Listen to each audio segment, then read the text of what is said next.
Hey, everybody. Thanks for joining us. So we are going to do the self-worth weekend. And so you could say self-worth is a combination of, the work that you did with abandonment, the 3 different levels of self-esteem, the self-image. Basically, these are all components that eventually make up your self-worth. Now, if you didn't do any of those classes, that's still okay. We're going to go through and think of it like this. Self-worth is just not how you value yourself.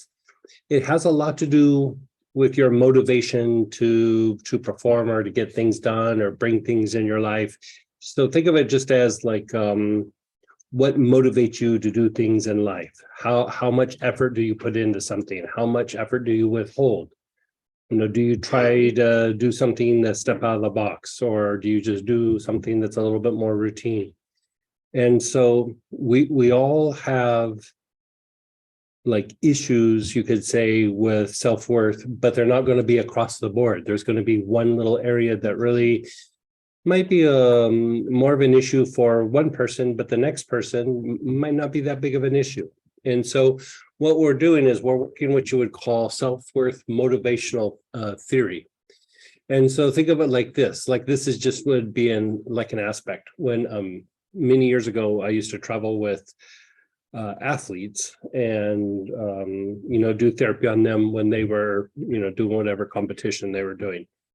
And you would see sometimes in situations where let's say the competition was really tight, like somebody who they might do well in the competition, they might not, but they would stay up late the night before and go have like really heavy food, like say Mexican food or something, and have a bunch of drinks. And then they show up the next day like, oh boy, I got to do this competition, but I don't feel good. I was up all late.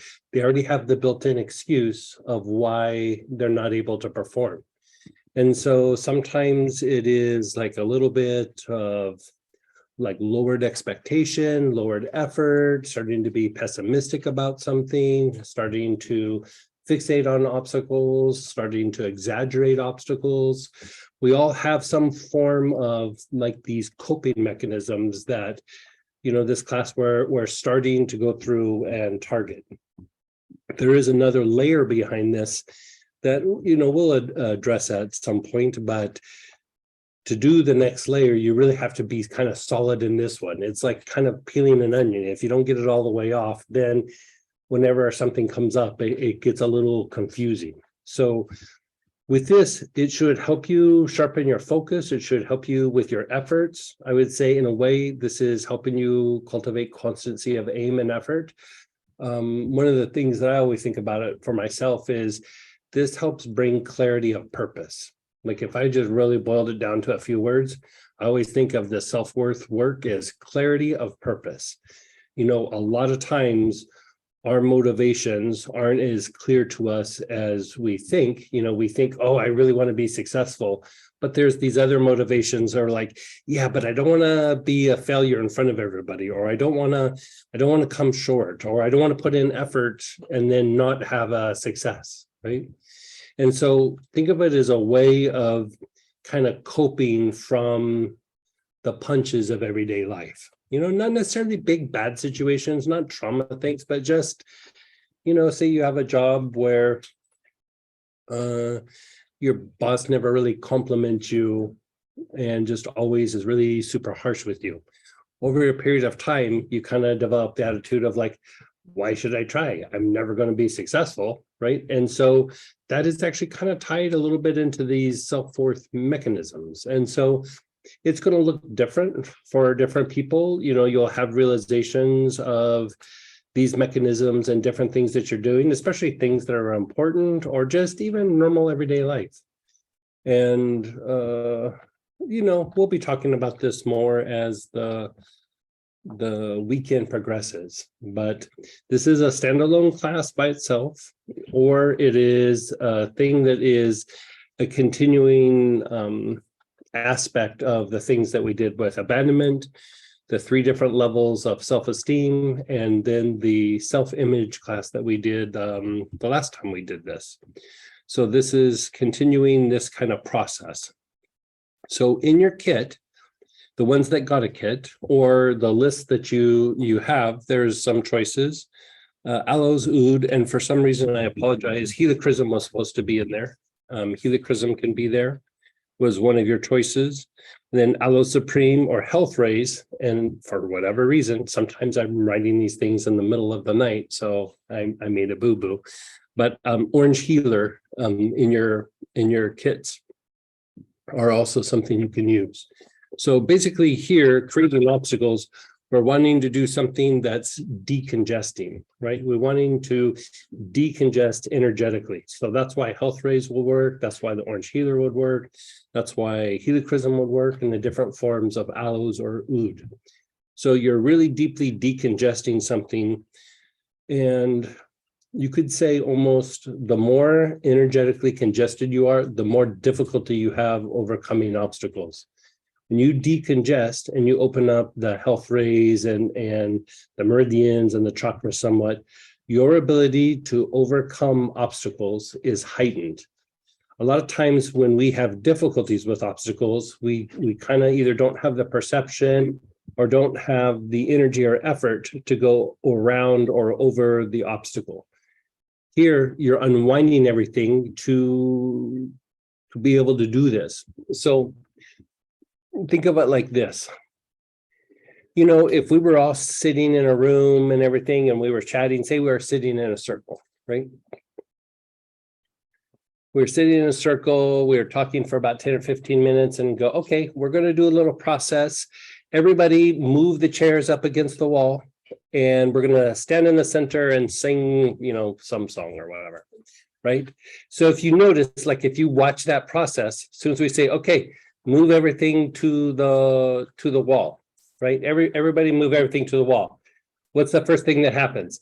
Everybody gets quiet and they look around like, okay, who's going to be the first one, right? It's only a few seconds, but it's who's going to be the first one, right? So you could say at some point somebody grabs a chair and then walks it to the wall and then everybody goes, oh, this is what we're doing, right? So part of that ability to take action without really having to sit and go, okay, I'm going to wait for somebody to socially make a move before I do it, is tied to congestion, right? It's tied to congestion, mostly in your solar plexus, but it's in some of your other parts of your energy body as well. So you could almost say like this enthusiasm or this motivation to overcome the obstacles is stronger the more decongested you are, right? It is weaker the more congested you are. So if there's a lot of congestion, you know, etheric, so it could be stress, it could be trauma, it could be worry, it could be just in a contaminated environment, it could be poor lymphatic movement where it makes your head kind of fuzzy. You kind of just wait for somebody to take action, right?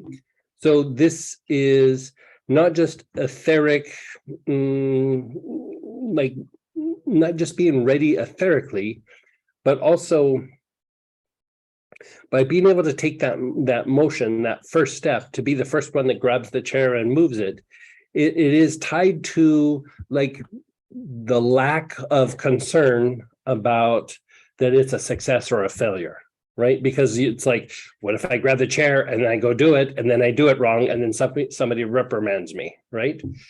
Kind of when you don't care, you just go, oh, I did it wrong. Okay, tell me where to go. But when we're holding on to a lot of emotions, when we are giving that kind of instruction, it amplifies what's happening in the here and now, right? It amplifies it. So then you're like, this is so embarrassing. This is that. When it's simply you just grabbed a chair and walked it to the wall. But we don't realize how much we adjust ourselves to, like, social status is not the right way to say it, but just social interactions, you could say.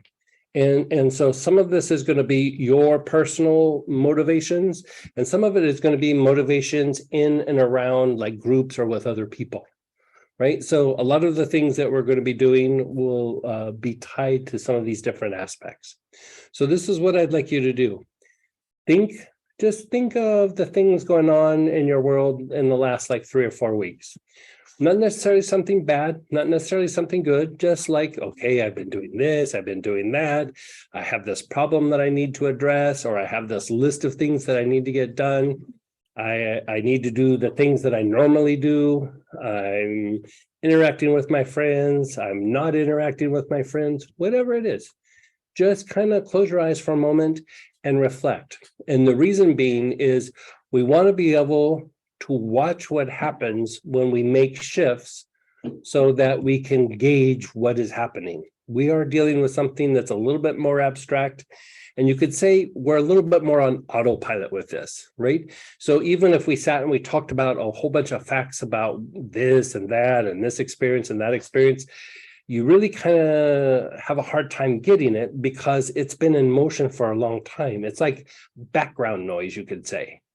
And so here we're going to make shifts with it. So for one, we want to improve it, but two, as it shifts, you have experience that then you can draw upon and actually then process, oh, this is what that pattern looks like, right?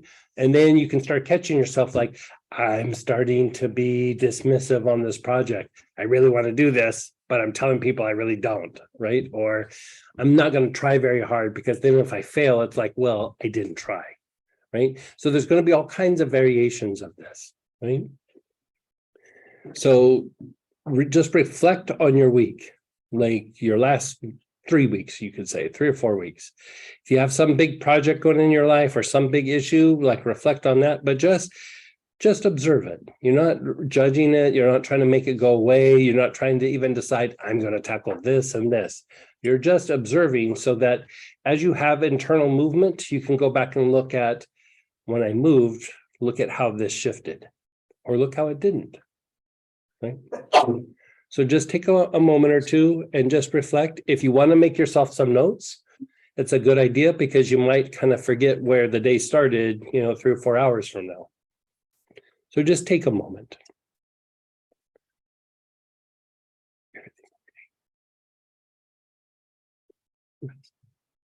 Okay.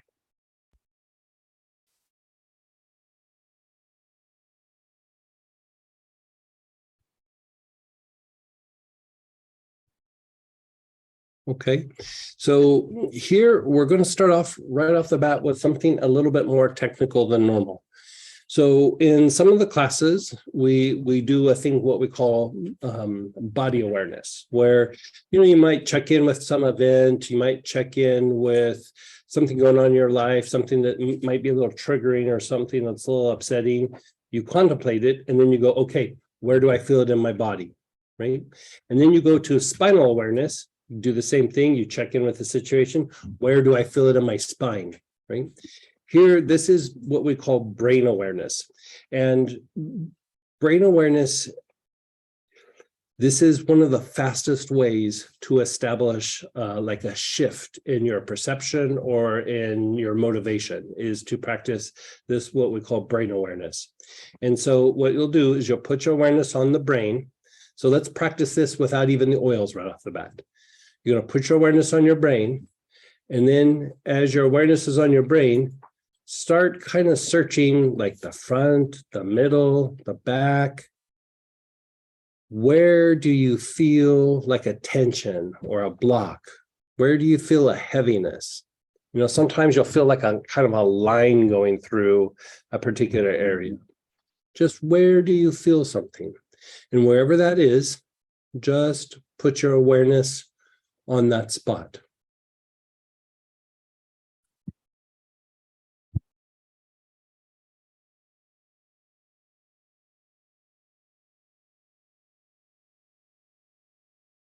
This practice, keep doing it. I'm going to keep talking a little bit, but this practice is tied to a deeper practice of being able to see externally with the inner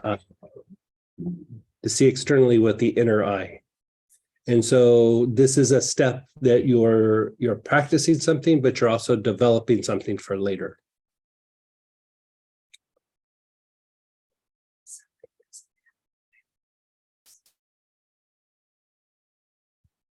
if somebody doesn't have an oil on the Oh, list? if you don't have an oil on the list, remember helichrysum is on the list and orange healer. For some reason, I left those out, but I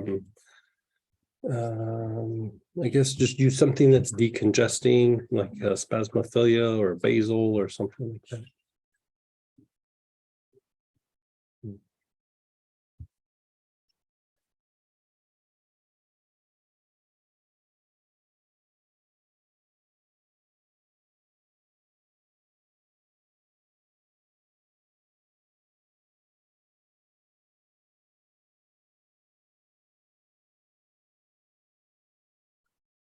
Okay, you're just practicing with the brain awareness. You're just feeling, where do you feel it in your brain?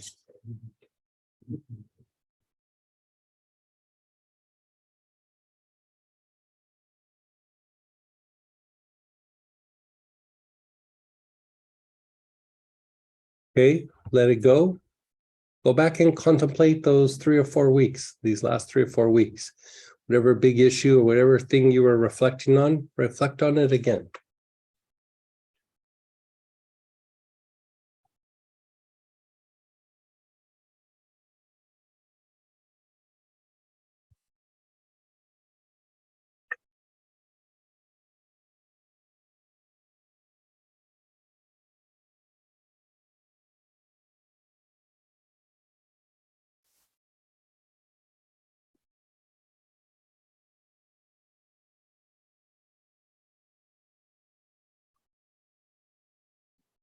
Okay. Now, again, go back to your brain. Where do you feel it in your brain? Do you feel it in the front? Do you feel it more on one side? You feel it kind of diagonally through one part of the brain to the other part of the brain? You feel it more in the back? Wherever it is, put your awareness on that spot and just be aware.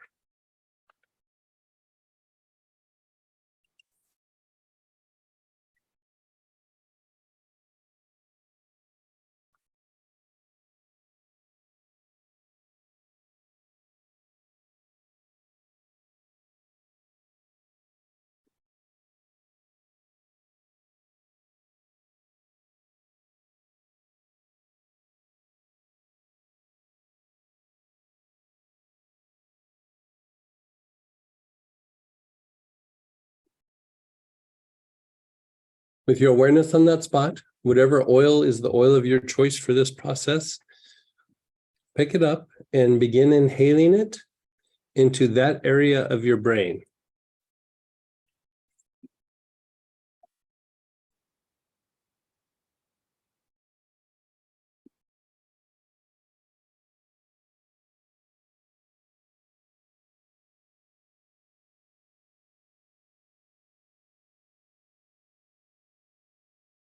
Your awareness is in that part of your brain.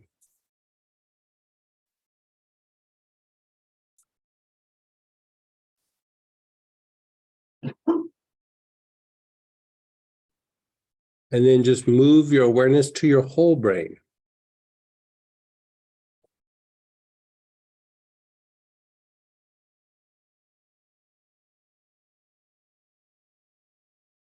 Your awareness is on your whole brain.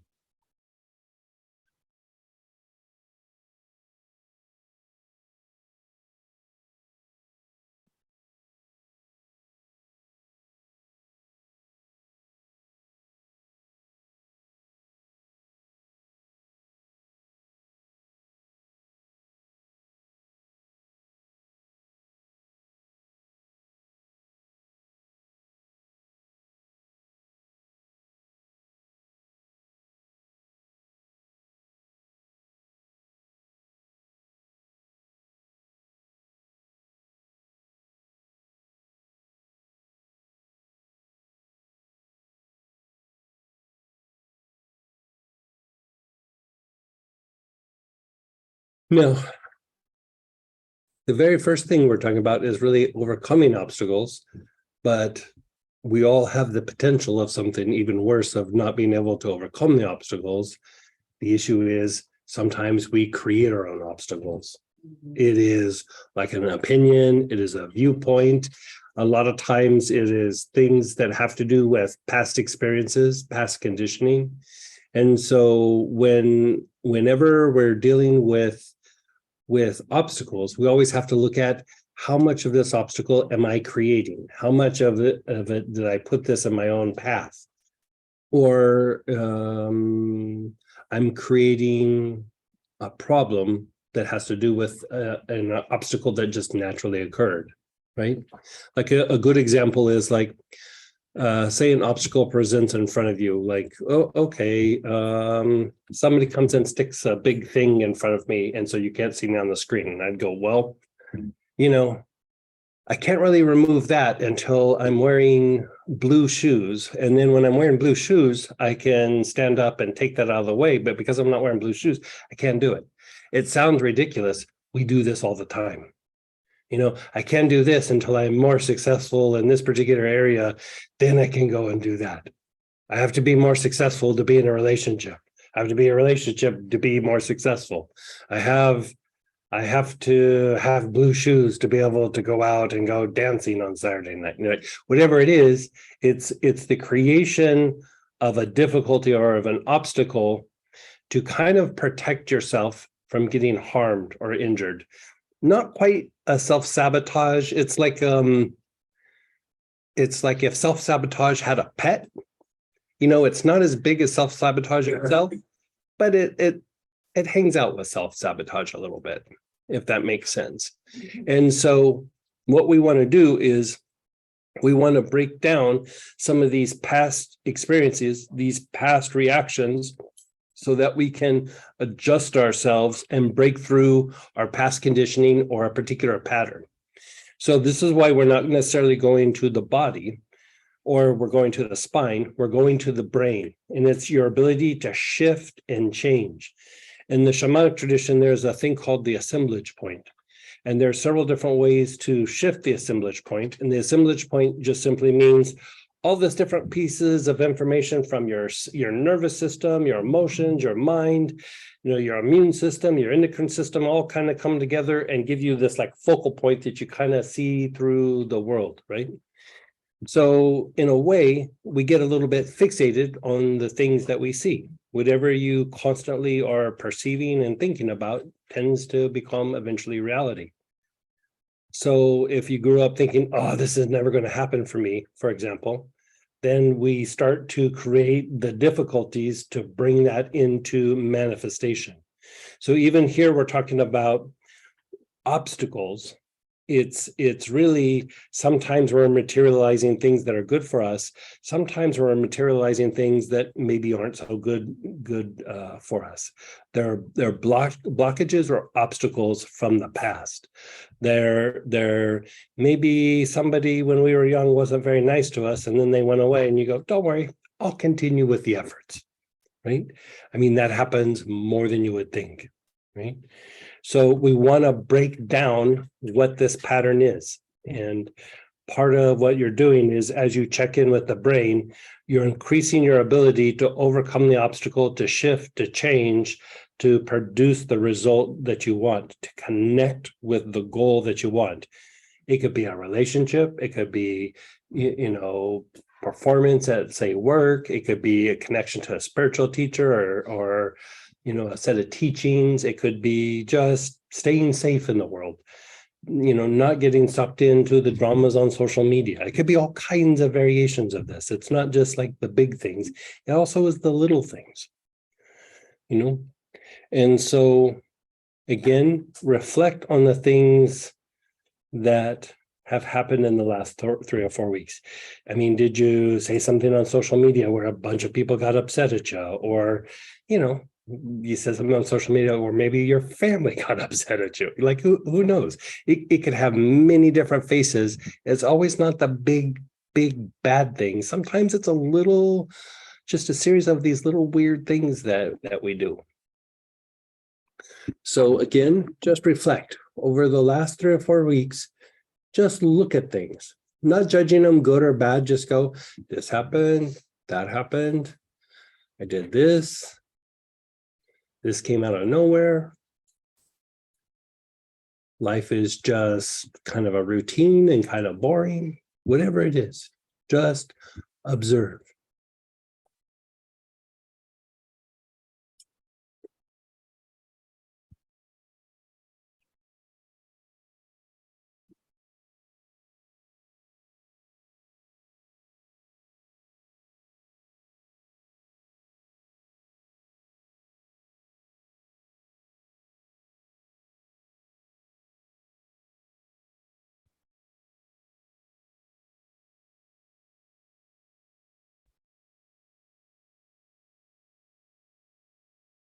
And then check in with your brain.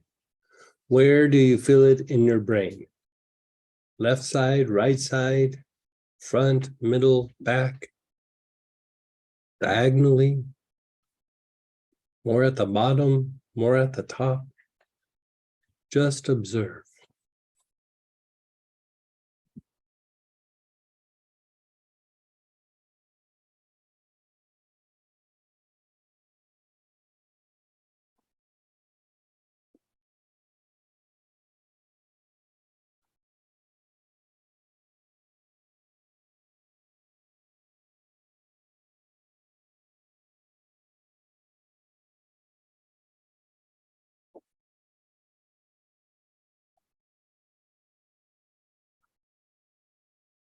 Begin inhaling that same oil that you were using, inhale it into that area.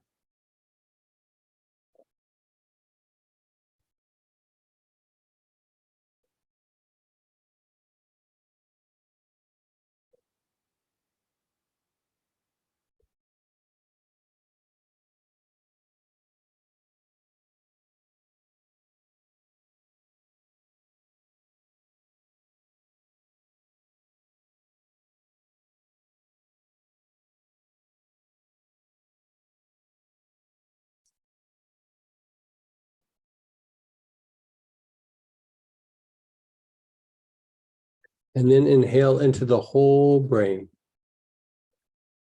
both sides, left and right, front, middle, and back.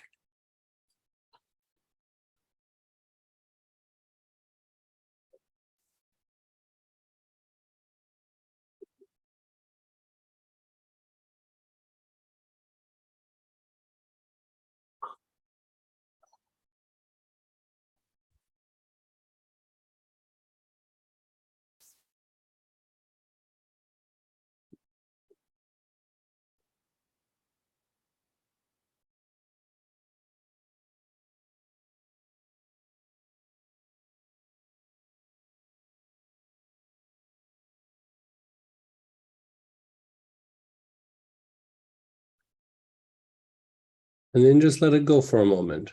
Just be still. Don't necessarily need to think about anything. Just let it incubate.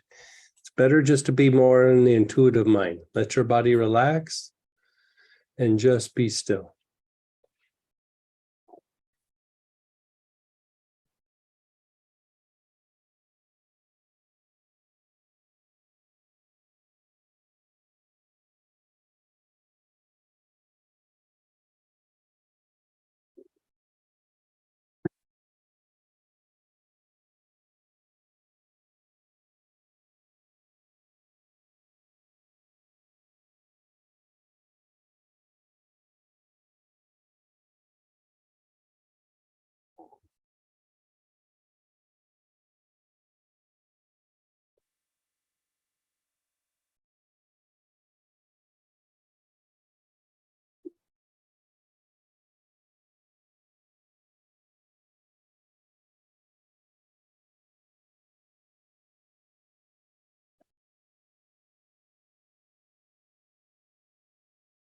And then again, just check in with your brain.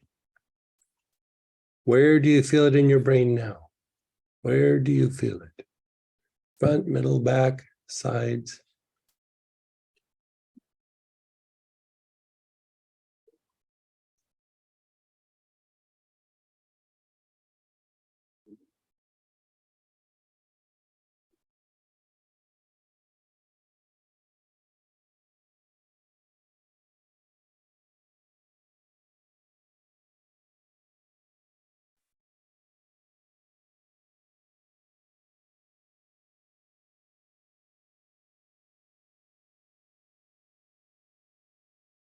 Go ahead and begin inhaling it into that part of your brain.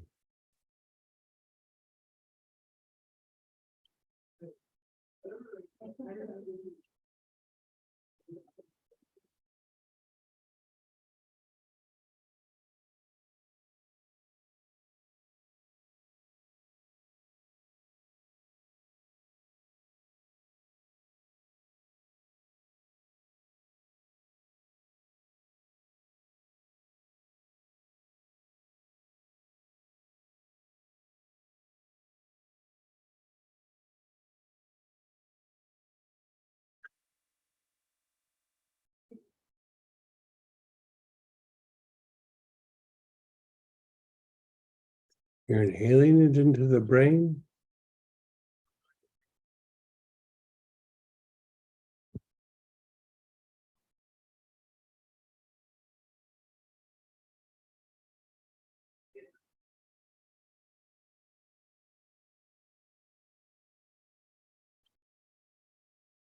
And then just let go. Let go of everything.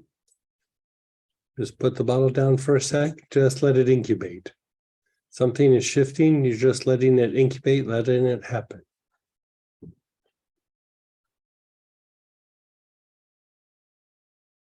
Keep your eyes closed and just let the intuitive mind kind of kick in.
And let's just do it one more time.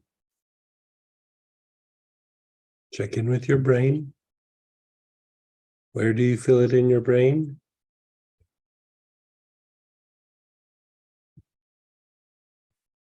Sit with that area in your brain.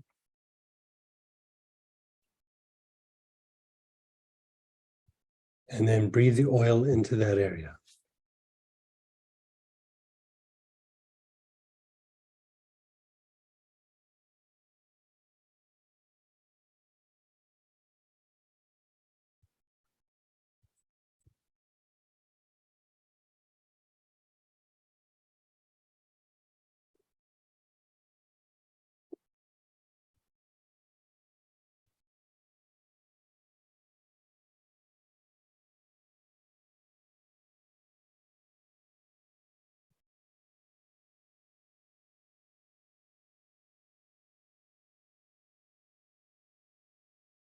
You're taking long, slow, deep breaths with your awareness on your brain, the whole brain.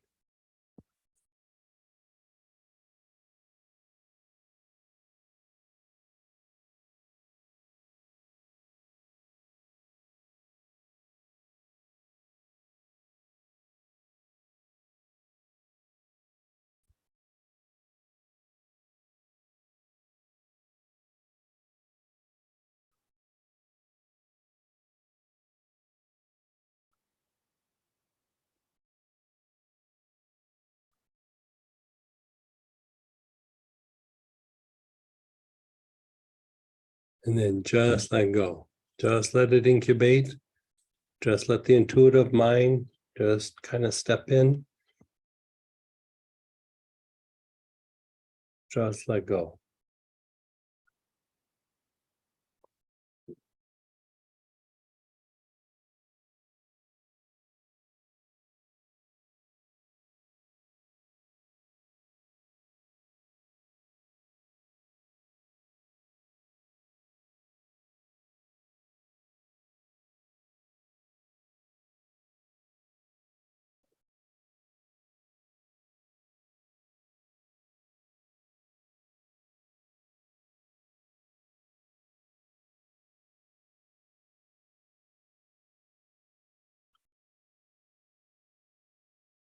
Now reflect over your last 3 or 4 weeks.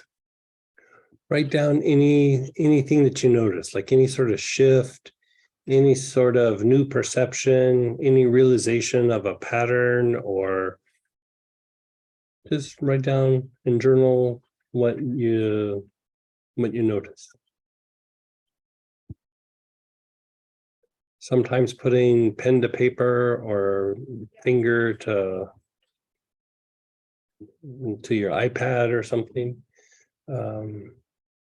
helps bring things into your mental awareness.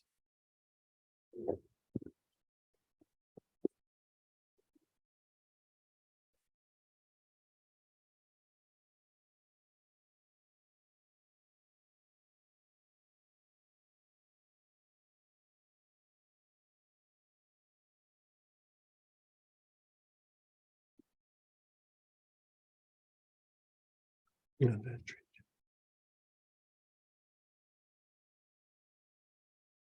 Yep.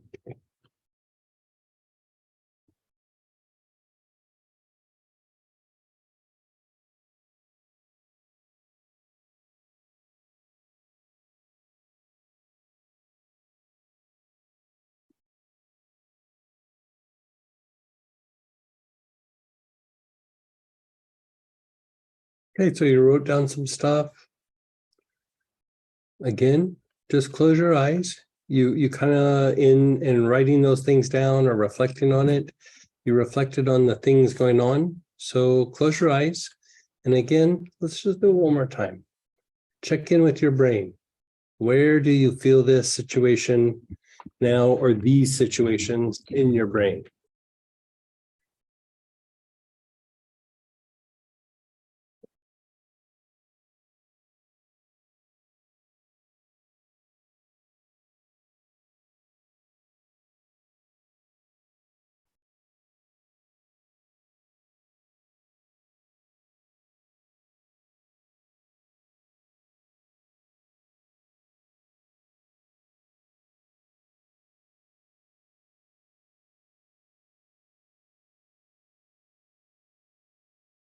You're inhaling with your awareness on the brain.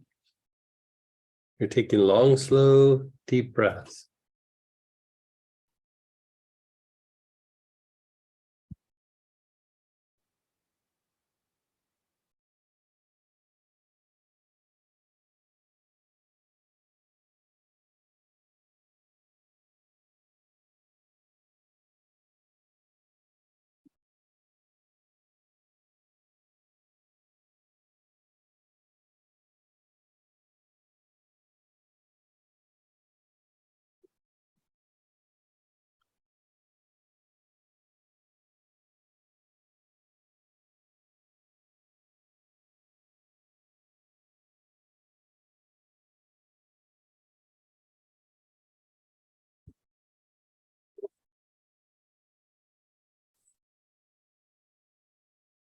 And then just let it go.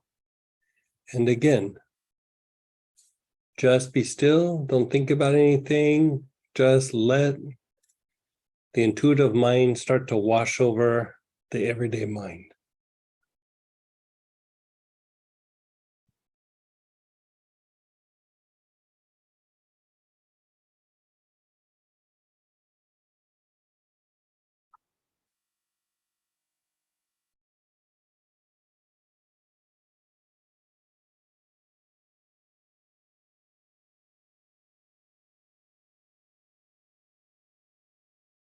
A little bit interesting when you say.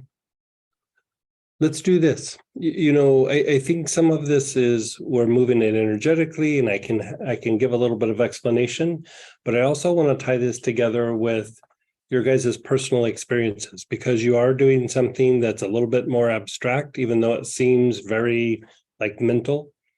The approach is more from the mystical point of view, and you're shifting kind of from the inside out. And sometimes when you share the experiences, you kind of get something, but also starting to hear what other people are experiencing, we kind of learn from some of those experiences. So let's either share experiences or ask questions, but just about this one process that we've started. Okay, so go ahead and unmute yourself or type in or raise your hands or, hey, Peggy. It just went all over my brain. You're- In one place, It bounced around. it bounced around. Yeah. Yeah. So if you think about it, so what she said is like she was thinking about the weeks, you know, the last few weeks, and then when she would reflect on it and then go back, it would just like bounce around. You're basically breaking up a pattern, you know, and if there is truth in it, or if it's good for you, it will reform and be a little bit cleaner the next time around. But here's the issue is that a lot of times we have a good piece of information and then we have a story, right? And the story is what is affecting your ability to overcome the obstacle or even create the obstacle, right? And so the story is just the brain's tendency to try to predict the future and avoid pain, right? So if it's like, okay, if we try this, we might fail. So if we have a good story, we can try a little bit, and if we fail, we have our story. Or we couldn't get our feet off our ground because fill in the blank. I couldn't get my shoes tied. I couldn't, I had a flat tire. My suit was at the cleaners. You know, you just start going down the line, right? We start creating our obstacles. And so when you're doing this, there's kind of like this like movement, there's like this shift. And then you start looking and you go, well, things got scrambled, but as everything settles, I don't feel quite as attached to that part of the story. I don't feel quite as attached to that excuse. I don't feel quite as attached that I felt very motivated to do at one point. And then I realized, oh, I don't even know why I was doing that. Right? You are really reacting to something in the past. And so it's kind of breaking these things up so that you can see things in the here and now and go, let's produce this result. Let's manifest this. Let's materialize whatever this is. Let's overcome the obstacle. Let's produce a result right here, right now. Right? So I noticed the energy bounced around in my brain as well. Mine bounced around, but the last go around went back to the original spot. I feel like I have a bum inside my brain on the right side, and it did not diminish. oh, what a bum. A bum. Yeah. Someone saying, asking to explain, what did they mean by bounce around? Like your mind, like it could be your awareness is bouncing from one part of your brain to the next, or you'll go, well, you know, I had this project that I was trying to do with some paperwork, but what about the fish aquarium? And then I had lunch with my friend, and like, you know, your mind starts bouncing around to some of the different issues. And sometimes it's even different perceptions of the same issue. Like, this is good for me. Oh, maybe this is bad for me. Or maybe, you know, you almost like start questioning everything, which is good, because a lot of times what's happened in this phase is we're on autopilot. We're on automatic like action, automatic thinking. And so you kind of, you know, the scramble doesn't last for very long, but you kind of, you know, it's like you shake something up and you go, okay, let's just see what happens when everything settles down at the bottom again. And then in that, you know, it maybe only lasts for a couple minutes, but in that you start to go, yeah, I was putting a lot of time and energy into something that was not helping. You know, I was spending a lot of time playing video games when really I should have been doing paperwork or studying or something, you know, something of that nature. And so then you kind of go, I had a justification of why I was playing video games. Maybe I'm just avoiding, you know, doing something that is too hard or that I might not succeed in, or Or maybe I just don't even really want to do it. I had a dark, like, I was feeling the brain, and I had a dark cloud on the left side of the brain and a sharp line on the right side of the brain. Yeah, so she said she had, when she would contemplate, she'd have like a dark cloud on the left side and then like a sharp line on the right side. Oh, you know what that means.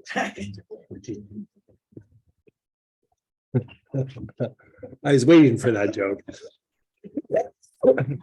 A lot of times where you see repetition or like stress, which is somewhat tied to repetition, you'll like if you're like kind of can see things a little bit in your mind or clairvoyantly, it looks like a dark cloud. Like it looks like literally like a rain cloud, but like stuck in a certain part of your brain. Exactly. And like, so when you start looking around at it, you'll go, oh, look, there's a little rain cloud right in the, there's a little rain cloud, right? And then you'll see lines sometimes. You'll see like a line going from one to the other. It's just kind of how like, it's tied to like how your nervous system or your brain is firing, right? So it's tied to like these receptor sites and things like this. Like sometimes you might even feel them in other parts of your body, but it's easiest to feel them either in the brain or in the gut. Like sometimes you'll feel like these weird lines in your gut. It has nothing to do with muscle or anything. It's just either a nerve or an energy channel that's a little wonky in the moment. You know, it's in a repetitive pattern. And so think of this as like shaking the Etch-a-Sketch, or, you know, those snow globes where you kind of shake them and sit it down and it's like it's all jumbled for a moment, and then you just sit and you just wait for, in that jumbling, intuition can start to come in and you go, oh, look at what I've been doing, right? Because you're going beyond the senses, even if it's just a temporary, like, you're going beyond the senses for that moment. And when you go beyond the senses is when you're going to have realization, right? Realization doesn't come from the accumulation of facts. Realization happens when you go beyond your senses, right?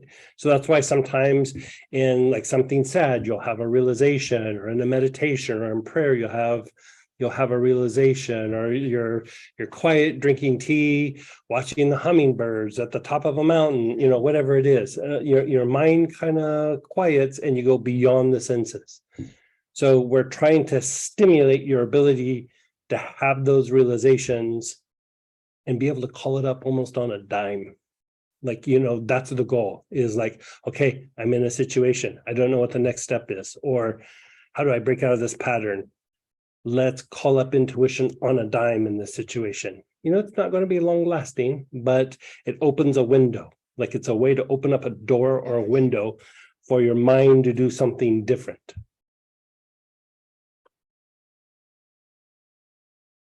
Yeah, we have some more too. Yeah, it's not like, you know, there's different kinds of intuition. There's times where you do it and it just like washes over the brain for long periods of time, like hours or even days sometimes. But like, say you're in the middle of work and you go, I need a little intuition here. You know, that part of your brain that does intuition, not very good about organizing, not very good about doing numbers, not very good about doing a lot of things. So you're already in a little bit of a conflict to shift from your normal everyday mind, which is based on the past, over to that intuitive side, because it's like, if I do that, I might do it, but I won't be able to get anything done anymore, right? So a lot of times the left side of the brain goes, I'm going to be a little controlling here. I'm not going to let that happen. And so this is like, think of it as like a brain hack where you can go like, okay, I might not want to go to the intuitive side of my mind for the rest of the day and then not be able to get work done, but I want to go there for 2 minutes. Or I want to go there for 5 minutes. I want to get some insight, and then I want to get back and I want to get some things done, right? This is that technique. It is a way to like call it up on a dime and go, okay, but what do I do here? Because a lot of times problem solving is thinking out of the box or thinking beyond your old experiences. Your old experiences got you to that moment.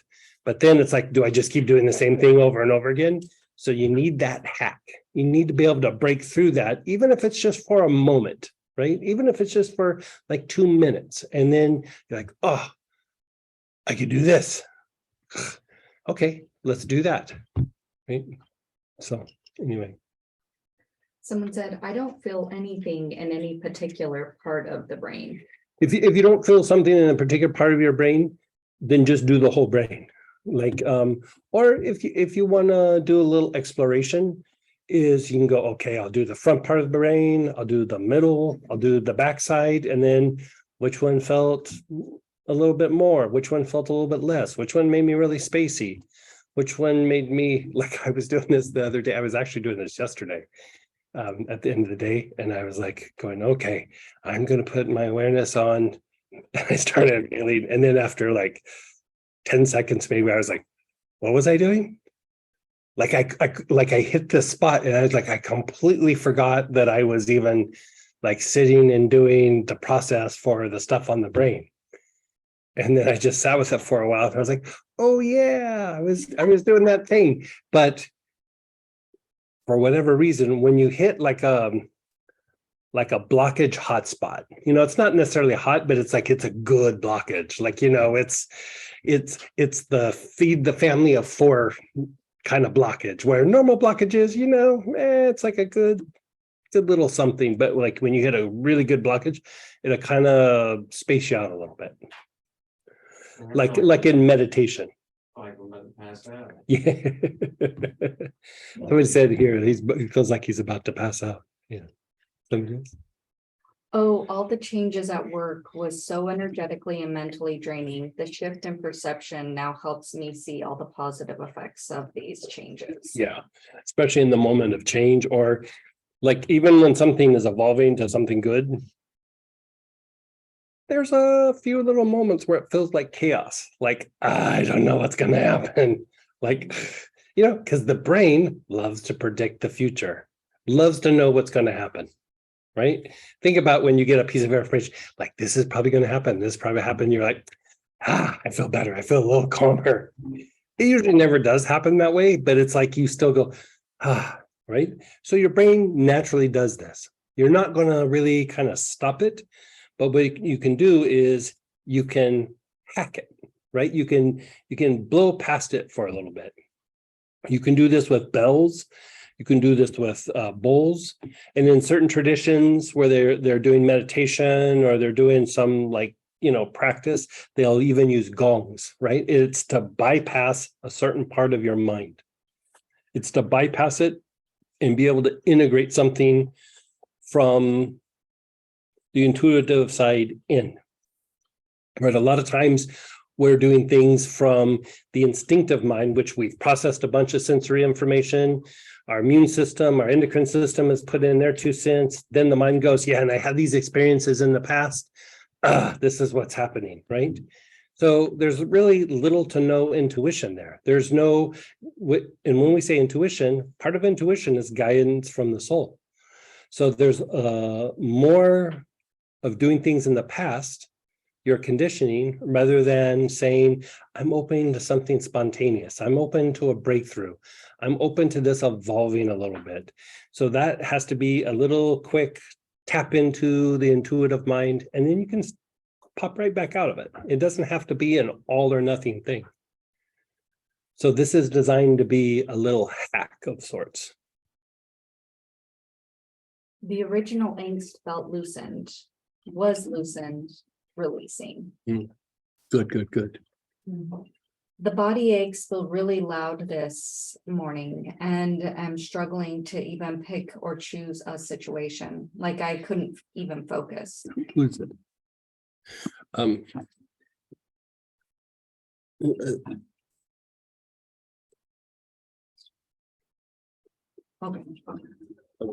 Right. I felt the story or script was telling me to go to what I thought I should versus what was actually there. Like my brain or body was trying to avoid something, even being seen Yeah. or acknowledged. Like, this is what I would say about that. Like, we all do it to a certain extent. There's times where something comes up and you go, like, I should be doing this, or I should be doing that, or, I woulda, shoulda, coulda thing, you know what I mean? And so there's times where like I have a responsibility in this situation or I have a responsibility at work, but sometimes we have these self-imposed ideals that are a byproduct from something traumatic in the past. And so whenever you have like, I should be doing this, maybe you should, maybe you shouldn't. But what I would say is it needs to be questioned. Just the motivation behind that. It's like, it's good just to go through and why do I need to be doing it? Do I really need to be doing it? Right? So my thing was, my family wanted me to be something particular when I grew up. And in a way, I kind of was pursuing it for a while. And I didn't make it all the way there. But in the process, I was like, if I get all my efforts here and get them really refined and produce the result that I want, how happy am I going to be? Do I really want this? And I realized I don't want this at all. I don't even want it a little bit. It's not even that entertaining to me. Like, it's not something I want to do. It was something family kind of, wanted for me, right? And I was like, even if I get it, I'm going to be miserable. So why am I putting all my efforts into producing something that I really don't want? It's because I feel I should be doing it because they made a big deal out of it or they wanted that for me. And then I started going, it's not even that great of a thing. Why did they want that for me? Like, maybe they don't think that great of themselves or project like the family can't do something, it starts this whole weird rabbit hole thing. And it's like, I'm not even sure of their motivations, right? Let alone my motivations. And so anytime you have like, I should be doing this, or I'm supposed to be doing this, maybe you should, maybe you shouldn't, but question it. Because sometimes we're just on autopilot from a very, very long time ago. We were just talking about this the other day in the office. We were talking about like people like, we knew some people who made a transition not too long ago. And I knew this person, and they were in their late 90s, like they were almost 100. And I remember I was just sitting there and somebody asked them like, how have you been able to live so long? Like something like that. And the person just looked at them and they went, habit. Just habit. And I think that was very perceptive of that person, right? And she wasn't saying that it was bad or good, but it was just habit. And a lot of times we have habits in our life that we didn't even really choose, that it was a byproduct of some situation, some incident, some need to get through something. Maybe family or friends imposed like kind of their ideas or wanted something for you, and maybe all in good nature, like trying to get you in a direction. But as time goes by, your soul or your path might be a little bit different than what was laid out for you. And sometimes even things that you chose, you might outgrow. That happens. Like you outgrow it. Like it's done what it was supposed to do. It's time for you to move on. That's the hardest thing to let go of, personally, what I've experienced. By far the hardest. Because you were kind of attached to it. You liked it. It worked for you. And then it's time to let it go. It can be a little rough sometimes. Easy to let go of something causing you misery. Try going, okay, I've outgrown this thing that I really, really like. It's time for me to let it go and walk away from it. It can be hard sometimes. But if you start to have perceptions of like, this got me here, there's potential for more growth if I take another step. You have to break out of the automatic thinking to be able to do that. If that makes sense. Is Morsha? Well, and I'll just finish what they had shared. They said by the end, I let go and just breathe the oil. Nice. Someone shared, I felt it in my heart. Then it feels like it moved to my crown. Okay. Yeah, there's no right or wrong thing. Like you're just gonna feel stuff in different areas. Is this something to add to a daily practice? You easily could do this for daily practice, but this is especially good for problem solving. Like say you're at work. I mean, it's great to get up and go, oh, I'm gonna do this practice, I'm gonna do that practice. But, you know, you do it for maybe a little bit, but then when you're at work or you're in some situation with a family or friend or, you know, who knows, whatever it is. And you're like, I have this problem. What do I do? This could be a thing like, I need to take a 5 or 10 minute break. I need to retreat somewhere quiet. I need to think about the situation, find it in my brain, put my awareness on that part of the brain, inhale the oil a couple of times, and then just wait.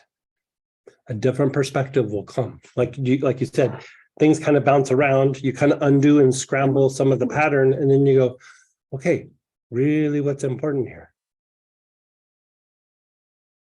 What do I really need to do? Not what do I think I should do, or what should be the next step, or am I making this decision because I'm afraid of failure or pain, or am I afraid of being successful? Afraid of like what it means socially. I'm afraid I might get embarrassed, you know, or I just waste effort. I might upset somebody, you know, at least you can make it cognitive choices rather than just a reaction.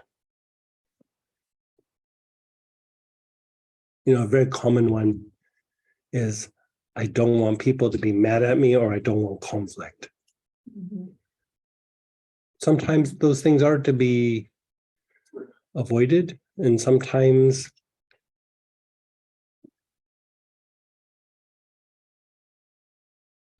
doing the right thing isn't always easy. You know, doing the right thing isn't always the popular choice. At least you come at it from a point of view of trying to do the right thing or the right choice, rather than I just want something, or I'm trying to avoid something. But yeah, we're good. Okay, we've talked about it a little bit. Let's still do it one or two more times. Like I kind of laid this up where we can really experiment, and I want each one of these things to be a little hack for you in real time. Like if you're at work or you're in some situation and you go, I need to think out of the box on this, or I need something different. I can remember at one point in my life, I was like, I need something different. I don't even care what it is. I don't even care if it's bad. I just need to break out of this repetition. I don't even care what happens, but I'm done with this dance. I'm just done. Right. And like I was so rigid in my mind, I couldn't make myself break out of it. And so, you know, here, this is a very safe, easy way to do this hack. But you know, if you don't have like an easy hack, you got to kind of go through these really involved processes to break out of it. And they're not always practical, and they're not always time efficient. So the more you do this, after a while, you'll actually probably not even need the oil.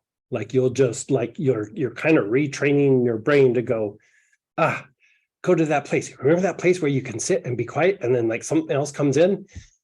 I can go to that spot. Right? I can go to that spot and just wait for an answer. And so, you know, different people's brains will handle this in different ways, but you are kind of reshaping your brain to be more accustomed to like who you are, rather than the byproduct of conditioning other people in the environment. Someone does have a question. Yeah, very well. Go ahead, Zakia. Hey, Zakia. Hi, how are you? Doing good. How's it out in Brooklyn? The Bronx is really good. Oh, the Bronx. Yes, I forget. I used to see you in Brooklyn, so I always think Brooklyn. I know. So, in my life, every time I tried to join a women's group, there were obstacles that happened that I had no idea. And it's happened 3 times in my life. And every time I try to join a women's group, something happens. Initially, it was the first time it was really, really bad. It was traumatic. It was devastating to me. The Mhm. second time, it was like, what the hell is going on? And it was, and in the last couple of weeks, I tried to join another group, and it seems like every time something really, really, really bad, but it's not of my doing, and Mhm. I can't figure out. I don't know. I mean, I do this process, see if there's insight, but one of the things too is, I mean, I'm not saying this is what it is, but like, this is where like my brain would start to go with it. Like, maybe I'm not supposed to be part of a women's group. Maybe I'm supposed to start a women's group. Yeah, I thought of that because the first time it Yeah. happened, I'm not saying that's what it is, but I would say start thinking out of the box of, I just want to join a women's group. Like, why do I want to join a women's group? Like, what do I want to bring to the table? And I think as you go through and kind of define some of it, you'll get closer to like, actually what I want is not even going to be found in these women groups. So all I was going to do was end up spending a bunch of time, or, you know, maybe I have to get more involved, or maybe I have to, you know, who knows what it is. But like you keep doing this hack until you get like a realization, and it might not be in the first setting. You know, you might be sitting and you go, okay, I've done it, nothing really came. Then you do it again, nothing really came. And then the third time you're like, yeah, lost it. And then the fourth time something clicks. So yeah, it's just so weird because the first time it happened, when I went to the first class, I felt apprehension. And I thought maybe, like you just said, maybe I don't need to be in a group, but it might not have been a good fit, or yeah. And then the second time it happened, it was a very spiritual group. It was like, but there was divine intervention that made me say or do things that was like, what the hell am I saying or doing? But it caused me to step out of the group. And then last week, a couple of weeks within the last month, I was trying to join this other group, and it was like, okay, we didn't get your payment, so you're out. It's like, what? It was like, and it always seems to be something outside of my control. So that's why I'm asking you, since you have such a connection to the freaking universe, it's like, what's going on? Like, I have, you know, and I think I'm a little bit intelligent, a little bit sensitive and spiritual. I just can't figure it out. Try doing this hack again. Like think of that situation very specifically, and then let's do the hack again. Okay. Don't even, like the words that I said, don't even let that be like a guiding thing in it. Like really kind of do the hack and just wait for something to come in, because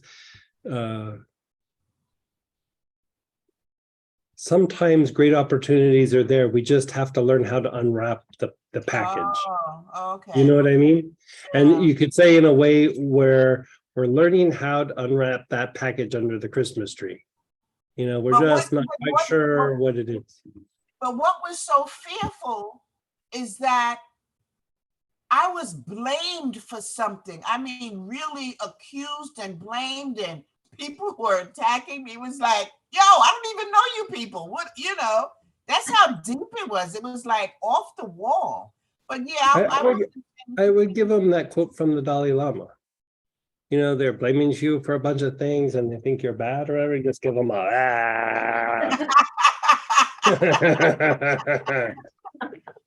yeah, Yeah, you know what I mean? Like, yes.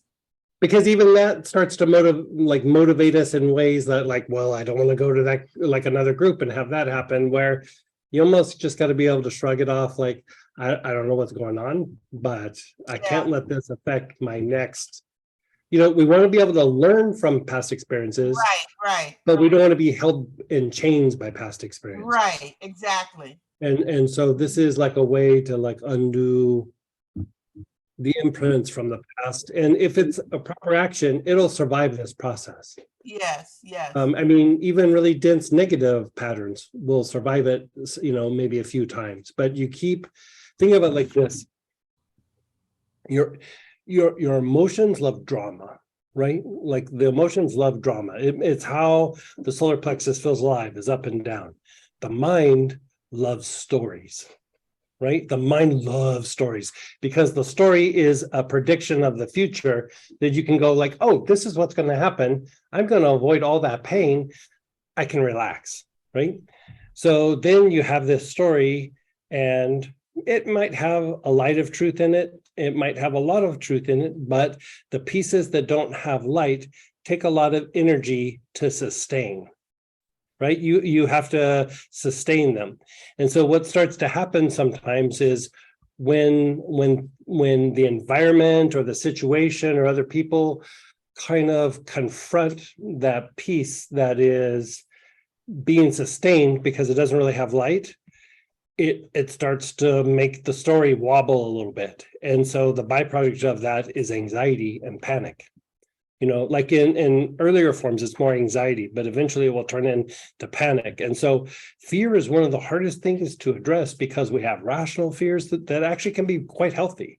And then we have irrational fears. And a lot of times irrational fears, we have no idea. It is usually because of past pains. And so even the situation where you've gone a couple of times and you know, for whatever reason it didn't work out, it's like every time it happens, it's like it gets a little bit more ingrained in us just because we have systems in our body that have a memory like, oh, this happened before, careful, careful. And so after a while you just go, yeah, maybe I don't want to be in one of those groups. Or so that's why I'd say like sit with it, because maybe it's just not the right choice of a group. It might be that you be more involved in the group, you might start the group, or that maybe a women's group isn't what you're really looking for, you're looking for something else, you know. So there could be all kinds of little variations in there. And so that's why I was even saying, don't even like me saying like maybe you're supposed to start the group. That's just me saying something. That doesn't necessarily mean that's your insight. Right. So we want to be able to cultivate that little piece of, this is what it's about. And it might not even come all right off the bat. It might just be like a little piece, and a little piece, and a little piece. And then pretty soon you go, I'm starting to see a new pattern and I'm liking this. Like, you know, but at first it might be, this makes absolutely no sense. Yeah. You know, there's been a couple of times where we were doing something or traveling and it was like, everything like practical sense is telling us not to go or do what we're supposed to do. Right. And then we're like, but I need to do this and I don't know why. Like I can feel it, but I don't know why. Like if you ask me, I have no explanation. And then after the fact, it was like, oh, thank God we did it.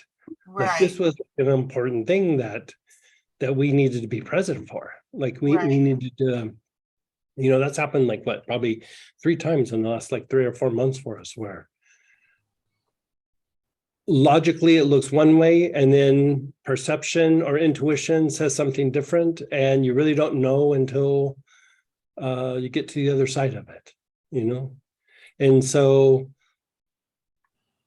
this is a way to like be open to that little bit of mystery that can slip in sometimes. Right. Gotcha. Thank you so much. You're so welcome. Love you. Love you too. And then we had a few more. I'm going to remember the Bronx, by the way. You better. Yeah.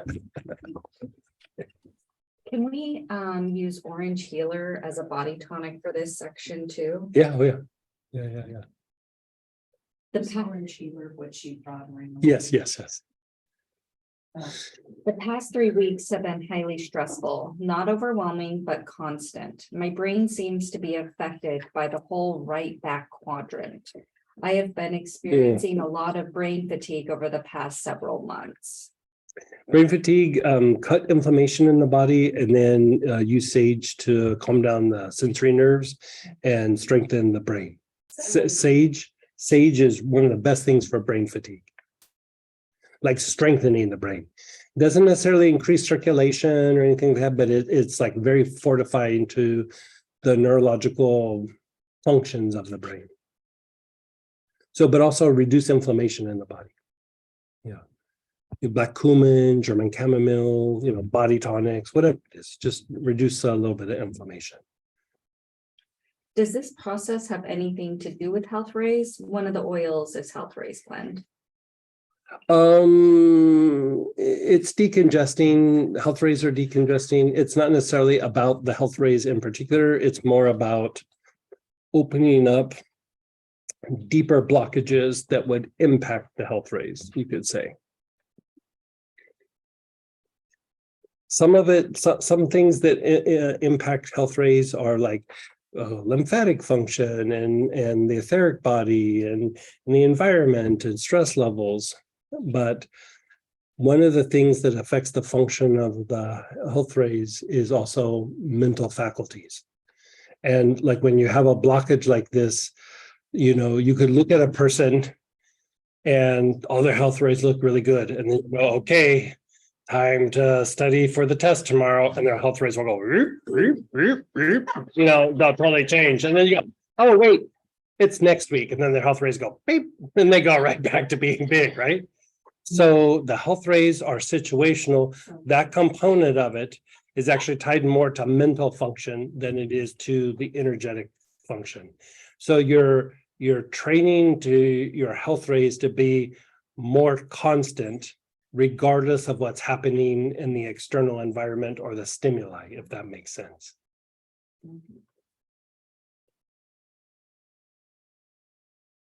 Kind of interesting, huh? Yes. For all of these lists of oils, is the first one you listed the best? No, if it just made a list, they're all good.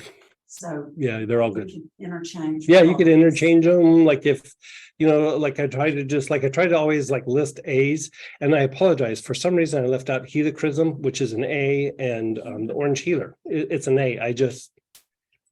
It's in the list of the production and the choices, but on the booklet, I left it out for some reason. So anything from that list is a good A plus choice. What was the other one left out? Orange healer, the one we used.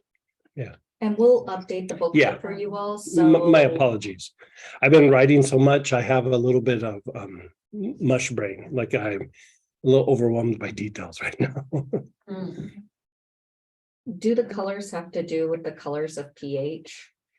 They do and they don't. Like the way that we work these oils, it's more about you're not projecting energy into the body like with the orange.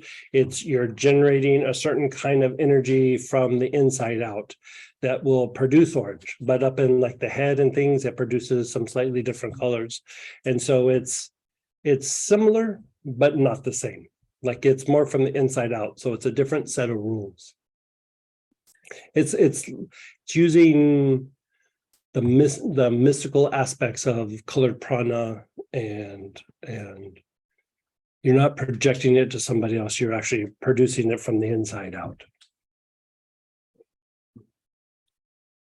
Okay, so let's do this. Let's go ahead and take a break, and you can stretch your legs and go pee and all that. And so we'll come back at 20 till.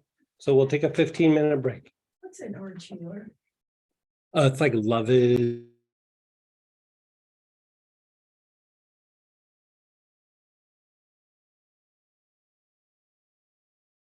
Everybody, let's go ahead and come back, and we are going to number 2. Now, this is for procrastination. So let's just go down this road a little bit.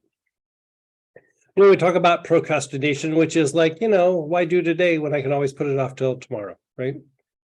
Like having difficulty getting started, being self-motivated, but the opposite, like I'm self-motivated to not be motivated, right? And when you look at procrastination can actually have different reasons why it happens.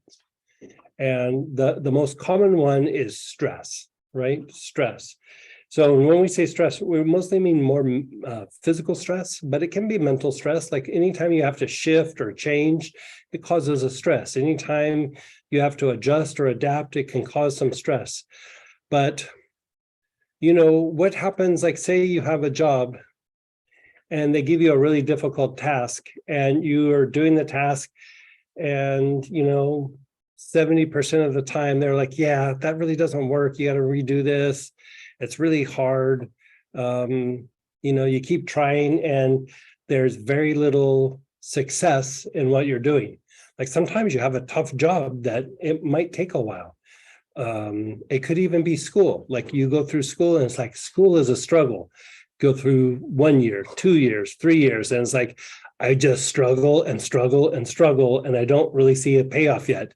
Hypothetically, when I get out of school, I'm going to be able to get a good job, but for 3 years, I haven't had a lot of successes. Might have gotten some good grades or whatever, but it's not making me feel good about anything other than potentially my future, right? And so sometimes when you have a lot of hard knocks in a row, it starts to become easier and easier just to procrastinate doing it, because taking action might mean pain, or might mean failure. It might mean doing something that is difficult where you've lost the sight of the payoff or the reason. Okay. And so different kinds of procrastination. Let me say it this way. There can be different reasons or causes for procrastination, and this helps with past conditioning. And if you look at the pattern, it's the pattern for the organs of blood purification. And then if you look at the choices, it's cassia, it's cinnamon, it's aubermelon, it's red healer, right? So in a way, if you just look at it from the point of view of cinnamon is very helpful for you to have a thick skin and strengthen the body and stimulate all the processes of the body and be a little bit more outgoing. So even if you had a bit of procrastination and just inhaled cinnamon, you'd probably diminish it somewhat. But sometimes you'll go, I'm having procrastination. I'm sitting there, I'm inhaling the cinnamon and not really changing it so much, right? Sometimes the procrastination is the byproduct of your past conditioning. And say it's stress, say it's trauma, say it's fear, say it's just a bunch of repeated situations that have happened over and over again. Part of the issue is every time you make those efforts, every time you think those thoughts, every time you're a little traumatized, a little stressed out, or a little fear-driven, you attract energy from the environment, right? You attract energy from the environment that is what we would call elementals or the elements. And it starts to settle in the body that this is what establishes some of this pattern, right? Now, cinnamon is very activating to the heart, very, very activating to the heart. You wouldn't think of that because of the kind of the medicinal smell or the quality of the smell. A lot of times we think flowers or something like that, but cinnamon's very activating to the heart. But one of the things that helps, like those elementals from the environment, to feel kind of loved and supported is cinnamon. And if you remember back from one of the self-esteem classes, we talked about burning aubermelon incense outside the door to attract certain kinds of elements or elementals and certain kind of nature spirits, right? That's the external version. This is the internal version. Think about it. Like when you're upset and you're agitated, how capable are you able to make a change versus you're feeling like you're in a good place, you're supported, you feel good about yourself, you feel good about the people around you, you feel like you have a team around you, and you're like, let's make a change. It's like in that place where everything's good, it becomes a little bit easier to make a shift, to make a change, right? So here, the area where a lot of these elementals eventually physicalize and manifest in your physiology and your emotions and your mind, a lot of them linger in the organs for blood purification. They're tied to the blood, right? And so think of it like this. If you make all the elementals really super happy in your body and you've jump-started the system and you've activated the heart and you've thickened your skin so you can handle a little bit more of some pushback or like a little bit of difficulty and not take it so like internally or personally, the the ability to break out of that pattern becomes heightened, right? Sometimes your mind might be there, your emotions might be there, but the elementals from all that past conditioning are like, yeah, we're kind of associated with failing and being in pain in this situation, and that's what we'd like to re-experience. You blast them with cinnamon, and all of a sudden they're like, yeah, it's all good. We'll do something different. It's all good. Like, they just, it becomes like a little bit of a party. And so this is a way, going back to what we were talking about before, where we were using the term hack, there's ways of doing these like long unwinds in the physiology, right? But this is more of a very specific thing you can do in the moment, might take you 5 or 10 minutes, and you're like, I'm going to break out of this pattern of putting things off till tomorrow, right? I'm going to stop doing this. And the more that you kind of break out of it every time, the more you're establishing a new pattern, right? Like, so for instance, I didn't think that I was a procrastinator, but there was certain areas in my life where I was like, I'm procrastinating. Like I'm not getting things done. And as much as I tried to wrestle with that particular area, I just couldn't do it. And so I sat and I thought about it, and I was like, okay, procrastination, really, when you boil it down, your basic shrinks, right? And so I think I've told the story that, like, I noticed that in the mornings where my alarm would go off, if I pushed snooze once or twice, I still had a good day. If I pushed it 3 times, I got nothing done that day.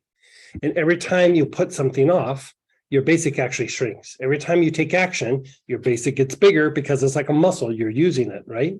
So to break out of this pattern, I was just going, okay, if I have some small task, instead of going, I'm tired, I'll do it tomorrow, or I don't have time, I'm going to drop what I'm doing and I'm going to do it right in the moment. So it's like, okay, time to take out the garbage, doing it right now. What about da-da-da-da? See that cup sitting there, going to pick it up, walk it over to the sink. And it seems silly, but those little motions kept stretching the basic chakra, that when the time came to address the areas where I was procrastinating, I didn't even think about it. All of a sudden I was doing it. And I was like, how did that happen? I didn't even have the little weird conflict where I had to have a little talk with myself and then go, well, make up an excuse and we'll just embrace the excuse, right? I didn't even do that little dance. I just started doing what I was supposed to be doing. And this is that version for you. Like, if you just go through and you do this protocol with the oils listed and you follow those organs of blood purification, at some point it becomes easier and easier just to take action. And then all of a sudden you'll realize, like, wow, I'm doing something that I usually don't want to do, or I put off for, whatever it might be. So in the moment, you can just retreat. Like, you're going, I'm having a hard time studying. I'm having a hard time getting up and going to work. I'm having a hard time making a particular phone call, whatever it is. Sit and do the protocol and then just notice what happens, right? So if you think about what is something that you need to do, like in the next few weeks, or something you've been struggling to do, something you've been needing to take action, just reflect on it right now, check in with it, see how it feels.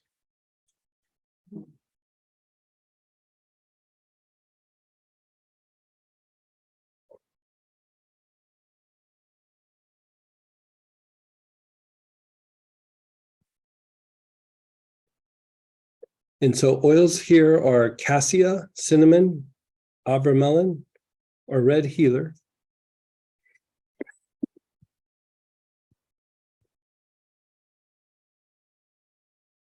I think here we're using red healer, aren't we?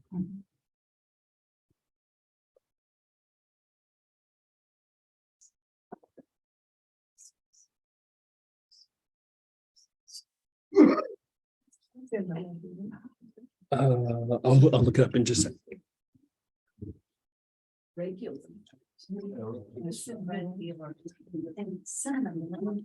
Yeah, cinnamon leaf, cinnamon bark, yeah. You have more. It has cinnamon in it, right? It's cinnamon. Which one is it? New place. Yeah. Could we burn a bromelain incense during this process as well? Sure. What is it? Red Heaver? So cinnamon would be a good thing to diffuse.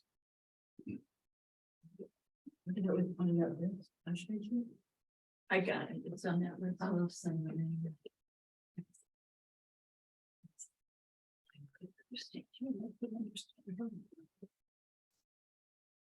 Okay, so begin inhaling.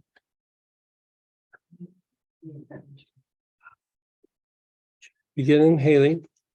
Your awareness is on, well, actually just inhale for a moment. Just take some long, slow, deep breaths.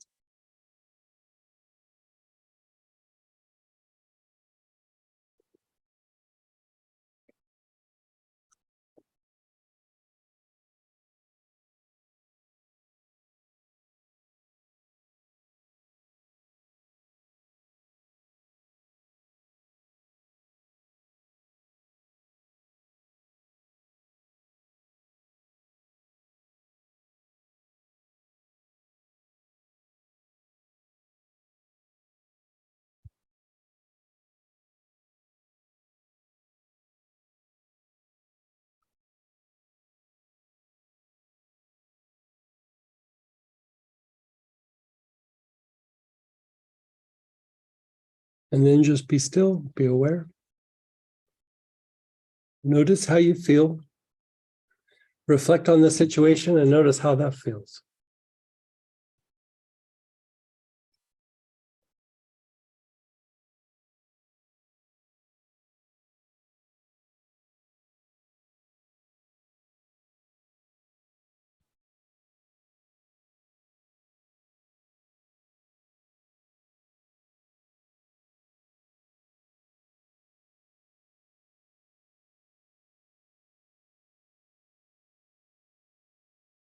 And then let's do the pattern. So begin inhaling. Your awareness as you inhale is on your lungs. You're taking long, slow, deep breaths in through the nose, out through the mouth, with your awareness on the lungs.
Your liver on the right-hand side below your ribs.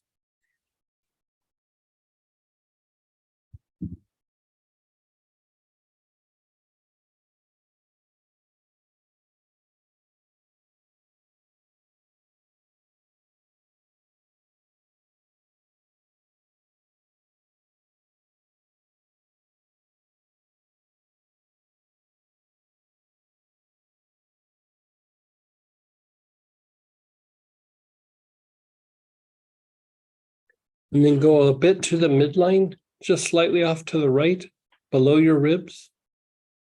Okay, yeah. And inhale in that area. This will impact the gallbladder.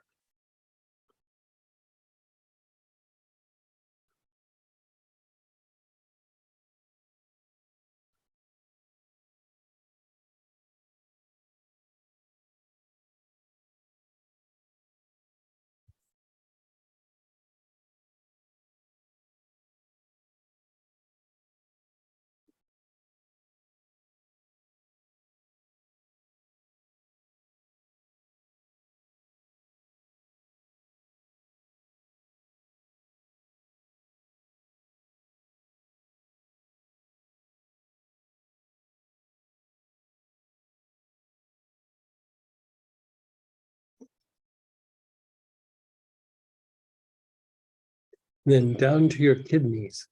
Your awareness is on your kidneys.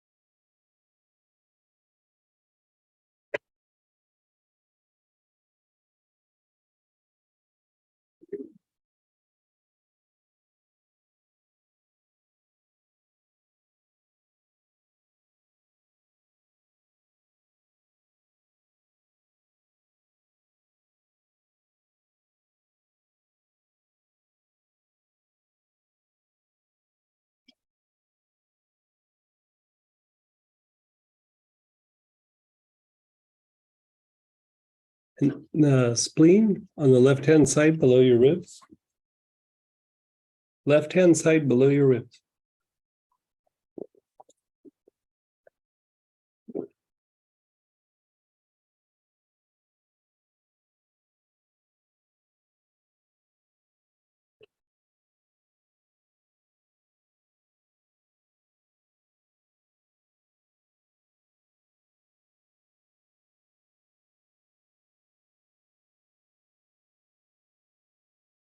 And then your brain.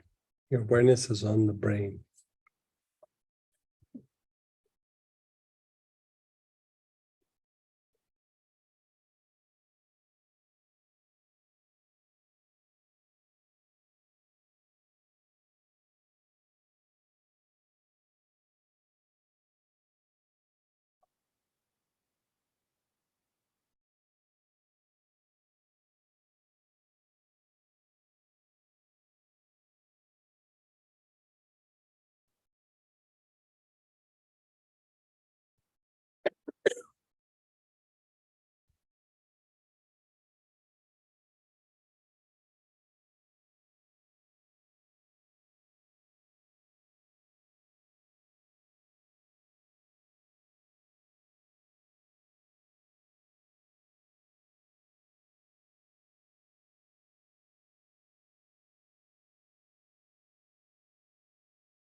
Your awareness is on the brain. You're taking long, slow, deep breaths.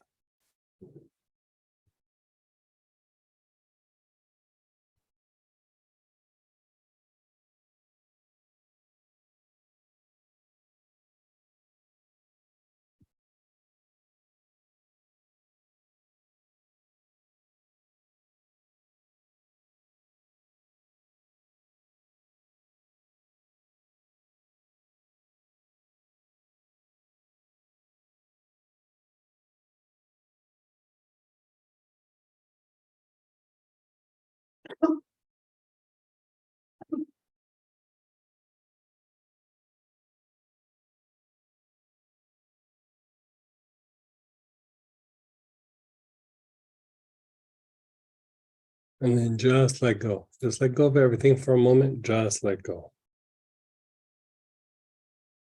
Just be still. Just let it incubate.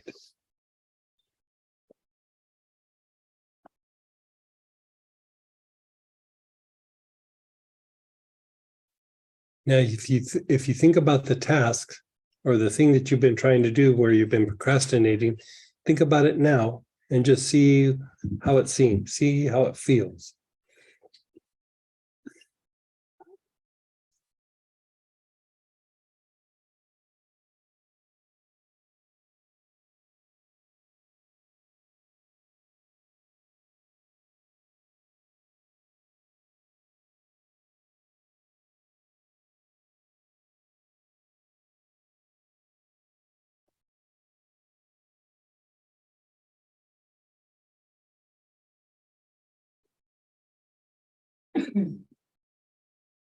Let's do another cycle of it. Let it go. Begin inhaling. Your awareness is on the brain, or excuse me, on the lungs.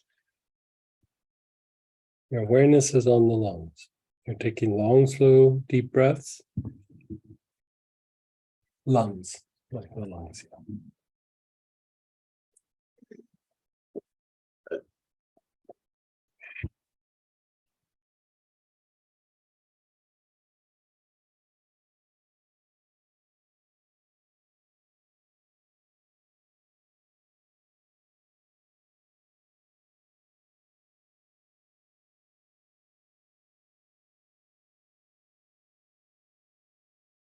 You're taking long, slow, deep breaths with your awareness on the lungs.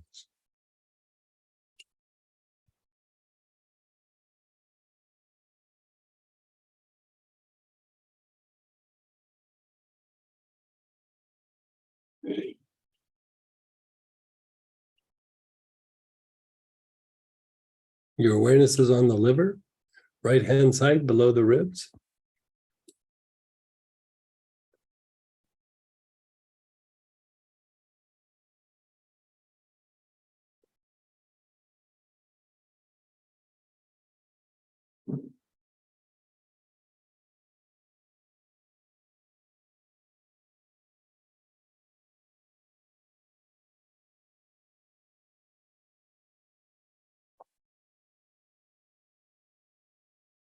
And then the gallbladder. So go to your midline, slightly to the right, below your ribs. You're taking long, slow, deep breath.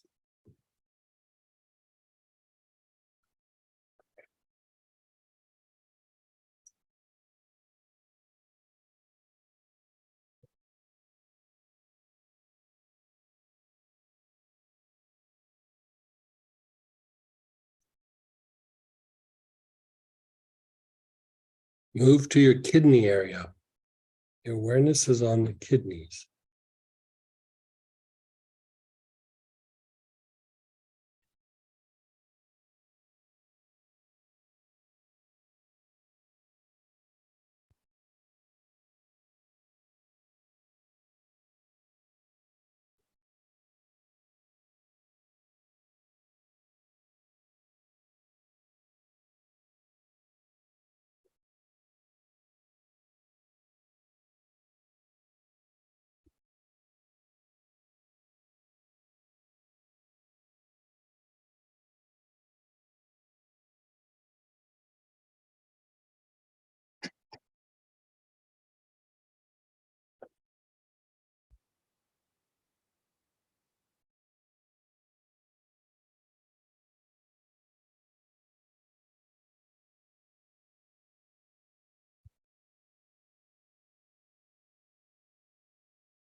Your awareness is on the kidneys. You're taking long, slow, deep breath.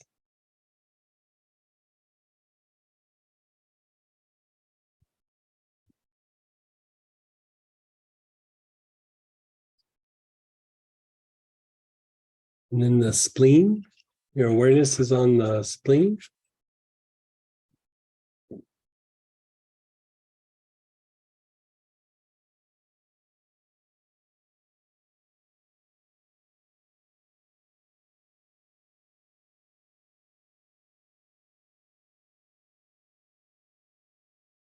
You're taking long, slow, deep breaths with your awareness on the spleen.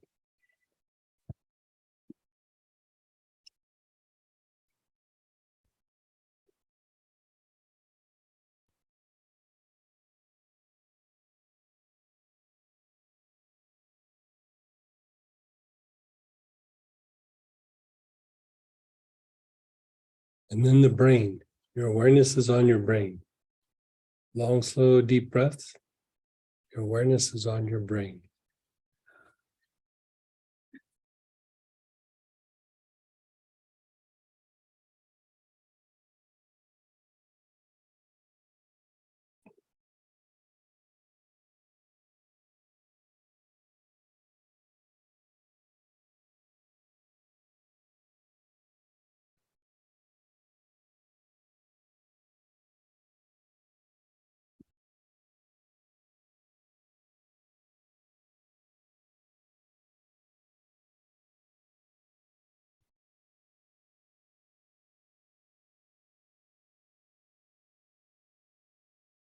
And then just let go. Just let go for a moment. Just be still, be aware, just let it incubate. Let it kind of shift your energy body. Just be still, keep your eyes closed. Just let go.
Now reflect on the situation. Reflect on the area where you need to take action and you're hesitating.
Okay, we're just going to slide into the next one because it's a variation of this. Procrastination, I would say, has to do with starting your effort in a particular area, but another variation of procrastination, I wouldn't call it procrastination. I just refer to it as diminishing effort. So you might start the process, but instead of going 100%, you're like, I'm probably going to give this 30%. And then if it doesn't work out, but if somebody looks at it, it looks like I made an effort. Or, maybe you're afraid to make an effort because, too many difficulties or too many failures in the past or not enough success. Could be that you feel or think you don't deserve something. Sometimes even worse, you're just flipping tired. You're just fatigued. Yeah. You only have so much juice in your legs to do another lap around the park. And somebody says, do 2 laps. You're like, I'm out of here. I'm done. I can't do it. Right. Combined with a lot of change. Yeah. And about the, you schedule someone to do work for you and they don't show, won't show, ghost you.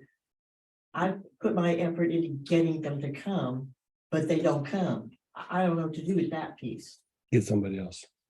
Yeah. That part I can figure out. So she's saying, what happens if you make an appointment? I think you were having repair people out to your rental properties, right? So she was like, what happens if you schedule people and then they just don't come? I mean, you can try calling them again, but my experience is like, especially if it's the first time they're supposed to show up and they don't show up, it's going to be like that the whole time. You know what I mean? So then you go, okay, you missed your opportunity and you're going to get somebody else. But you can only offer new tires and or sexual favors so many times before. Somebody's wanting your phone number? Yeah, right, exactly. If they don't want to help it all. And a roofer, firstborn child. Okay, so we're using basic chakra, is that what we're using? So there's a list of different kinds of time and then the blend for the basic chakra. So this is not just like you put it on your basic chakra and activates it. Just like we did with the colored energies where you're producing it from the inside out. This is enhancing the function of this chakra from the inside out. Putting it on the basic is one thing, but breathing it into different areas, it does a whole nother ball of wax. So it's like stimulating something from the inside out. Okay, so it's more about inhaling or getting it out of your body. Yeah. So begin inhaling. And at first, you could even think about that same situation and then begin inhaling. No pattern at first, just inhale the oil and just see how it makes you feel. So any of the forms of time or the basic chakra blend. Anytime, like Moroccan time, anytime. The ones listed are the most potent, but any time will work. Okay, Yeah. so just these two are the most potent. Benchmark and spike time are the two. Yeah, yeah.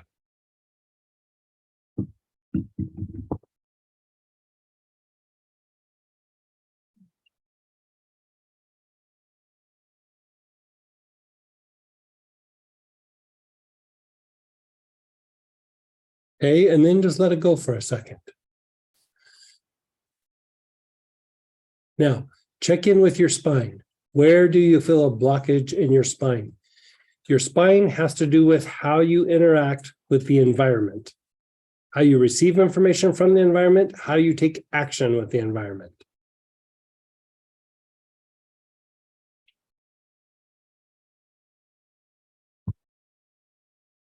So where do you feel it in your spine? Sit with it in your spine and then begin inhaling the oils into that particular area.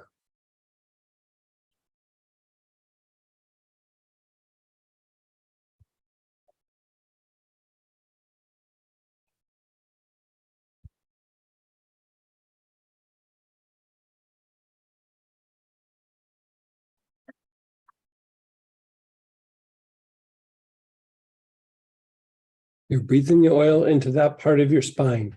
Even if it feels like it dissipates, still keep working that area for a little bit.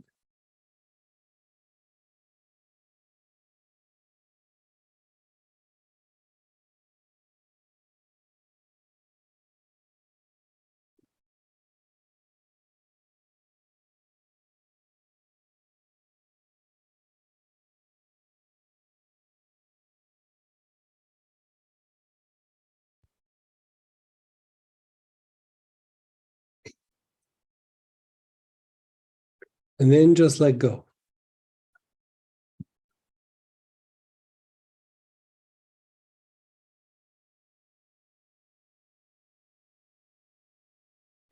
Just let go.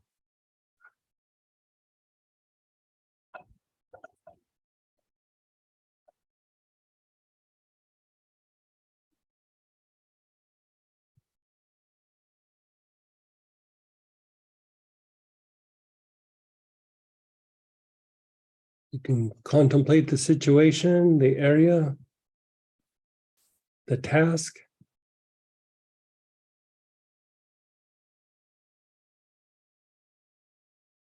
You know, here's one that I'll share that's a personal one for me. Like this is back from many years ago. If I had a task and I started doing well, like if I started producing good results, I would back off and start phoning it in. Things are going well. Why should I put in 100% of the effort? Why should I do more than what's expected of me? So I would like, oh, I'm going to hit my target. So I'd start diminishing my effort because I could. I'd have a really brutal talk with myself. As soon as I would start doing well, I'd just start phoning it in. You know, I don't know if it was about success. I didn't know if it was about or just being busy or being lazy or whatever it was. But, you know, at some point, the behavior just, you need to push through it. Right. And so sometimes it's great to understand why. And sometimes just got to blow through it. just got to push through it and just start working your way through it. Stop looking back. It's time to look back. Time to do self-examination. And sometimes it's time to put on your big boy pants and get the job done. So again, find it in your spine. Where do you feel this in your spine?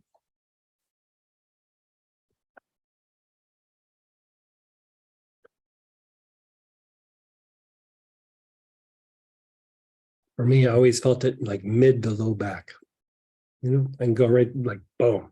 It's like that spot. Whenever I start to feel that way, I go literally to that spot and I can feel it. It starts to be where you get your little indicators, how like your check engine light will start flashing in your car and you'll go, oh, look, tire pressure is low. Oh, look, that spot on my back's going on. I'm starting to diminish effort. It's starting to flash. I need to find a gas station quickly, right? I need to do something about this quickly. I can feel that spot flaring up. Some of these things, like with the brain and the spine and the body, it's almost like they become little indicators of like, I'm doing the behavior again. I'm having that weird motivation or lack of motivation that, yeah. So go ahead and begin inhaling the oil into that part of the spine.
And then just let it go.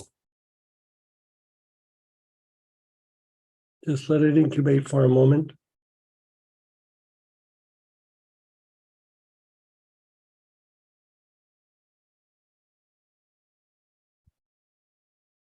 Check in with your spine again. Is it that same spot or did it move? Is it somewhere else? Check in with that spot. Hold your awareness on that spot. Begin inhaling the oil into that area.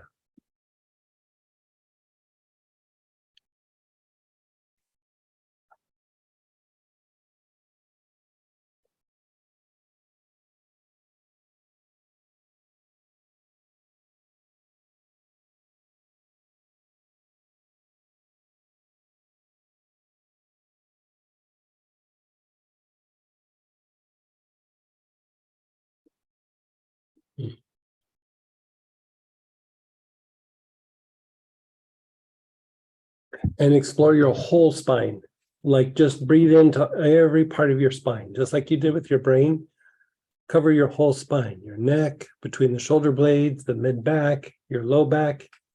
Be sure that you cover every part of your spine, top to bottom.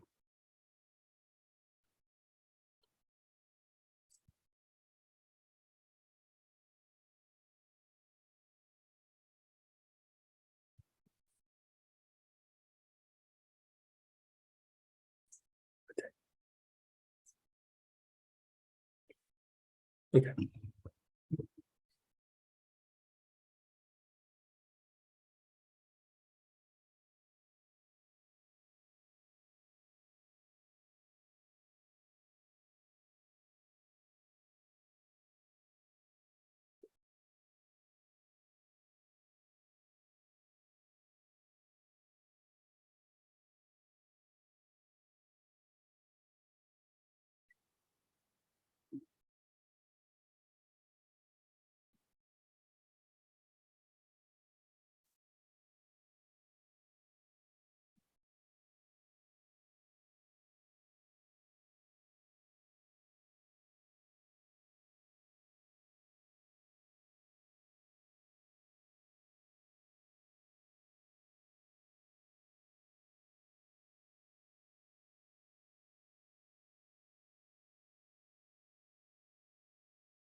And then just let go. Let go of everything, just let go.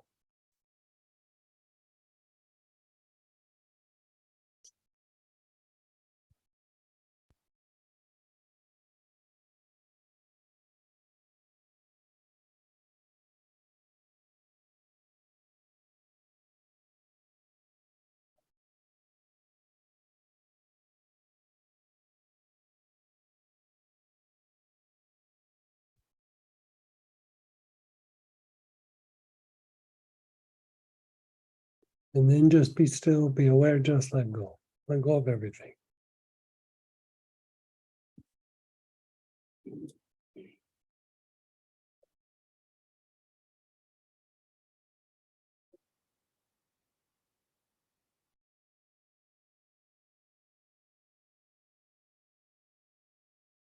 Just let it incubate. Let it shift.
Okay.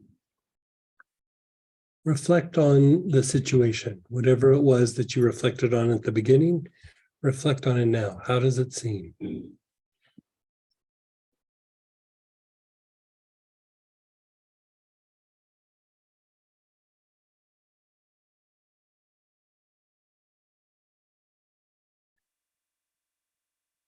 Okay, let's go ahead and take a bathroom break.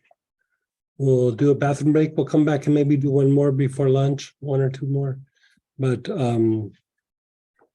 we'll take a 15-minute break. We'll come back at 1/4 till the hour.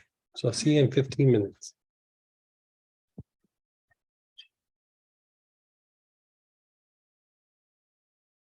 Okay, everybody, let's go ahead and come back, and we are going to jump down for unwilling to prepare. Ugh. Like when I was writing this one, I was like, this one hits me to the bone. Like, this is the story of my youth. Like, I'm not joking. Like when I was in school, I wouldn't study for the test until the morning of. Or sometimes if it was later in the day, I would study at lunch. Like, had weeks to prepare, wouldn't do it, and then I'd wait till the last minute. Oh, talk about a bad habit. Oh my God, it was such a bad habit. And so, what's it? That might be part of it. So I think it was just a different version of procrastination. I got used to the stress. It made me perform, but at the same time, as I got older, the classes got harder, and I was like needing to get up at like 3 in the morning or 4 in the morning, and I wouldn't break the habit. Like I could have been studying all week, where the night before I could have just slept, but I would just not do it. And so, you know, I broke myself of it. Like mid-20s, I think, mid to late 20s. But like, you know, sometimes you grow out of it maybe, but you know, I still see those little pieces of it pop up from time to time. You know, deadlines do make you perform better, but at the same time, better to be a little bit more self-motivated other than a gun to your head all the time. You know what I mean? That gets old. And besides, it leaves a bruise. I'm joking. we see it as an opportunity for a new. So unwilling to prepare. savory is going to be the thing that we're going to use. You could also use liberation, and a throwback to the brainwaves is gamma. And so on the note with the brainwaves, for the ones that have the brainwave kit, we are going to do a study group here sometime very soon with just the brainwaves. Oh, It'll be like in the evening or something. I meant to do it through the holidays, but I just had too many deadlines and I couldn't pull it off. But my intention was to do it between Christmas and New Year's. But If someone doesn't have a scan.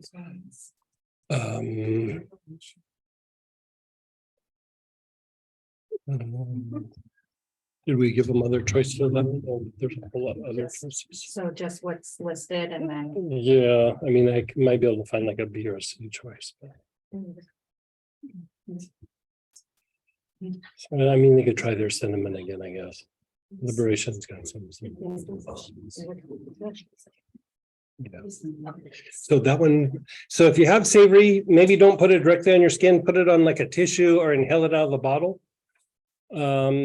Liberation, kind of the same. It has savory and cinnamon in it, heavy on the savory. If they have summer savory, is it the same as savory? Yeah, summer savory. I mean, we're using winter savory, but savory. Yeah, that's fine.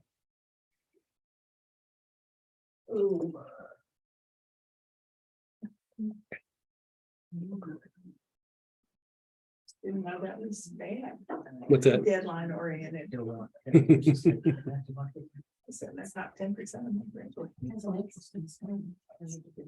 Studied in the bathroom. I'm not moving. Okay, so this is what I'd like you to do. Think of a situation where, I don't know, maybe you don't want to put in the homework or the time to prepare or to study or to learn something, you just want to kind of show up and wing it. You know, being prepared can look very differently, you know, like, you know, I used the idea of the test. Like, okay, the morning of I get through and study or something like that, but being prepared, like say you're in an industry where you are keeping tabs of trends within the industry. You're looking at magazines, you're watching things on social media, you're watching the trends like what's happening, what's like going well, what's not going well. And that in a way is preparing so that when the job arises or somebody calls you in to do a particular task, you're already prepared because you've been monitoring what's going on. So a lot of times this has to do with just being attentive to the things that you're doing all the time. Like it might be like, okay, for example, the simple one is I'll use the oils. Okay, so there may be a certain oils that certain times of the season are easy to get, and then at certain times they're hard to get. But one of the things that I do is I watch the trends of like how everything is going. Is something fluctuating in price? Is there some new like cosmetic company coming in and buying up one of the oils that's going to change the price? But the big one is I watch weather patterns in other places to see like, is this going to be a good year for rose? Is this going to be a good year for rosemary? Is this going to be a good year for thyme? Is this going to be a good year? Like, is there going to be a shortage this year or is it going to be okay?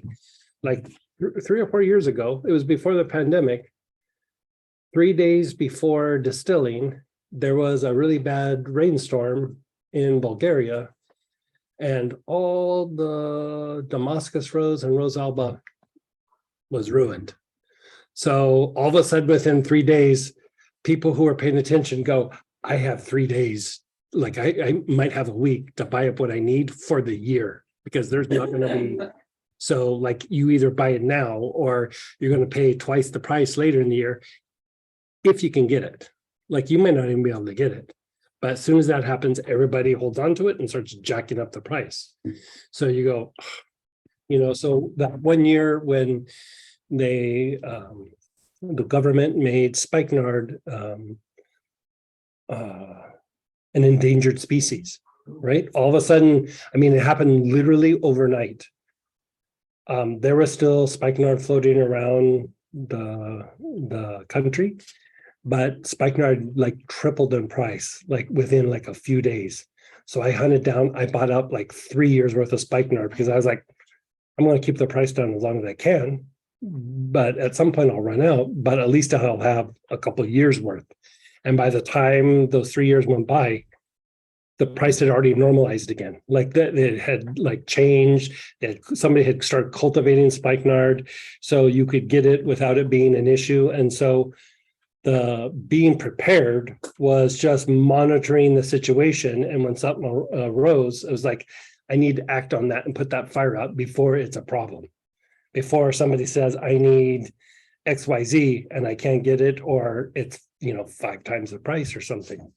So being prepared is not always like studying or getting up early or showing up early. Sometimes it's just like, at some point I know it's going to rain, so I should probably have a jacket for the wintertime. I mean, there's an old, I think it's a Filipino saying, don't build a toilet when you have to go to the bathroom. Build a toilet before you have to go to the bathroom, right? And it sounds really silly and simple, but sometimes we get into that situation where we're building a toilet, like I really need to go to the bathroom, got to build that toilet, right? So unwilling to prepare can have many faces. It depends on your industry, it depends on the relationship, it depends on, say it's a relationship, you're like, okay, maybe you and a family member always have a weird interaction and you just go, you know what, I'm going to come in, I'm not going to say anything about politics because we always end up getting into an argument about politics. I'm going to ask them about themselves, and I'm just going to have a couple things chambered, so when they start talking politics, I'm like, hey, nice shoes, where'd you get that sweater? And you just change the subject. Like, you go in kind of prepared for something that is going to be a difficulty. So yeah, Savor is real good for this. Liberation is really good for this. Okay, so we're doing the brain awareness thing. So think of situations that you're doing all the time. Could be a relationship, could be something at work, could be a hobby, could be your spiritual practice, could be healing.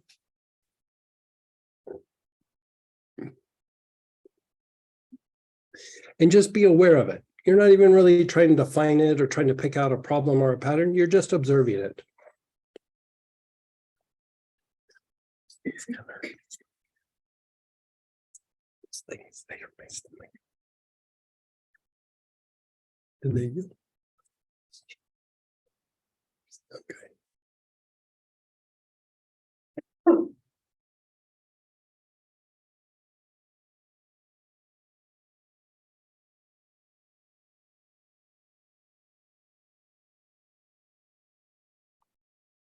Okay, now find that in your brain. Where is that in your brain?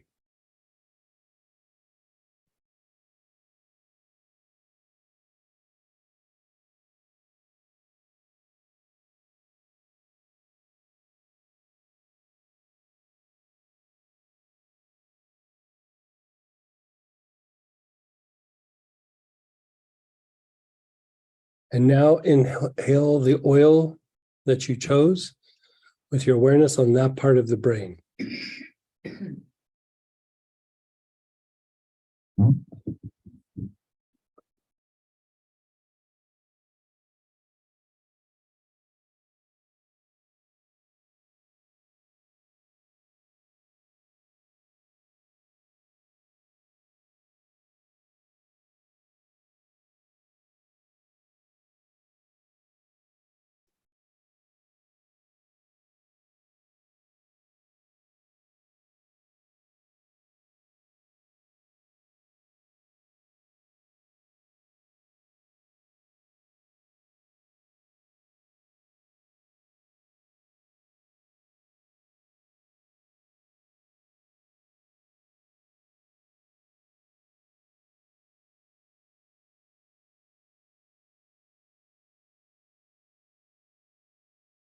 And then just move your awareness over the whole entire brain, whole area.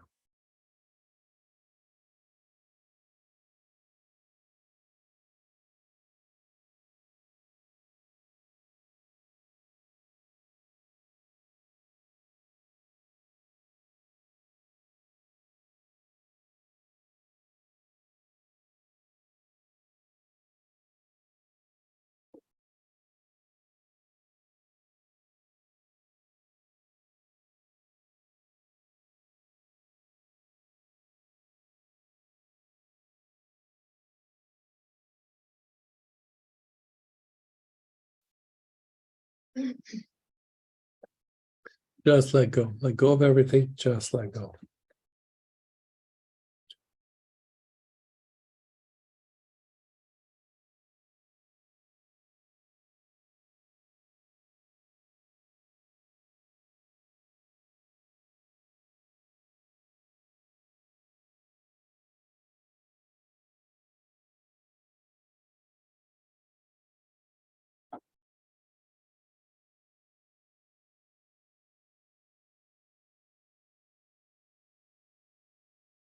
Again, check in with your brain. Where do you feel it in your brain?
And then you're inhaling with your awareness on that part of your brain. You're taking long, slow, deep breaths.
Your awareness is on your whole brain, both sides, front, middle, and back. Bless you.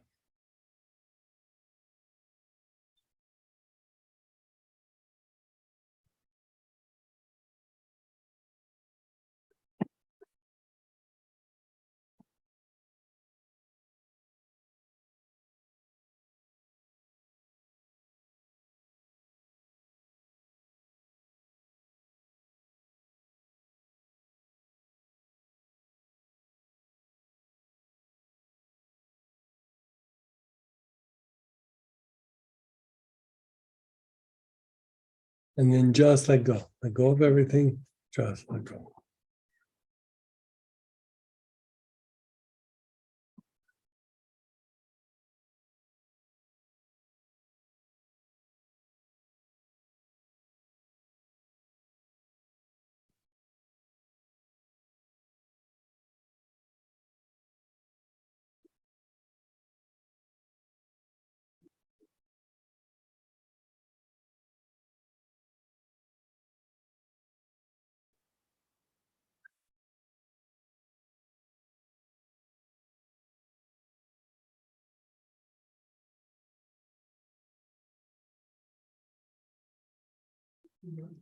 Then again, check in with your brain.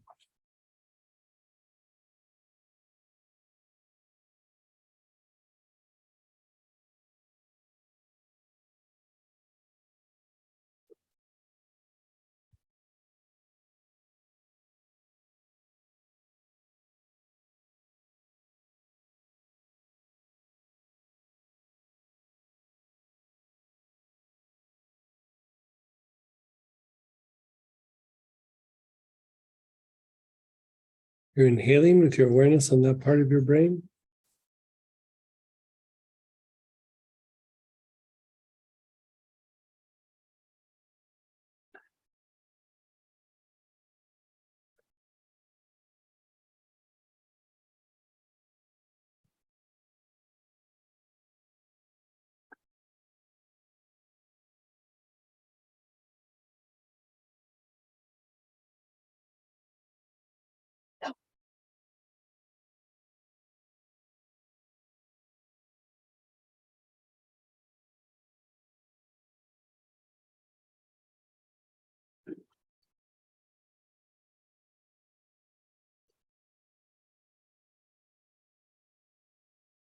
Your whole brain. Your awareness is on your whole brain.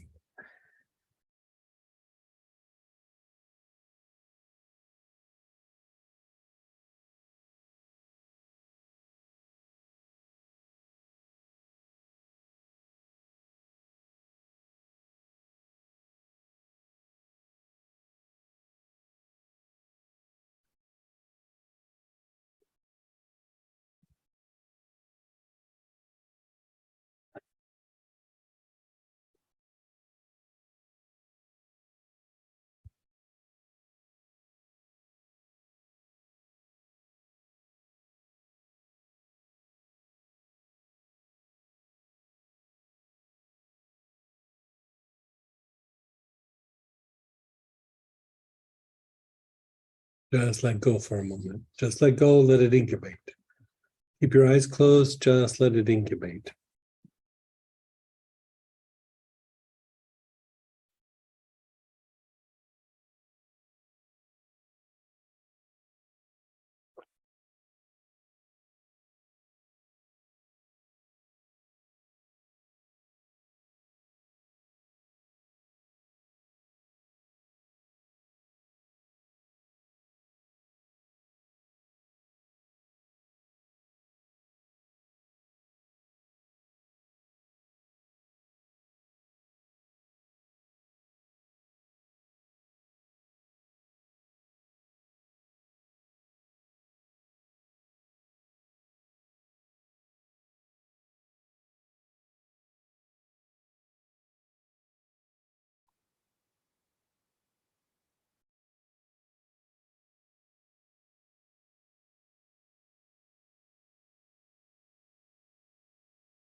What do you notice?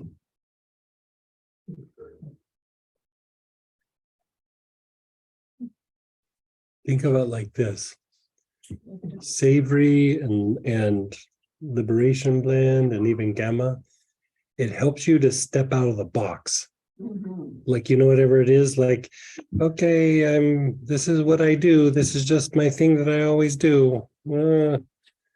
It helps you to step out and create a new pattern. Something about the savory that, you know, when you ingest the red thyme, it kind of has that, whoa. I think that's it. Yeah, somebody is saying, like, you know, like sometimes cinnamon or thyme will have a little bit of a oregano can be that way too. Savory is very like smell and scent is very similar to oregano. And so it's, you know, it's hot. It's like any of the things that like make you take action, like kind of quick, like fit, you know, physically or psychologically, a lot of times they're hot, you know, or semi-hot. And so they're not for every day. Like, you know, you don't want to just be like, I'm going to diffuse savory 24/7 for the next 8 years. Probably some other choices are better, but during cold and flu season, it rocks. during times where you're trying to step out of the box or do something that you're having a hard time doing and you don't want to do it and you don't want to prepare. And I mean, like when I wasn't getting up and studying for the test, bottom line is I didn't like school. Like, I mean, I'm just being honest with myself. It's like, I don't like school. I don't like the subjects. If I like the subject, I would study, but I'm doing a bunch of things that I really don't have interest in. And so I still needed to develop the skill set, but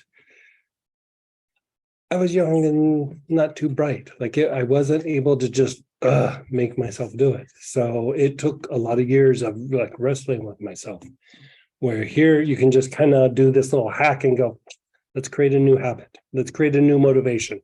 Let's just put it in motion and then the pattern will be integrated, right? So it's another one of those little hacks. Contemplate the situation again, contemplate it. Could be a different situation, but just look at it or even look at the tendency. Think about it for a minute. And then again, check in with your brain. Where do you feel it in the brain? Sometimes it's in the front, sometimes it's in the back. Sometimes it's like your brain's a pinball machine and it's bouncing all over the place. Just whatever you feel that jumps out the most, you put your attention on it and just be aware of it for a moment.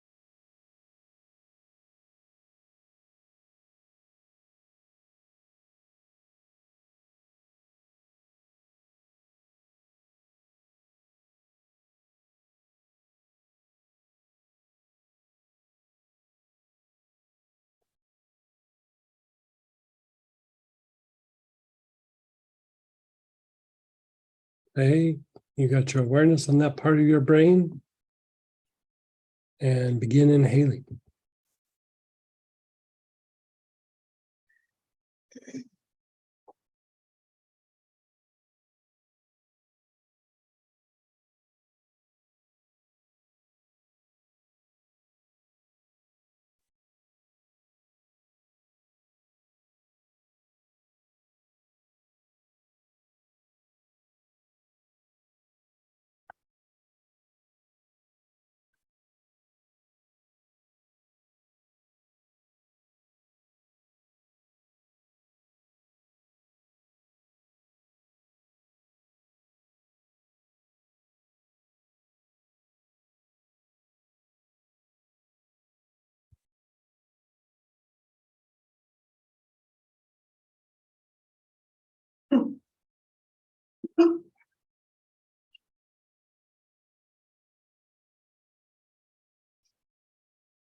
Put your awareness on the whole brain.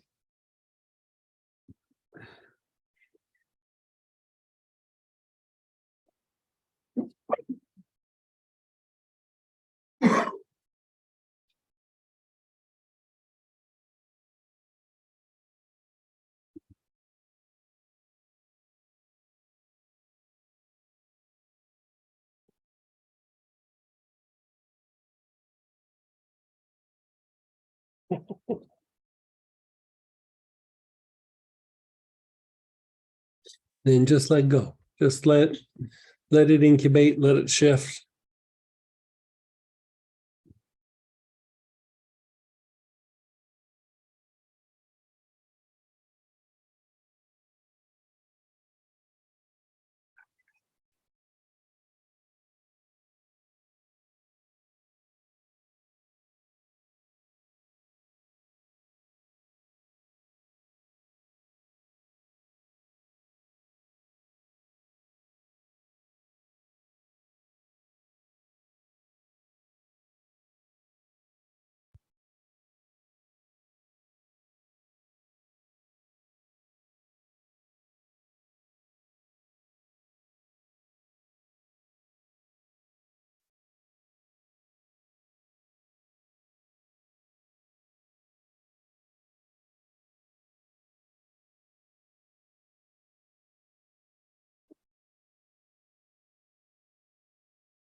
Okay.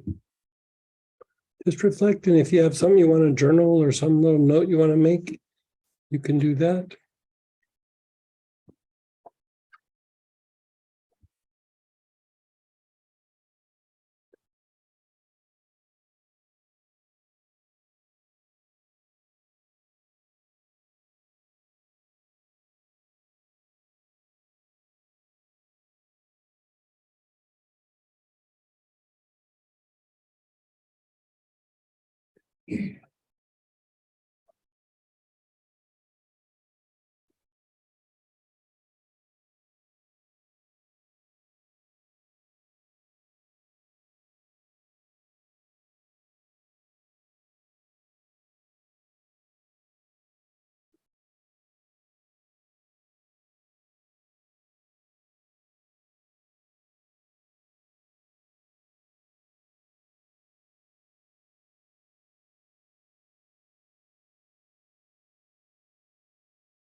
Okay.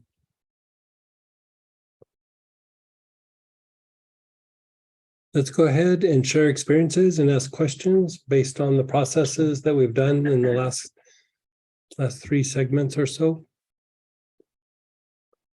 So you can unmute yourself, you could type in, or just let me know. Go ahead, Barbara. Hey, Miss Barbara. Hey there. This one strikes me as kind of funny. Mhm. I really related to the first 2 pieces a lot. And I got to this one and said, well, I prepare for a meeting, I prepare for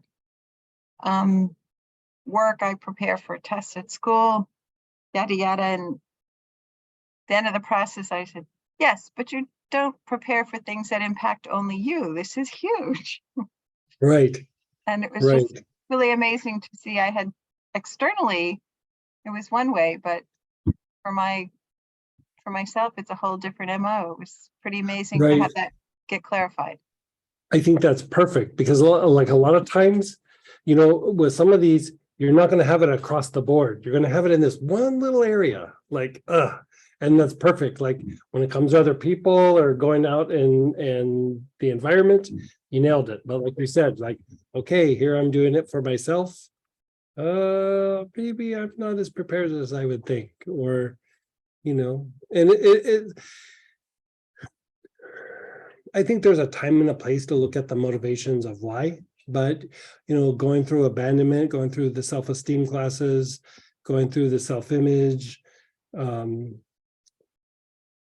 a lot of that is going to unwind the reasons why, right? And so when you get down to this point, it's like, okay, either I need to do more work in those areas or the pattern's so ingrained, whatever. So these are almost like, at the end of the day, I still got to get a hack to break this new behavior, this new pattern. And so, you know, maybe when it comes to doing stuff for yourself, you sit and you contemplate it, you do a little savory, you know, just like 5 or 10 minutes, and then go, okay, I'm going to prepare for, you know, my meditation or my practice or my, you know, whatever it is that is the area where you struggle with for yourself. And by doing it repetitively in that area, these are areas that are already on like autopilot, right? So they're usually like, you know how you have programs running on your computer that are running behind the scenes, or they're doing things, but it's not the screen you have up, right? We all have that tendency, and it's not like we're going to completely wake up to all of them, right? But there's going to be these certain things that are just running in the background. Well, a lot of times they've been more out of a reaction to something rather than this is what I'm choosing. And so you're going to kind of like use these hacks to go, okay, this part of my psyche or effort or awareness, perception, whatever you want to call it, it's probably going to run on autopilot, but I'm going to choose what's running. I'm going to choose the program, right? Where before we're just running because of things that happened. Like, so you're still going to be on autopilot a little bit, but you're going to come in and say, let's do this new behavior. Let's do this new thinking. Let's do this new motivation, this new like kind of action. And once it's ingrained, Like I can stop thinking about it, but I've chosen it.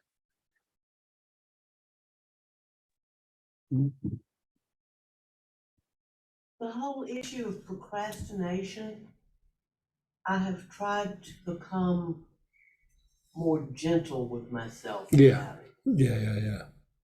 I hear you Because there. I find sometimes something I'm just truly dreading, I'm thinking about it, it's just percolating. Right, And then if I will not beat myself up right, one side and down the other, right, all of a sudden, it's the easiest thing in the world to sit down and do because of the mulling over or right, the whatever. right.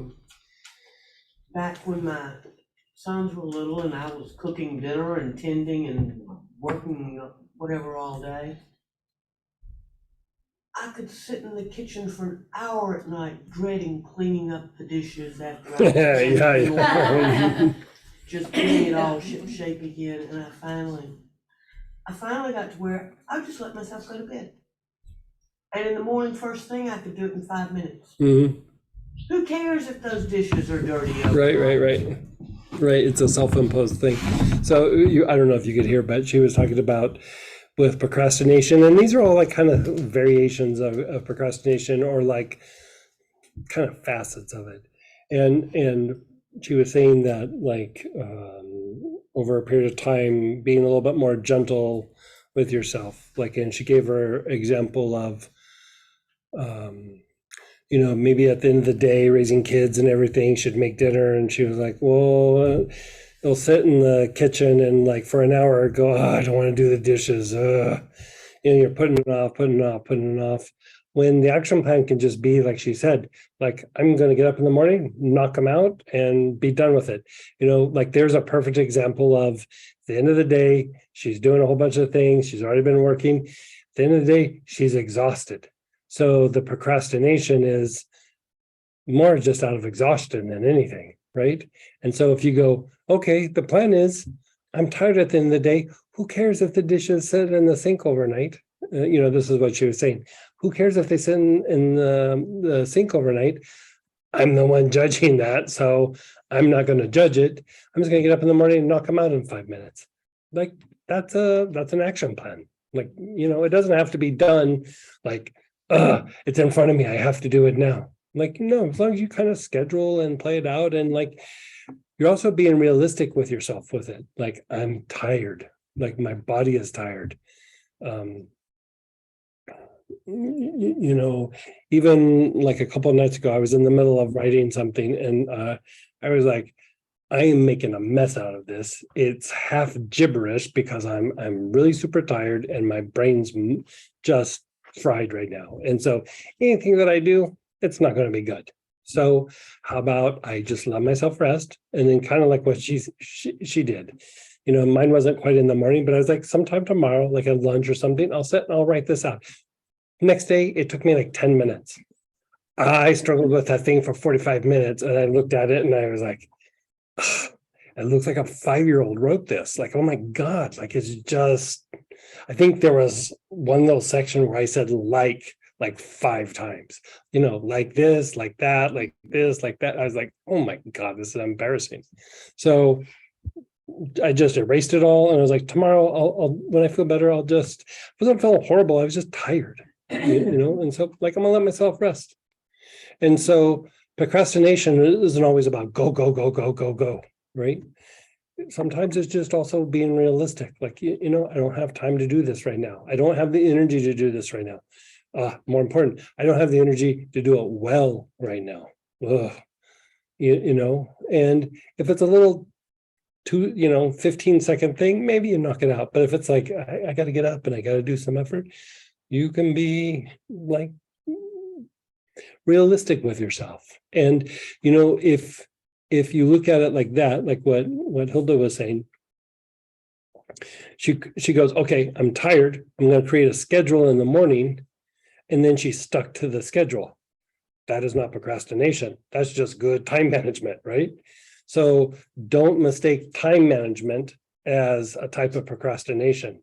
Like, look, because you might have tasks in front of you that really aren't time sensitive or even important. And you go, well, I'm going to do this. So kind of falls back into like starting to create obstacles or starting to like distract myself. Or, one of my tricks was like when I was young, I had a couple really important things and I had like 7 things that they weren't even important. They were just like things that I wanted to do, but they were easy. So I was like, let's knock out the easy stuff before I do the hard stuff. And then when the hard stuff would come, I didn't have time. I was too tired. I was too distracted. I forgot, all of a sudden I had all these reasons and I'm like, well, I guess I just didn't have enough time. No, I had enough time. I just made bad choices. Like seriously, I mean, I had a series of these talks with myself. I'm just making super bad choices. Like the things that I did were not important at all. The things that were important that I needed to do, I didn't do them. Like I didn't want to do them. Like they were too hard. And usually it's more that it was too hard in my mind. As soon as I started doing it, I was fine. I just like she was saying, like I sat in the kitchen and for an hour didn't want to do it. I would find myself spending more time coming up with reasons why not to do something than the time it would take to do it. Like, and I was like, God, talk about embarrassing. Like that's, I every time I start something, I would shoot myself in the foot. So with that, be realistic with yourself. Like, okay, if I schedule this out, do I have time in the morning to do it? Will I get up in the morning? Well, will I be clear enough to do it? Will I be too distracted? And then you go like, yeah, I could totally do that.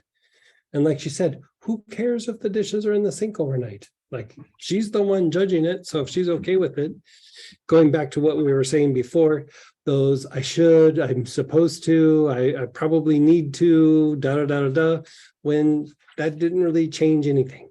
It just changed a 5-minute routine for her in the morning. That was it. And so, yeah. And go ahead, Robert. Hey, Robert. Hey, Greg. I have 2 parts to this. The first is the follow on to what you're talking about. I have this tendency to make things into this big to do. I see that coming up later on. That's the next one. Yeah, like putting away the clean dishes, taking them out of the dishwasher, putting them away. Oh my gosh, that's going to take me an hour. I can't get started. I only have 5 minutes. Right. And then eventually I realized, okay, I have 5 minutes before a client's due to arrive. I can at least get started. And if I don't finish it, it's no big deal. I'm halfway there. And then I found myself getting it done in 3 minutes. Right. It's like this, what have I been doing with this all along? And yes, it's not the highest priority, but starting one of the top priority projects is not a 3-minute task. And I'll still have to do the dishes sooner or later. Otherwise, I can't put the dirty dishes in. So it just changed the way I thought about things. Nice. So that's one of it. The other thing I was really started to talk about at first, every time you took us to brain awareness, or almost every time, I kept being brought to my eyes. And I'm not sure why. It was like my eyes, not my brain, my eyes. I would say with it, probably has something to do with processing. Okay. Yeah. Like whenever my eyes come up, like when I'm doing that process, it's like I'm in the middle of processing something. Oh, definitely. Okay, great. Yeah, that makes sense. Okay, thanks. You're so. And go ahead, Ellen. Hey, Ellen. Hello. So how about if you have what I'll call like an aversion to something? And I'll give you an example from a long time ago, but I've got a couple of things now. So when I was a kid in our house, for whatever reason, I would never change the toilet paper roll. Probably because I messed it up when I was little, but I seriously, when I moved out on my own when I was like 18 and in college, it wasn't an aversion at all. It was like, well, somebody has to do that and you're the only one here. But like it wasn't like I overcame it, with some kind of hack. It was kind of like, oh, you're the only one here, so you have to do it. Right. So I've got like other things in my life now where it's like stuff that needs to get done, and still, even if I'm the only one here, I'm not doing it. So I feel like it's, I don't know. I would probably do like, so. I would probably do like number 2 or number 3, like the diminishing effort or the procrastination. But the thing that could also be a little bit interesting is I'm trying to find it here real quick.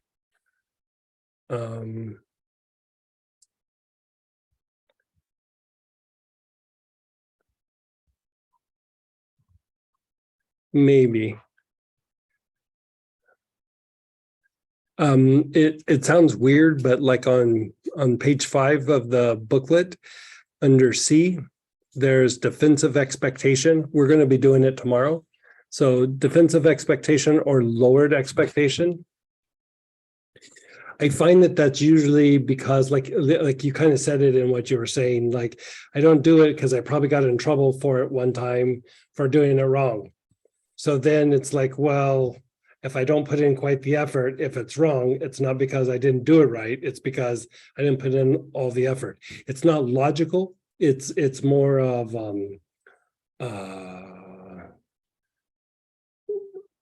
like you're trying to avoid the situation where maybe you got in trouble before. And so you're like, it's almost like a way of saying, yeah, I don't care, or it's not that important, or, you know, I'm just not going to put in a big effort or something like that. And so like, it's kind of easier to see, like you said, like the toilet paper roll, it's really important, but, you know, sometimes it might be a big thing where, you know, it could be that you're dating somebody and you're like, you really like them, but you're afraid you're going to get hurt. So you're like, yeah, I'm not really going to try that hard. And then if it works out, okay, I guess it's meant to be, but I'm still just not going to try that hard. Right. So like it will depend sometimes on what it is. But I would say almost always it's that one especially has a little bit of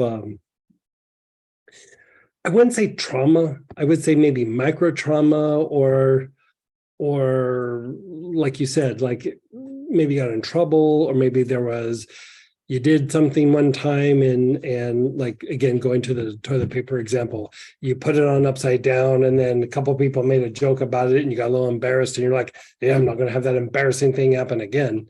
You know, not that that would be one, but still like, you know, and so lowering the expectation means that like, you're going to minimize the hurt, you're going to minimize the embarrassment, you know, you're going to minimize the outcome because you don't care or you really weren't going to do it well anyway. You know, it starts to be in like that vein. And so when we get down there tomorrow, that's the one I would really work for breaking that pattern. Thank you. You're so welcome. So we also have some shares and some questions too. By the way. Someone said, I'm finding I procrastinate less when I break it down into pieces and acknowledge the reason for procrastination, like the lady speaking.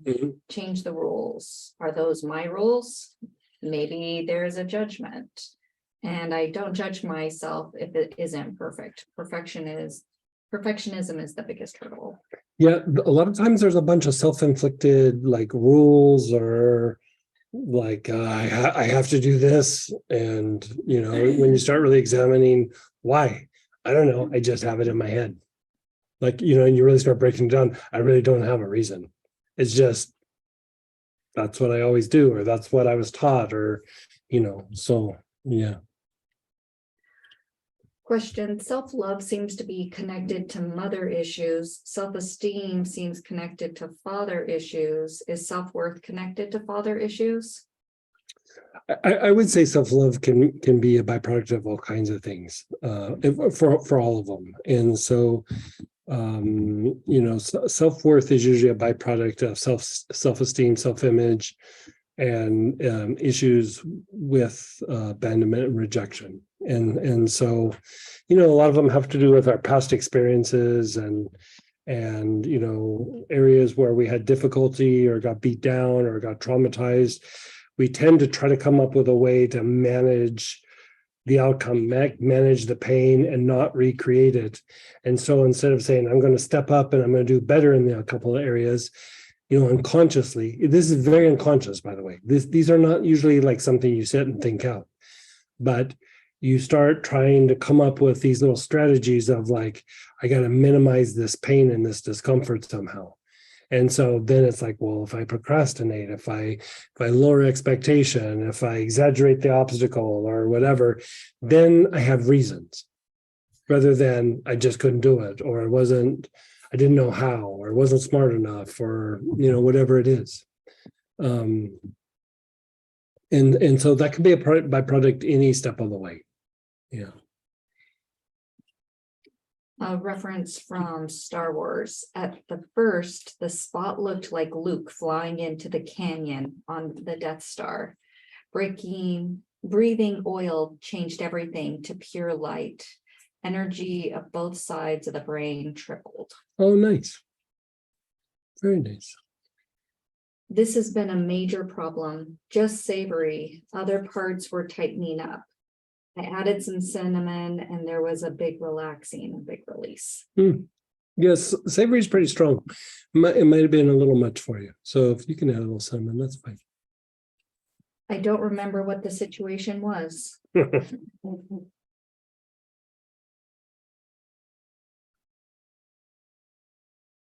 If I'm not prepared enough, I just don't do it these days. Yeah. Yeah. Savory made me sneeze twice. Yeah. Again, it's intense. It's a lot of like heat. So a lot of times it's a lot of times when you're sneezing, you're trying to get stuff out from deep within the sinus cavity. It starts to liquefy things sometimes. And so the sneezing is trying to get some mucus out. Could this be a byproduct of a need for adrenaline, a need to be addicted to it? Oh, yeah. It could be all kinds of versions of it. Yeah. And you've kind of answered this. Is this a form of procrastination? It's like different facets of it. Like, if you just look at procrastination, there can be different motivations and sometimes different manifestations. And so, instead of saying procrastination, I would say this is tied more to like what motivates you. Like it's still in the vein of procrastination, but this is about the unconscious drives that motivate us to do things. And sometimes we've trained ourselves in certain areas, and sometimes we are on autopilot and the program came from somebody else or because of an event or a series of events. And so it's just helping you to take action in your life or in the world. And so because it's action, you could almost say procrastination is tied into this, but it's almost like the underlying things that cause the procrastination. It's like saying, like somebody says something and it's like nice words, but like the energy that came through, it was like, it's not so much what you said, it's about how you said it, right? It's the energy that passed through like the action or the words. And so here, sometimes we're taking action, but the energy passing through it is unconsciously maybe motivated to avoid it rather than to take action and produce the result. And you're not making logical choices with this. It is usually more a reactionary state. I am having a hard time sitting still in this last segment, dragging my feet on this one, not wanting to sit and do this. Mm. In the blood purification pattern, I understand how the first 5 centers are connected to blood purification, but how is the brain connected to blood purification? It's processing all the information from the other organs.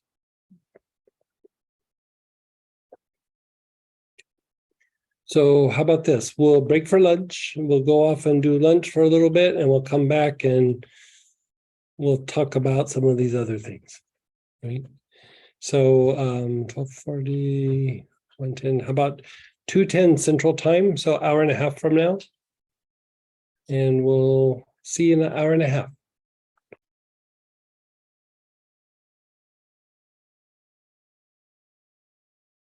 We're running late there, but we are doing great with time. So let's just jump in and continue. So we're at the top of page 3, if you're following along on your computer or iPad. And we're on segment number 5 or number 5, exaggeration of obstacles. And so, you know, it's one thing to like create the obstacles like we were doing right off the bat, but exaggeration is, you know, there's that saying, making mountains out of molehills. It's that. You know, I would say looking back, I could have turned pro when I was young. This whole idea of making mountains out of molehills. Yeah, it just didn't pay well. You know, otherwise I'd be doing it now. You know?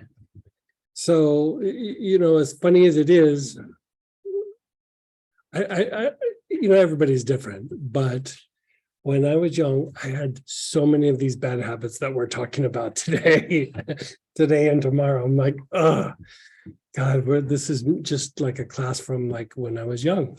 So exaggeration of obstacles. You're not necessarily creating them, but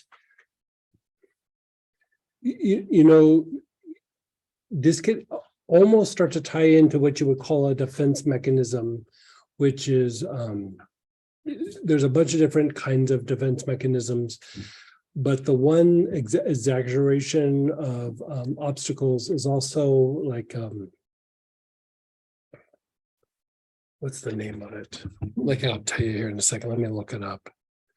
It was on my mind this morning when I was thinking about this, and there you go. Does that imply enjoying being obstacles? That's not a reaction.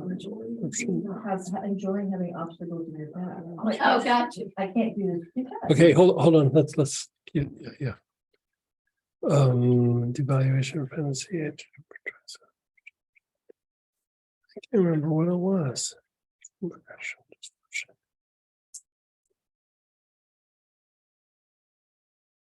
Yeah, I'll figure it out later and tell you. But anyway, so we're going to go through and we're going to utilize Ravensara. And I think I gave you guys a few choices there. I can look it up on the list. Nope, I just gave you Ravensara. Ravensara in beta. So. If you don't have Ravensara or beta, things that are antiviral can be helpful here. Bay laurel, eucalyptus, radiata, even monarda. They're not A choices, but they would still work.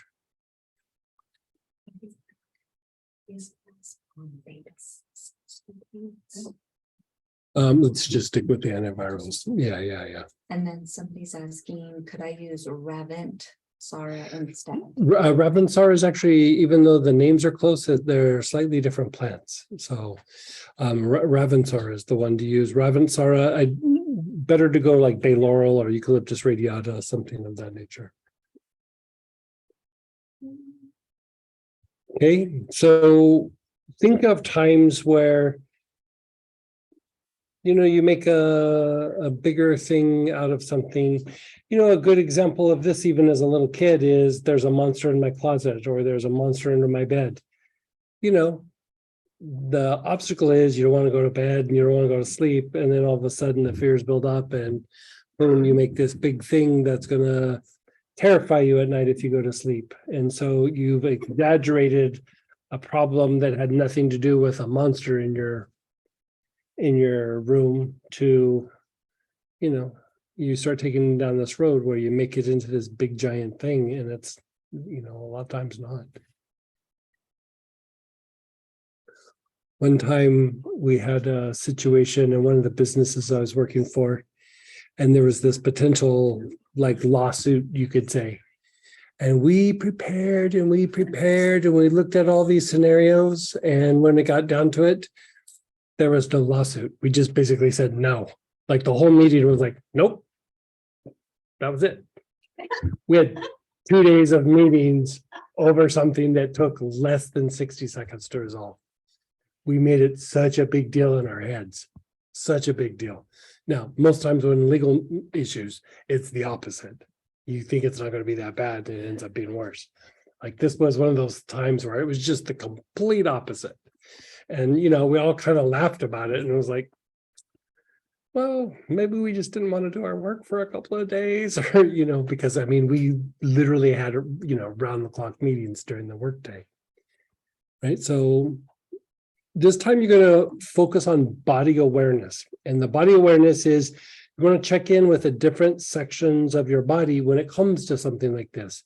You might be feeling fine, and then in face of the obstacle, all of a sudden your chest might tighten up, or your back tightens up, or I think somebody was mentioning, like, if they know something's that they have to do something, all of a sudden their back starts hurting. You know, that's pretty normal. You know what I mean? We get wired with these past experiences, and then when the time comes, you know, you have to override your physiology sometimes. The thing that I like about Ravensara for this, it's what you would call a terrain treatment and medical aromatherapy. It's not always for super specific conditions, but it just starts kind of fortifying and balancing out a lot of different processes in the body. And it gives you some energy. Like, so if you're a little bit fatigued, all of a sudden you have a little bit of energy to push through something. And it's also very antiviral. And when I was looking at the things that have to do with this kind of thing, exaggeration of obstacles, like the things that kind of registered were more antiviral than anything. I mean, it wasn't always antiviral, but it was a lot of the antivirals. Most of them were C and B choices, but still something in that vein. So here we're going to work with Ravensara. And we're going to practice body awareness, and we're going to sharpen our skills with the body awareness as well. So what I'm going to have you do is think of a situation where you made a mountain out of a molehill, where you've made some sort of difficulty look much larger than it was before.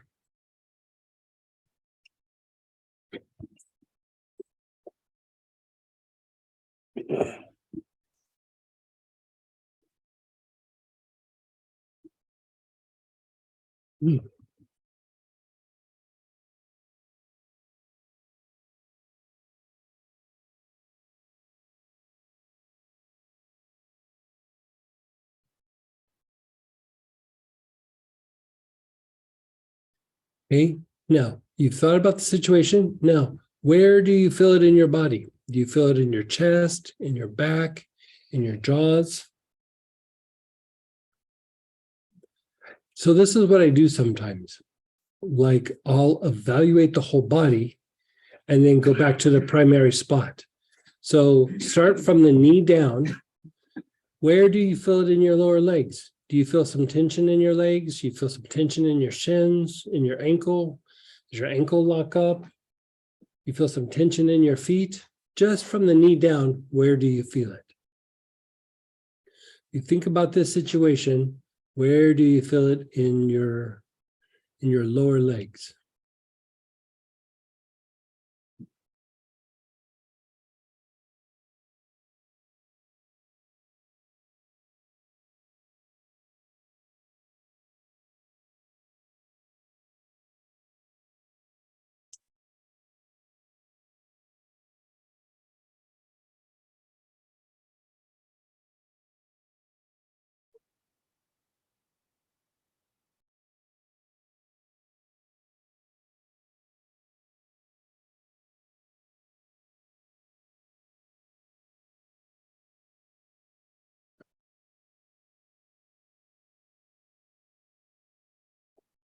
Now your thighs, the front of your upper thigh, the sides, the inner thigh, the back of the thigh. A lot of times with this, you'll feel it usually like more in the back of the leg, your hamstrings. Occasionally, you'll feel it in the inner thigh, but mostly it's usually on the back side. So when you're thinking of the obstacle, where do you feel it right now in your thighs? Wherever it is, Just sit with it. You're not even inhaling the oil yet. You're doing a little, what do you call it? Reconnaissance work.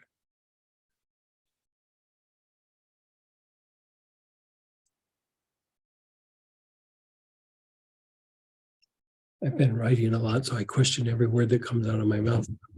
Like, is that right? Is that the right spelling?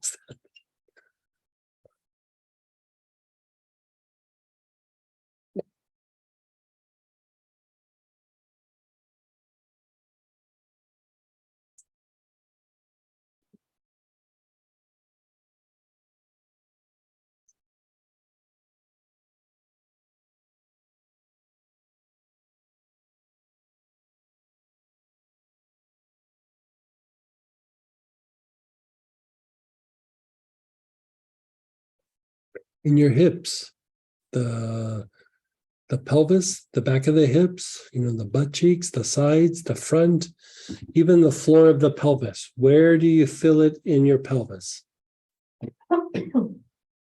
Front, back, sides, the floor of the pelvis. Where do you feel it?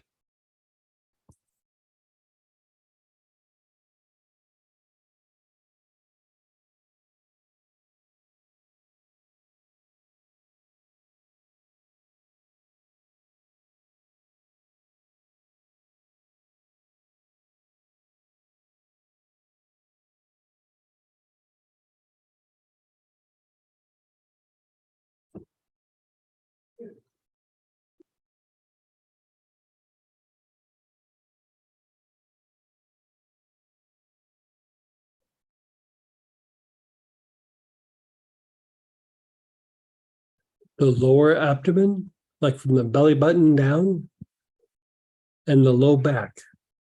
Again, belly button down, just that lower part of the torso. Where do you feel it?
Your whole abdominal cavity.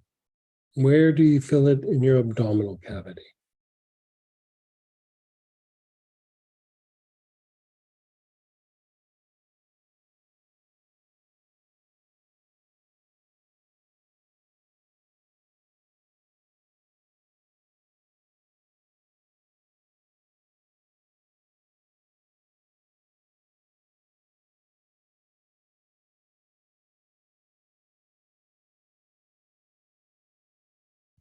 In your mid back?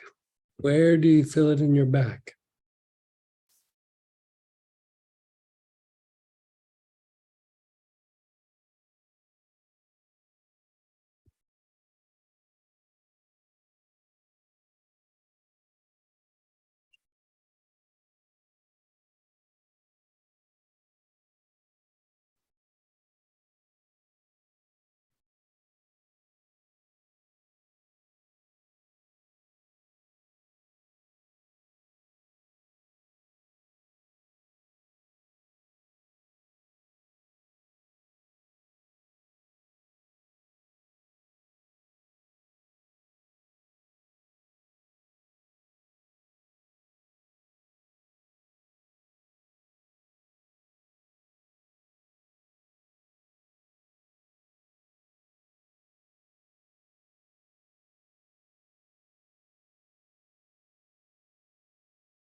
Your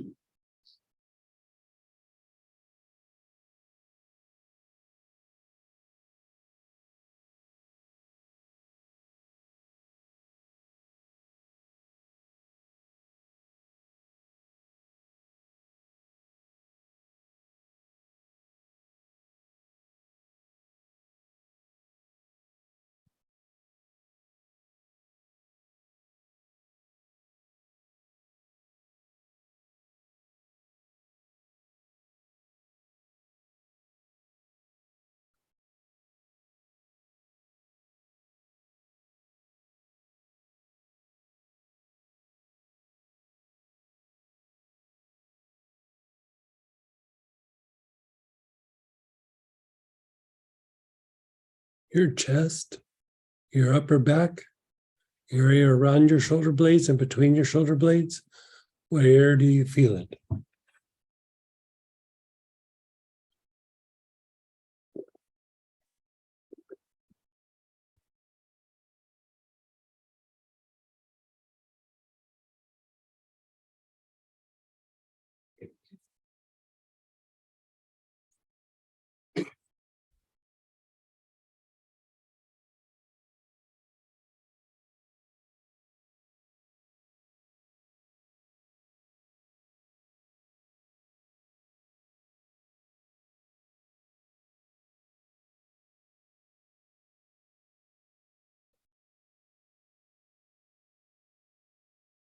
Then the tops of your shoulders and down the arms.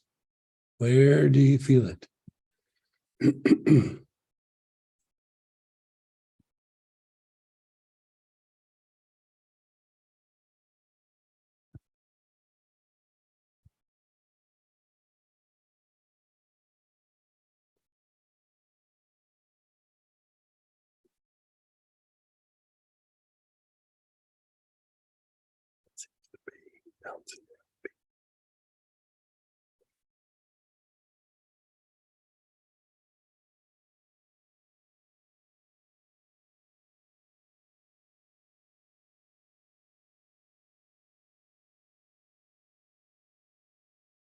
And then the neck, front, sides, back of your neck.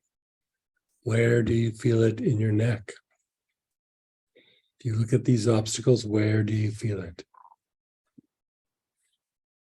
Wherever it is, just sit with it.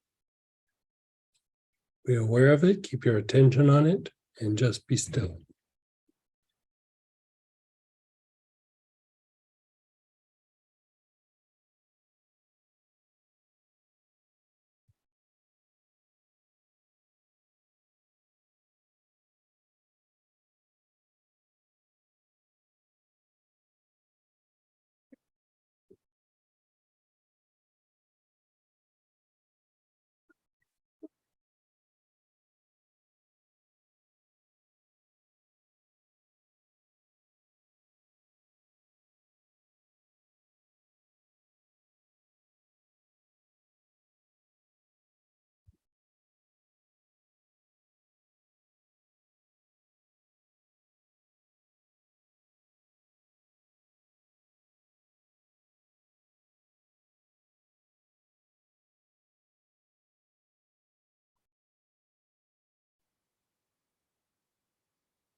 In the jaws, the sides of your head, the whole head.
And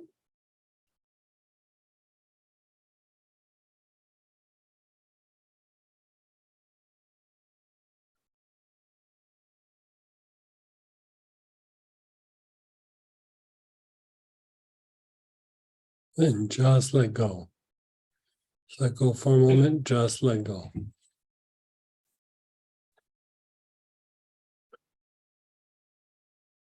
Now, out of all your areas, what was the one that stuck out the most? Was it in your legs?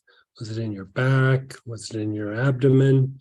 Wherever it is, put your awareness on that spot. Putting your awareness on that spot, you're being still with it, and begin inhaling the Ravansara.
You're inhaling.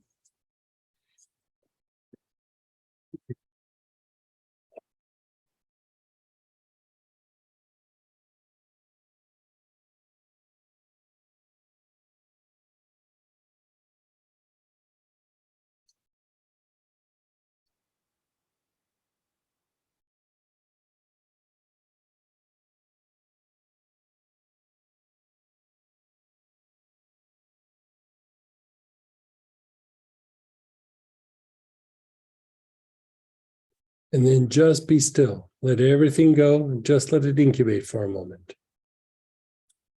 Just keep your eyes closed, just let it incubate.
Check in with your body again.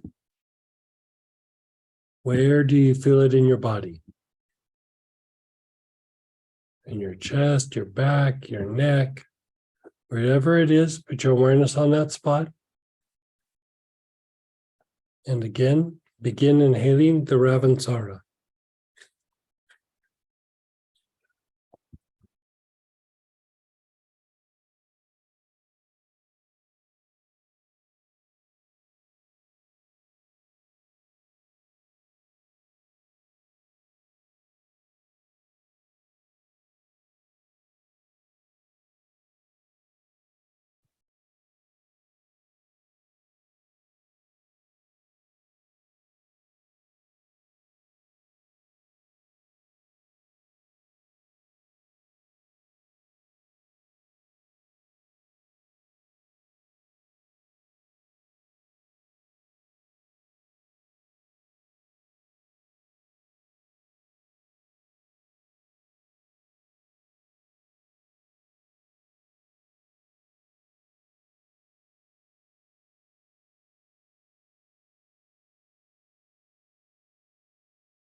And then just let it go.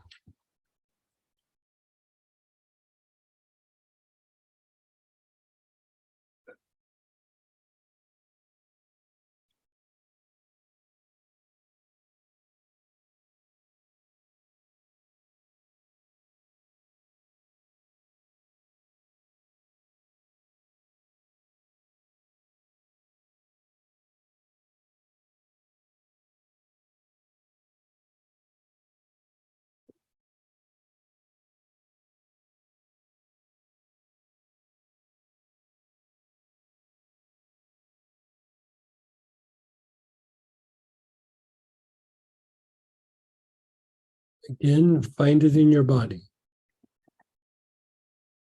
Where are you finding it? It might have moved from the last time. So check and do a little evaluation of your body. Where do you feel it?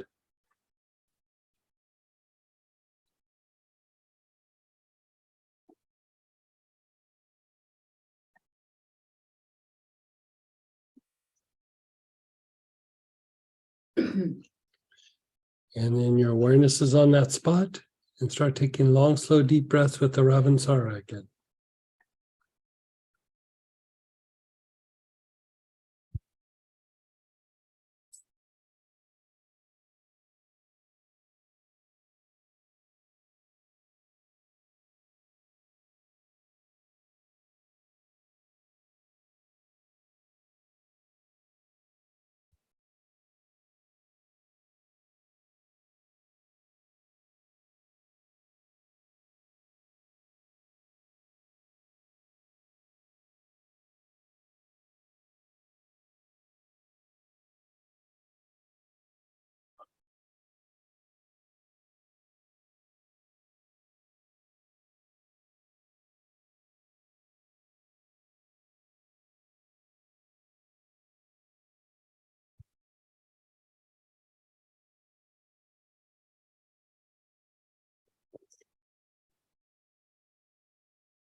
And then just let go. Let go of everything, just let go. Now just observe that pattern of exaggerating an obstacle or the tendency. How does it seem now?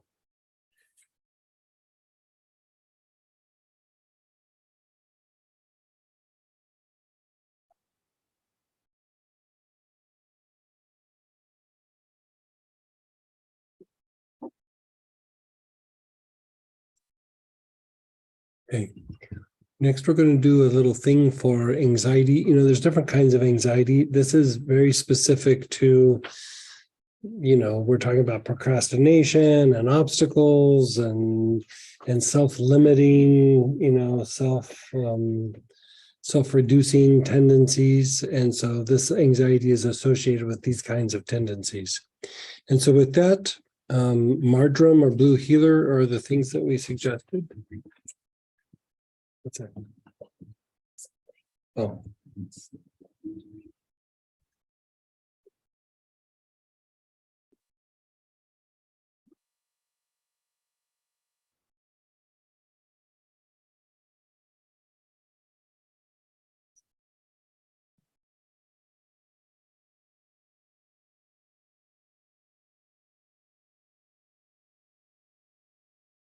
Okay. So you are going to start inhaling with whatever oil you're using.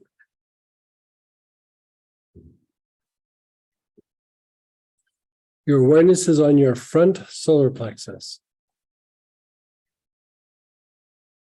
Your awareness is on your front solar plexus.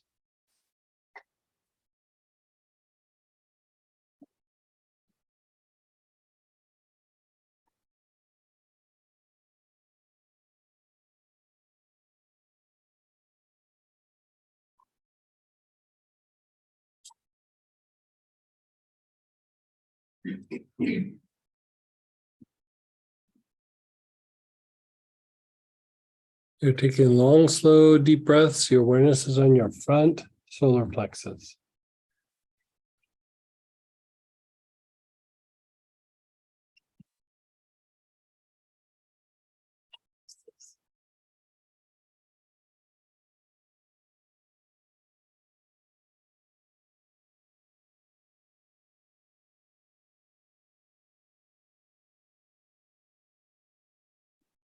Taking long, slow, deep breaths. You're still on the front solar plexus.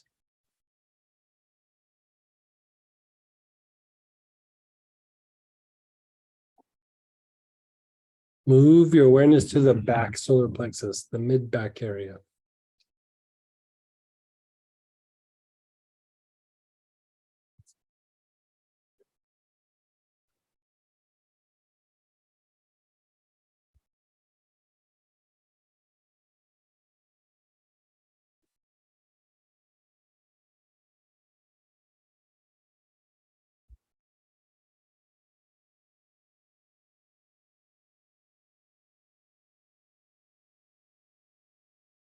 Your awareness is on the back solar plexus. You're taking long, slow, deep breaths.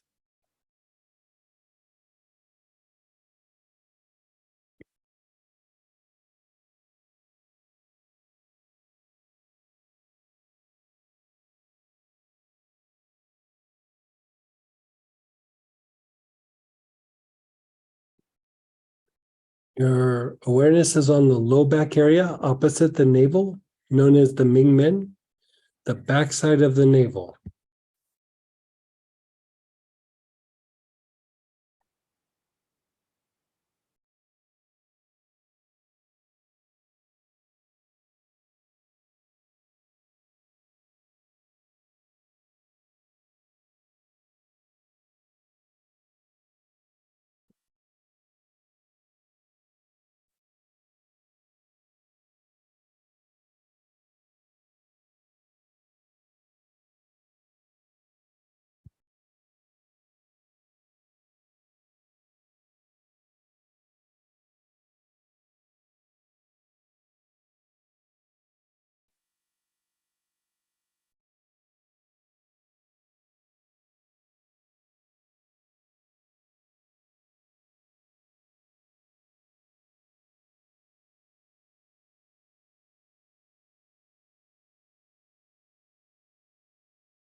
Your awareness is on the sex chakra, where the sex organs are. Taking long, slow, deep breaths with your awareness on the sex chakra.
And now do your Mingmen, which is your low back area, the backside of your navel, and the sex chakra at the same time.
And just be still, be aware, just let it go. Just let it go.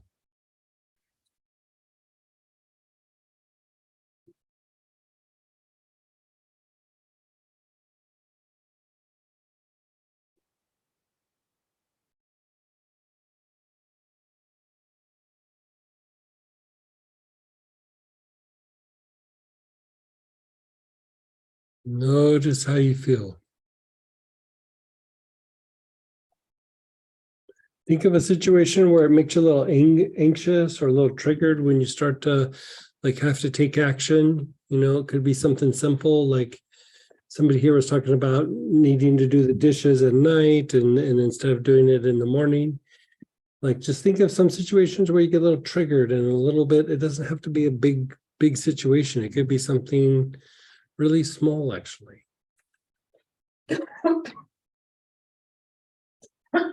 We're looking for patterns.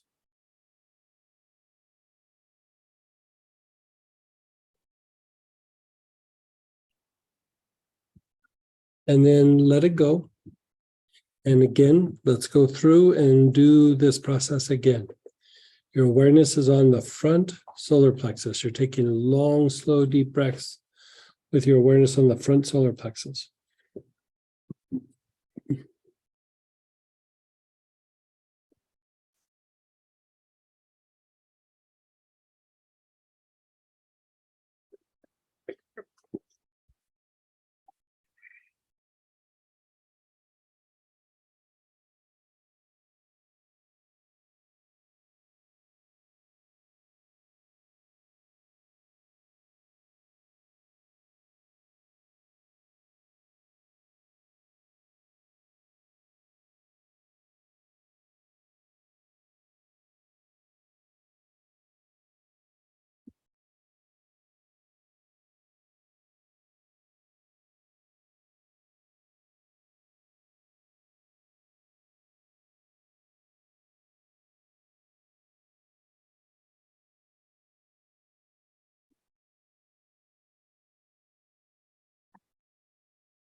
Your awareness is on the back solar plexus, the mid-back area, below the shoulder blades.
Your awareness is on the Mingmen, the low back area opposite the navel. You're taking long, slow, deep breaths.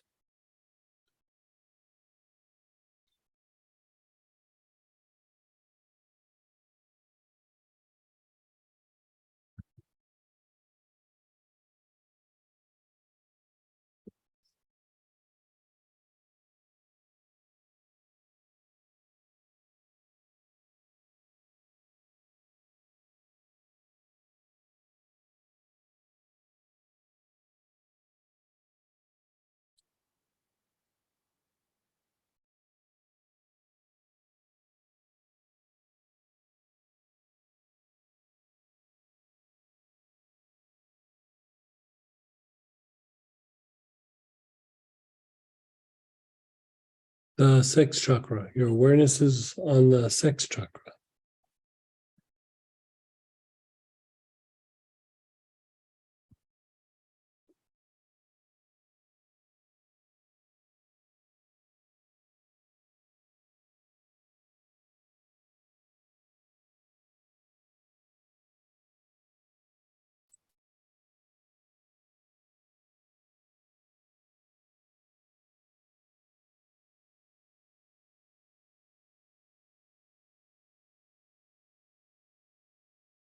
And then the Mingmen and the sex chakra at the same time. So the sex organs and the backside of the navel at the same time.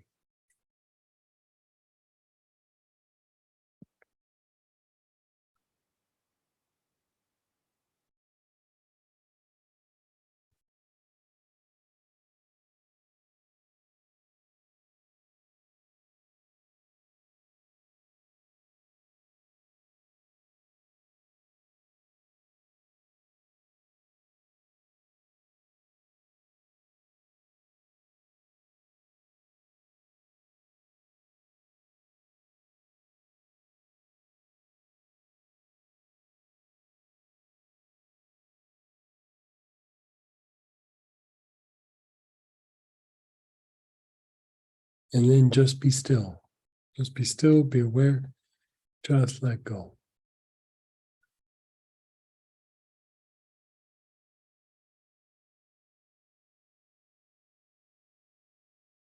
Now, this should be very calming to the emotional body. Blue healer is a little bit more calming to the emotional body than marjoram. Marjoram is still soothing. It pulls you out of fight flight.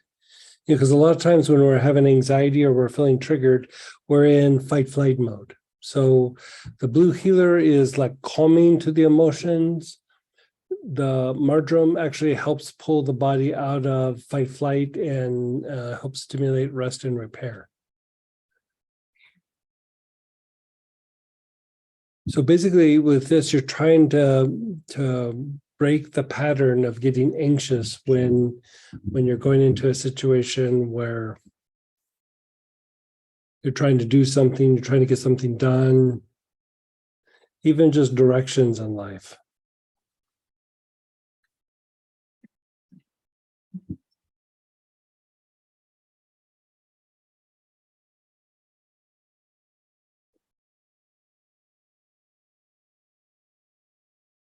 So let's do this. Let's take a little bit of a break. You can kind of make some notes for yourself. We'll come at 35 after the hour, so in about 15 minutes, and we'll do a little bit more.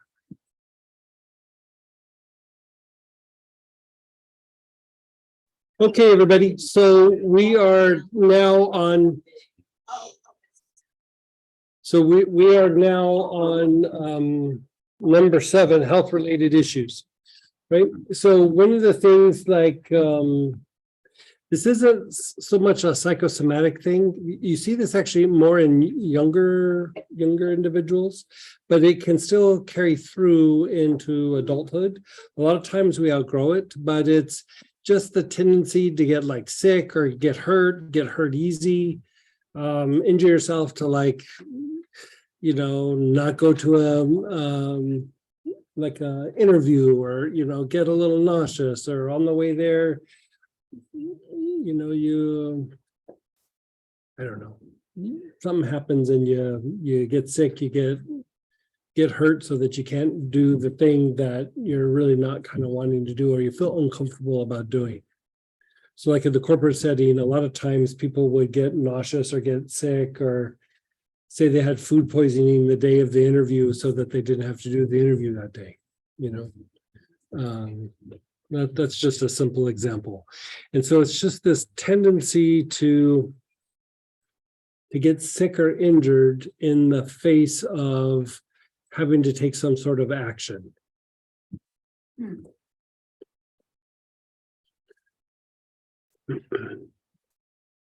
Okay, so the oil that works really super good for this is thyme linalool. Thyme linalool is amazing for this, but theta also works. And let me see what else other choices I gave you.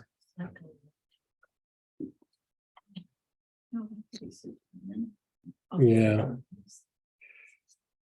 If they don't have those, does everybody seem to be okay, or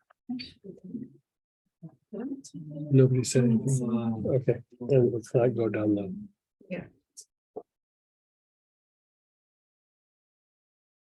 Hey, and so we're going to be practicing the body awareness again, right? So we're going to be checking into with your body, but think of times where, you know, say you have to go make an uncomfortable phone call, and all of a sudden you feel a little nauseous, or you feel a little, you know, stressed out, or your back hurts, or like, you know what, I have a headache and I can't go through and do this, right? Even like I need to go to the doctor and all of a sudden I forgot to put gas in the tank, you know, then the car runs out of gas, you know, whatever it is. Like we just do these little silly things that are very unconscious, but it's our way of kind of slipping out of the situation. Now, what I would suggest if you are like trying to treat this is thyme linalool, you're going to do body awareness. I would take a few drops of it internally as well. Don't do the blend. Don't do theta. Just if you have thyme linalool, like 2 or 3 drops in water and then drink it. And you do that on a daily basis and it will break you out of that. If you have the theta blend and that's what you're using here, a few drops on the wrist and then rub your wrist together. Okay. The regular thyme will have an impact, but not as well as thyme linalool. So if you don't have anything else, then use that. But thyme linalool is actually by far superior for this particular process. Yeah. Okay, so think of times where maybe you get sick, you get run down, you get a little tired, you screw something up so that you don't have to do fill in the blank.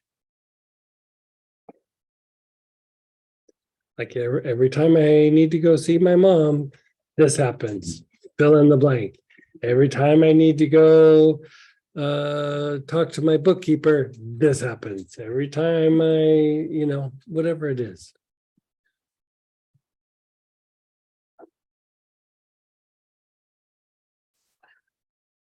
Think of it like this.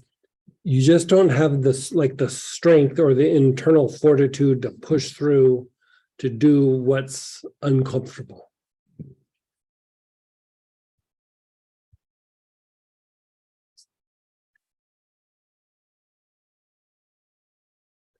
Okay, so as you reflect on that, check in with your body. Where do you feel it?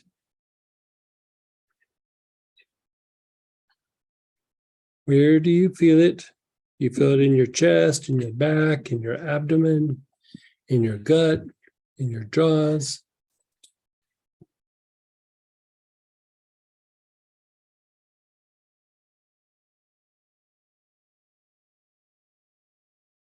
So here's one that you wouldn't think of is you start to feel lightheaded.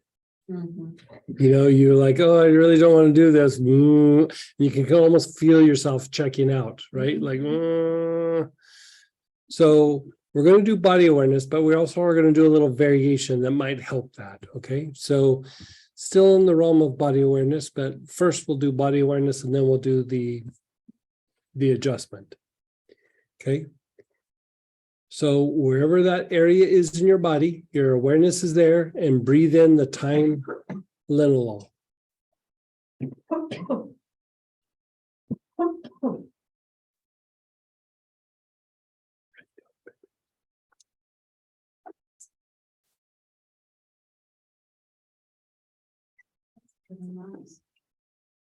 Yeah, it's a really soft time.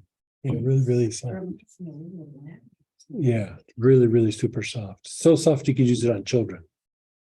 Usually children have this issue more than an adult. Like adult, we have it like in a particular area. A lot of times children will have it like in big areas. Like, I don't want to go to school today. Like all of a sudden they're a little sick. I have a test today. All of a sudden they're a little sick, right? I don't want to do PE. All of a sudden they hurt their back, or you know what it is. It's just something. Okay, my 10-year-old. Yeah, very common in children. Very, very common in children. Yeah. We usually outgrow most of it, but still, like when I got older in my 20s, I was like, I still see some pieces of that.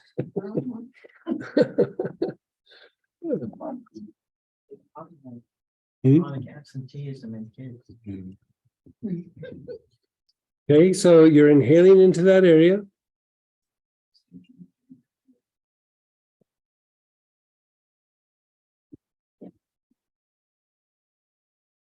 Long, slow, deep breaths.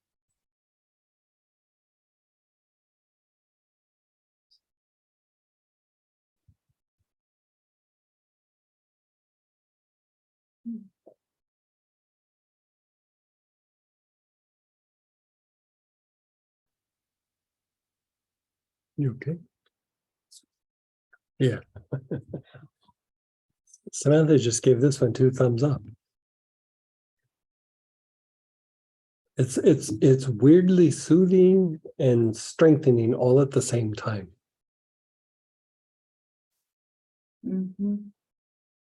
It's very, very soothing and very strengthening. Just, it's kind of weird because time is usually not super soothing, but this particular time, oh my God, it's so soothing.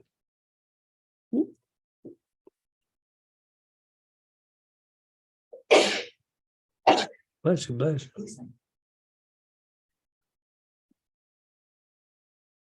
So you're inhaling into that part of your body.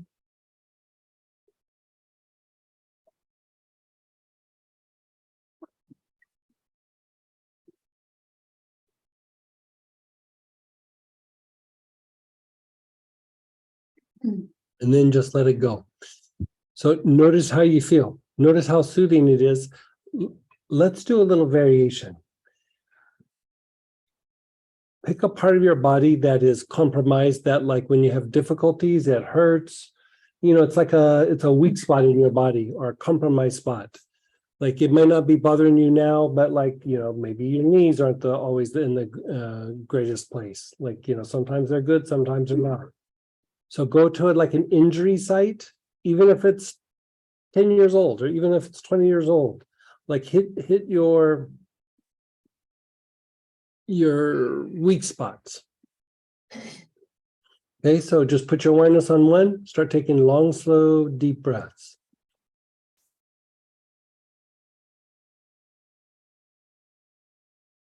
If it's your hips, if it's your back, whatever it is, just put your awareness on it and start inhaling.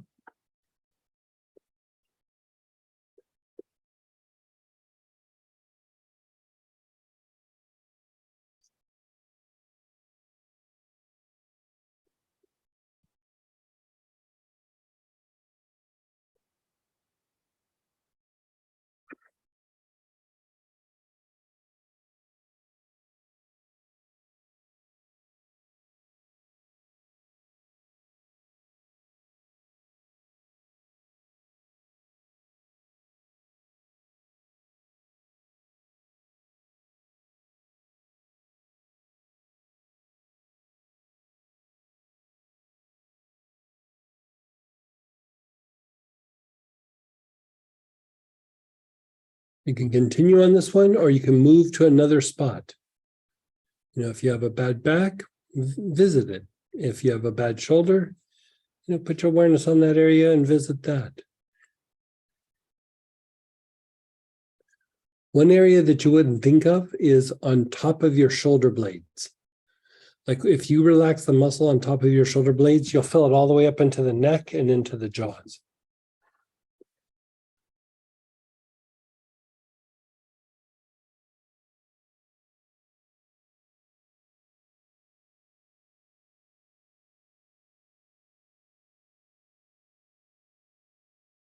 And this work is a body tonic. Yeah, a good one. Yeah.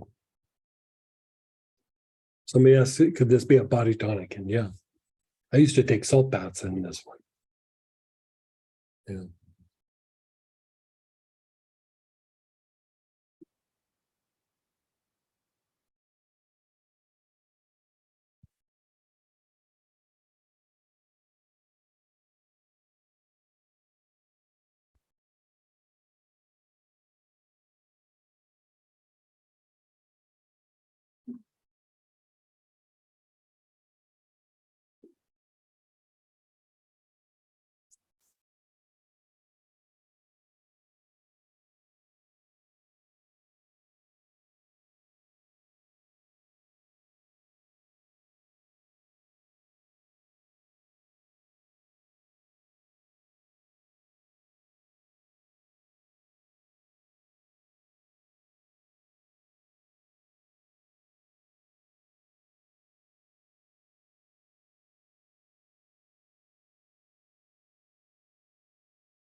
And then just be still for a moment. Just let go. Keep your eyes closed. Just let it incubate.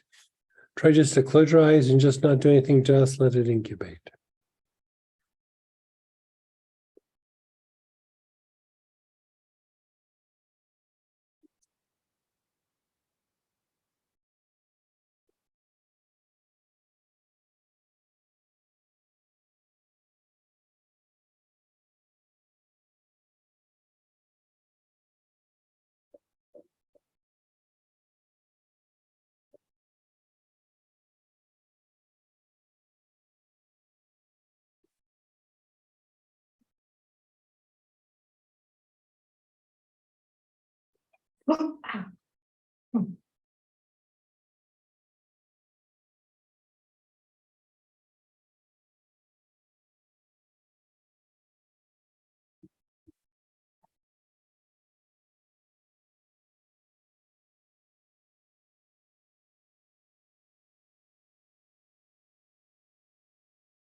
And then check in with your body again.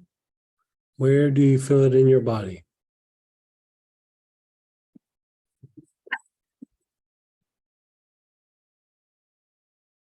And then start breathing oil into that area of your body.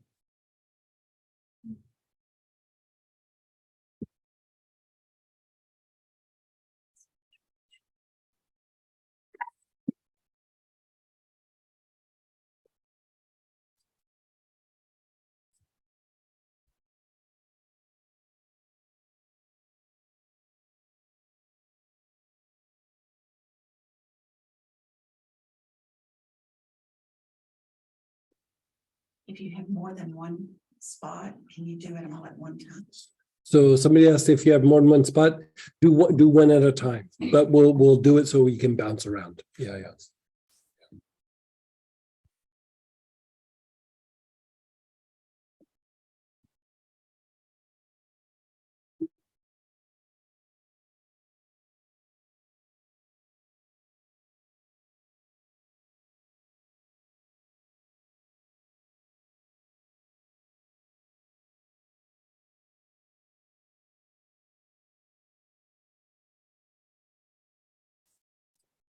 Mhm. Good.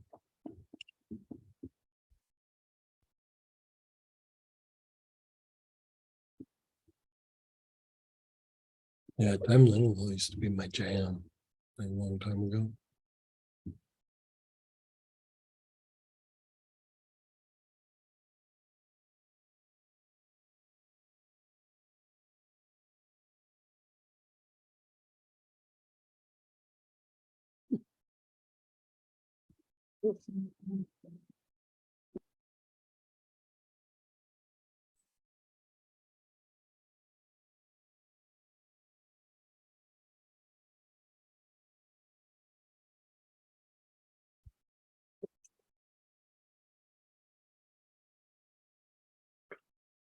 Okay, go to a weak spot, even if it's something you've already done, or choose a new area. Inhale into that spot.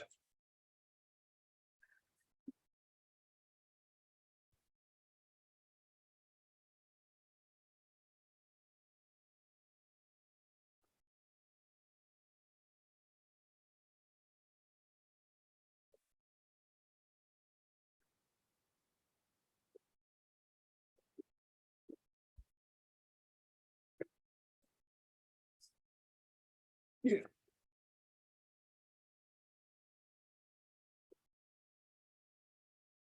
You were doing that. I thought you were like, I'm looking at you. I was like, okay.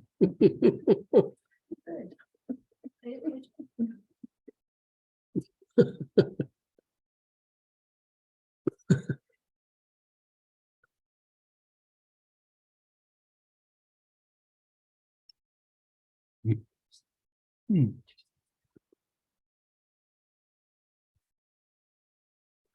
Okay, and then be aware. I'm going to show you one of my little tricks. You know how like sometimes like the injury or getting sick is it's kind of like you check out a little bit. You know, and in the extreme cases, you could say dissociation, you know, how like you check out in a dentist chair, you've been there an hour, it felt like 5 minutes, you know, something like that. But sometimes there's just like a strength in the body. Remember, the arms and legs are extensions of the basic chakra. So like whenever you look at like you getting ready to do something and you get a little accident prone, the Ming Men overactivates, the basic shrinks. So there's a little bit of a triggered like response. You're not quite fight flight, but you're just like, bleh, and you kind of check out for a little bit, and then it makes you a little ungrounded, and then you start bumping into stuff, dropping things, you know, knocking something over. It's just like this little chain reaction. And so, again, I used to have that problem a lot when I was young. And one of the ways that I treated it was I used this exact oil and I did the arms and the legs like all the time. Like I did salt baths and arms and legs like all the time. So, you know, I didn't put it in the booklet. I thought, you know, we'll do the body awareness if we have, you know, time or interest or something like that. But it's such an important little thing that I don't know. Let's just play with it, see how it feels for you. If it works for you, great. And if it doesn't, you still kind of strengthen the body a little bit, right? So begin inhaling, and your awareness is on your armpits. Your awareness is on your armpits. You're taking long, slow, deep breaths.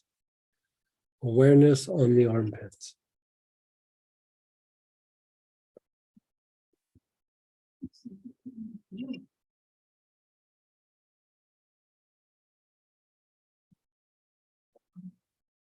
Yeah, so you're inhaling, your awareness is on the armpits. Yeah.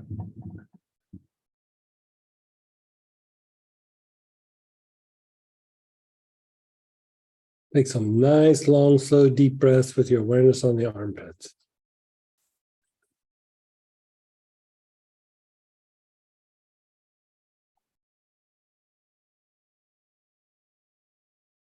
How's that feel? Feels good, yeah. Yeah. Like I'm being petted. Yeah. Somebody said inhaling time limit allows a lot like being petted. Move your awareness to the elbows.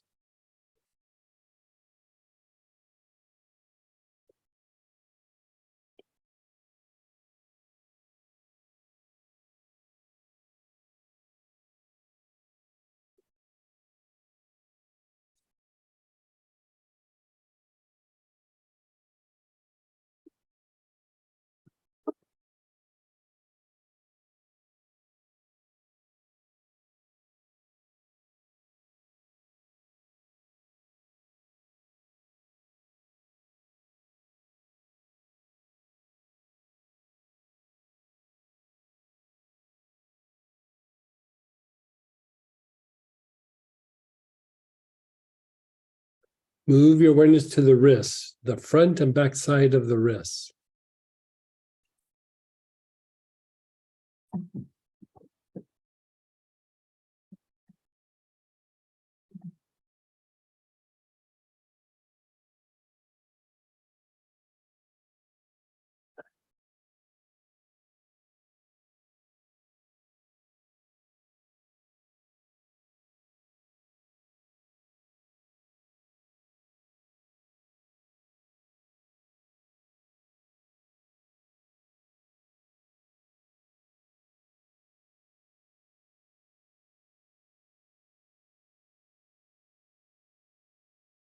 The palms of your hands.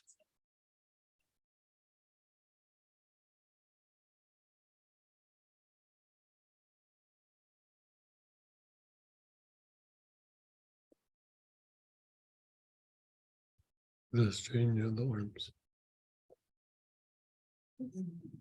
Hmm.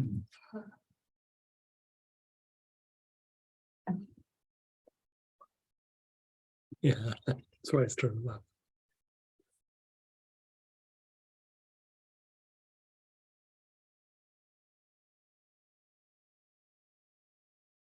Now, do from the top of your shoulder all the way down to your fingertips. Just hold your whole arm in your awareness as you inhale.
And then just let go.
Begin inhaling again. Your awareness is on the sides of your hips.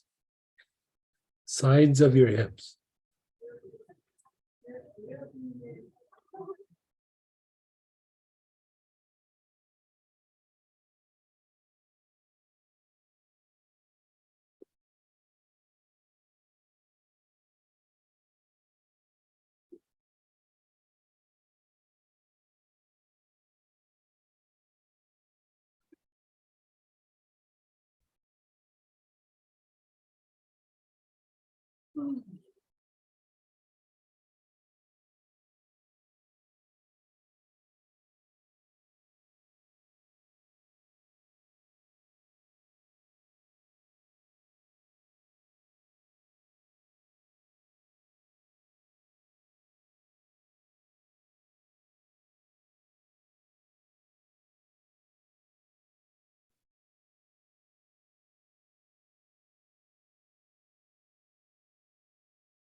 Bless you.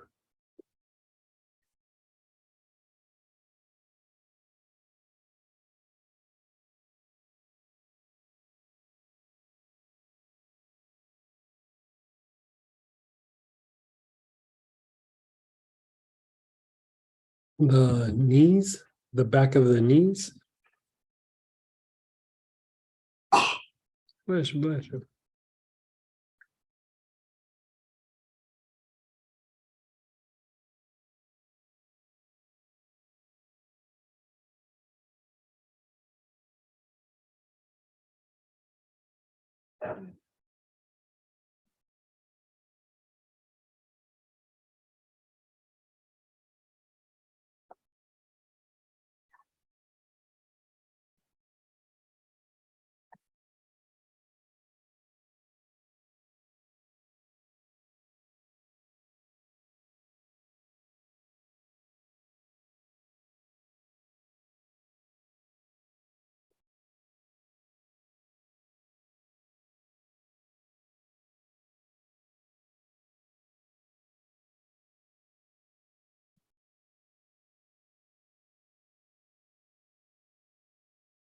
The ankles, the front of the ankles.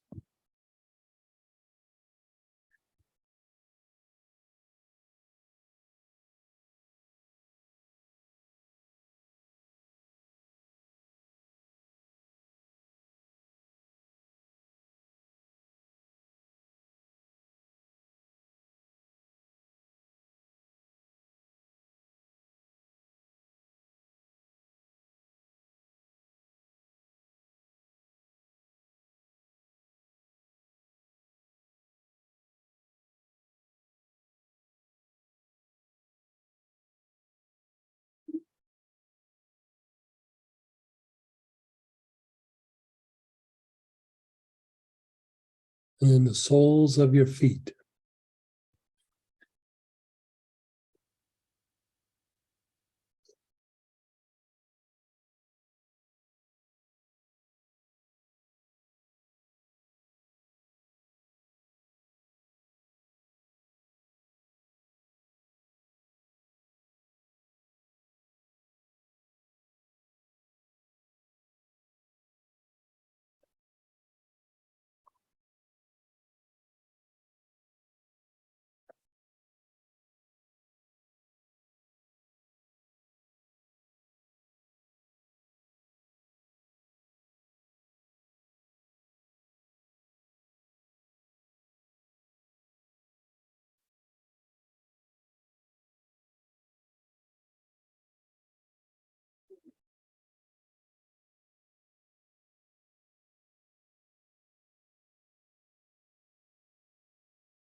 Your awareness is on your whole legs, from the hips all the way down to your feet.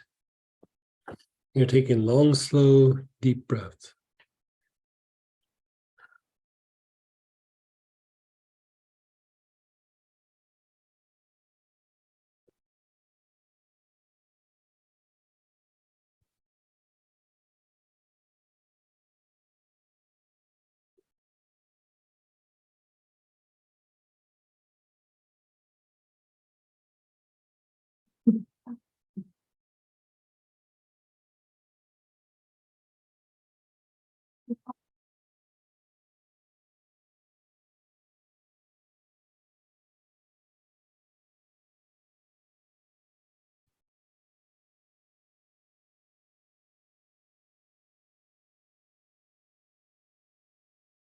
And then just be still. Just be still for a moment.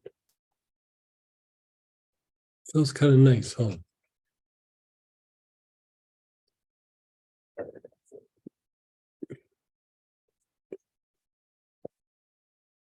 Check in with your body. With everything you've done, reassess your body. Where do you feel it in your body?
Now go ahead and breathe the oil back into that area of your body that you've reassessed.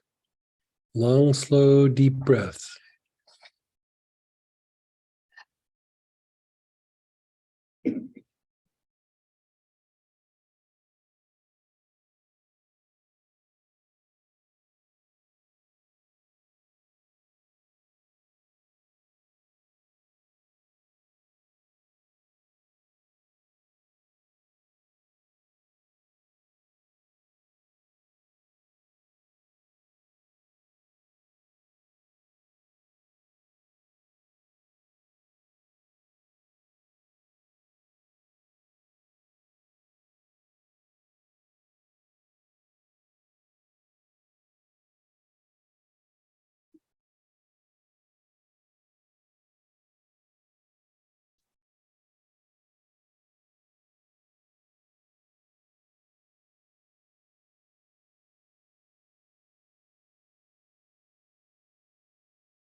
And then just let go.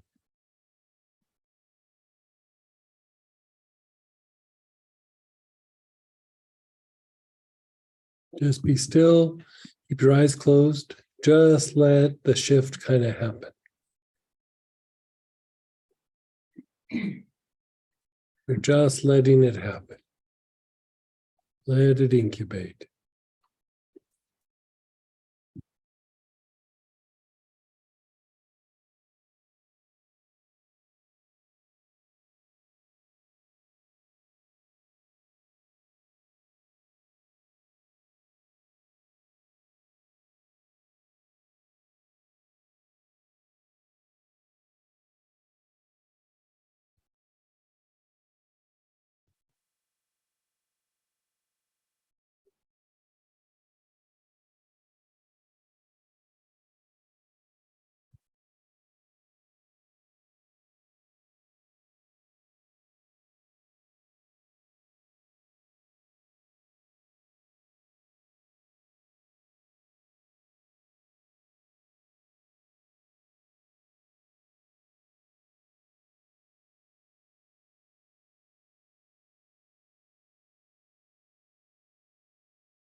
How do you feel? Let's go ahead and share experiences and ask questions from the last few processes, both before lunch and after lunch. So go ahead and fire away. You can unmute yourself. You can type in. The last one we went from the sides of our hips to the back of our knees, because the place I'd originally focused on was like right at the top of my calves, but Mhm. when we did that, I felt a real like, real soothe. Yeah, so he was saying that like when we were going down through the legs, he'd already kind of worked the knee a little bit, but when we got to the back of the knee, it was then he made a bunch of sounds, but it felt good. And the issue is like, when we do the knees, like the knees, there's little minor chakras on the front, on the sides, but on the back, the minor chakra is a little bit bigger. But the reason why it feels so good on the back of the knees is there's lymph nodes in that area. And it's, oh man, it feels really good on the areas of the lymph nodes. It's not so much that it's like, how Bayloral kind of decongest some of the lymph nodes. It's that any form of time makes the lymph kind of move, but like time thuyunol, time linalool, it reduces the the viscosity of the lymph, and it makes it easier for it to circulate. Just like you would use like a blood thinner, like if your blood got really thick or had like some blood clots in it or something, you would use a blood thinner to break down the clots, but to also make it thinner so it flows better, right? So like if you're dehydrated, for example, your blood gets thicker, right? So kind of a version of that can happen with the lymph. And so when you use time linalool or time thuyunol, and time geranol does it as well. The other times, not so much, but those in particular will really do it. It thins the lymph, so the fluid, so it's easier to circulate it and move it throughout the body. So it just means that, things don't get stuck in the joints as much. The body is able to detoxify to a greater degree, things like that. It's very interesting. Like sometimes you strengthen something and it feels like you've almost like stimulated. Here it's like it strengthens it, but it's like, okay, the body is strong, now I can relax. Like it's a really weird thing. Like the time linalool is really super unique in that way, like in the time family. The other times, you can find them maybe a little bit relaxing, but even some of the hotter times might even make you a little bit more like awake and alert. Time linalool is just very, very soothing and strengthening at the same time. It's almost like it's two opposite things, but it still produces kind of a similar result.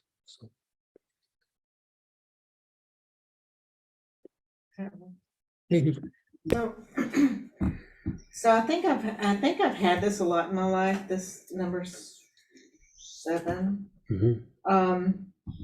But how do you know if it's if it's that or if it's like some sort of organic thing. Like when I was younger, I had migraines a lot. Yeah, so she's saying like she might have this, she might not. She said when she was younger, she had migraines a lot.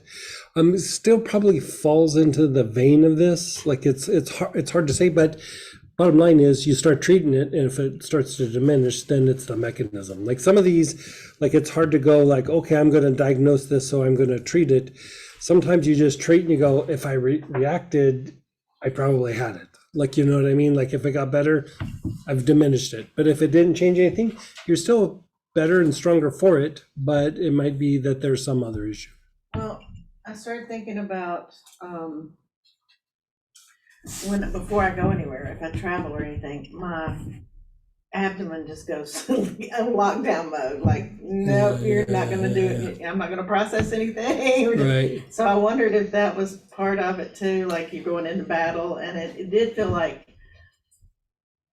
we were talking at lunch about human design and how mine is. If people don't like what I hear, or if it's the wrong time for me to tell them, I get like I'm labeled a heretic and I get lambasted for it or burnt at the stake or whatever we call it. And it made me think about that when we were doing this. Like, well, you may be going into battle and maybe having to do something really good, but just killed for think of it as it's very strengthening and fortifying, so that like even if you have the reaction, it's still you have the strength to kind of push through. Yeah. Thank you.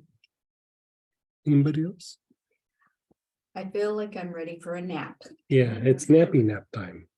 Is there an optimal amount of time to hold the awareness on a part of the body before you begin inhaling oil? It actually is more potent the longer that you sit with it than just like putting your attention on it and then jumping right into it.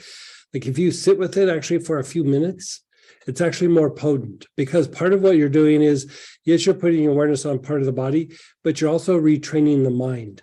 And you have an area of discomfort, you have an area where your body might be compromised. You're teaching the mind not to be reactive to that, whatever's going on in the body, be it from other people or you, or that there's some maybe mild to moderate trigger in the body. You're literally teaching the body, okay, even though you feel a little agitated, sit still, be aware. Like, and you're training your mind, don't go into an automatic response or an instinctive response. Just be still and then start to go through your cognitive processes. So a lot of times what happens is your mind is a byproduct of a chain of events. You either do it consciously, or if you do it unconsciously, it starts off usually with more fight flight, and then it just triggers these like responses, right? And then it ends up in your mind as a thought, but it's not a thought of your choosing. It's not a thought of a rational thought process. It's just a series of chain reactions. And so by being able to sit with it for a longer period of time, you're training your mind to be still so that you can take in information, and then you can actually kind of cognitively process it. You go ahead, Denise. Hey, Denise. Oh, hi. Hey, listen, I was going to ask about fight flight because it just can take you down so quick. Okay. You sure can. And so when you were just explaining, let me see if I have this straight. Now set the intention on that area before you start inhaling and be with it, or is it just the longer I inhale and being with it, the more repetition? I would sit with it first for like a minute or two. Like say you're feeling fine and you go, okay, I'm thinking about going on a trip on an airplane across country, and then all of a sudden you're like, my back's tightening up, my chest is tightening up. Then you go, okay, what part jumps out the most? And you go, okay, my chest. So then you would sit with your awareness on the chest where the tension is, and just sit with it for a minute or two, almost to where you start to feel like a little bit of an expansion. Then breathe the oil into it. Okay, that helped a lot. Thank you very much. Yeah. And then you can visit multiple spots, but almost like exhaust that area before you move it to the next spot. Well put. Thank you. The other oil option we had with this was, sorry, I'm checking the brain wave oil it was. Theta. Theta. Would it be as effective as the time? It's they're about even actually. Like a lot of times the blend is stronger, but in this particular case, the time linalool is so specific for this kind of condition that I would say it's a toss up. Yeah. So how about this? We'll take a little break again, and we're trying to have a little bit more of a casual pace, and you know, sometimes the classes are really intense and brutal pace, and I did not want this to be a weekend like that for you guys. So let's take a little break, and we'll come back at 20 till. So we'll see you in about 15 minutes. Oh, and before everyone goes, I just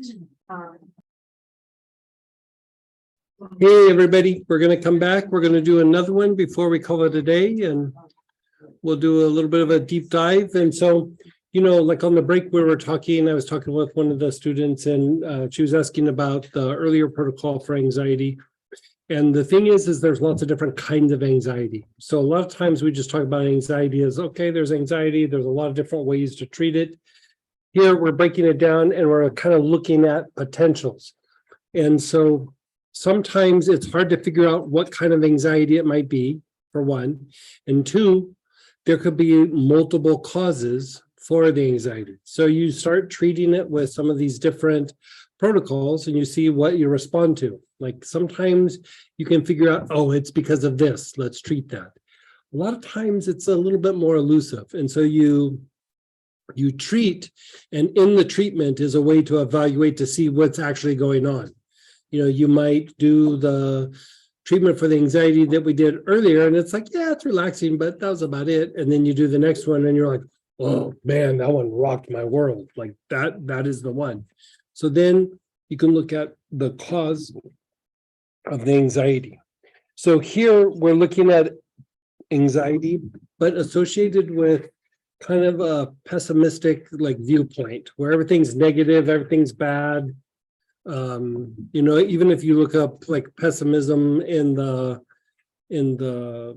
dictionary, it'll say like seeing life as evil, or seeing like all consequences in life as evil. You know, it's just about everything's bad.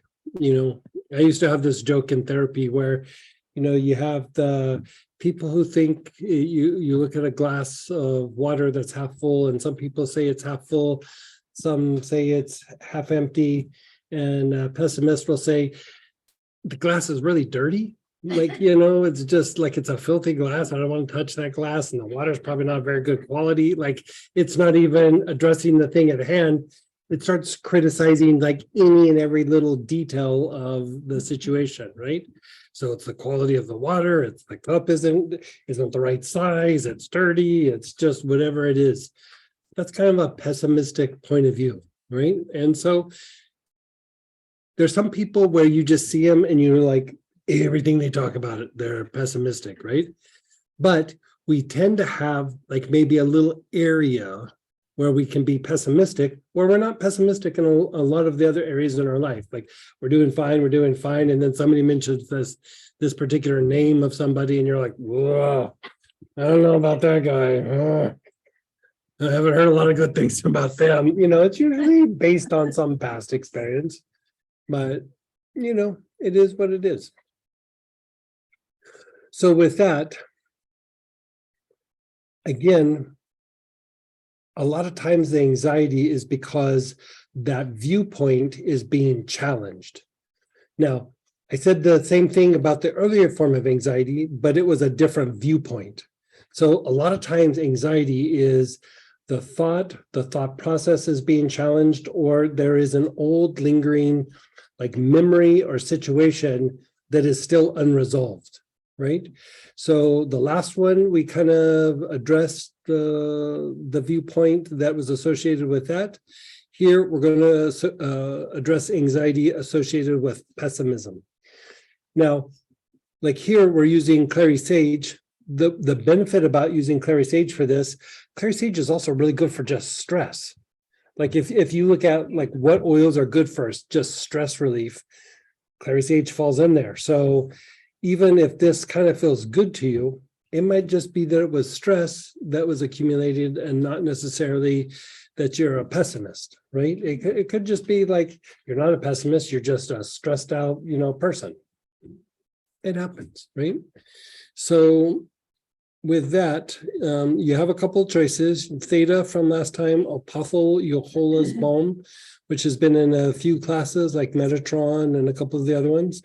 But, a lot of times for this one, I just use good old fashioned clary sage, just because the clary sage is good for stress and it's good for certain kinds of anxiety, right? So in that, we're going to pull out one of the oils that you have there.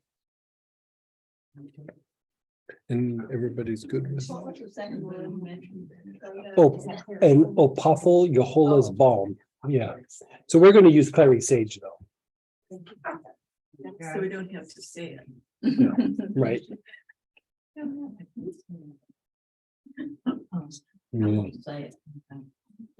Opothol Yohola was actually born not too far from here. Oh, Pepe, there you go.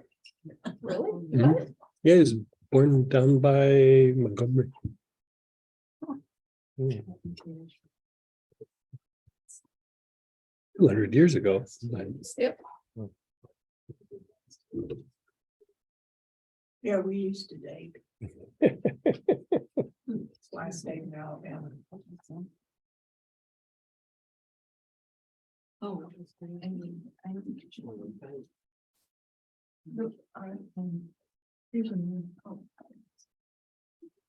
Okay. So check in with your body. Think of times when you feel anxious, or think of situations that cause you to feel anxious. Like every time I get up in front of somebody, I feel a little bit anxious. Every time I go to the doctor, I feel a little anxious. That's a very common one, by the way. Every time I talk to my boss, I get anxious. Every time I talk to Uncle Bob, I get anxious. It's going to be different situations, right? Think of it, especially if it starts to make you go kind of negative. Like that situation is really bad. That person's really evil. You know.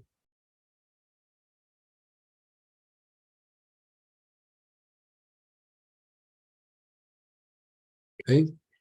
And first off, let's just have you inhale the clary sage. We're not going to direct it anywhere. Just first off, feel how it feels when you inhale it. So you're going to take some long, slow, deep breaths with the clary sage.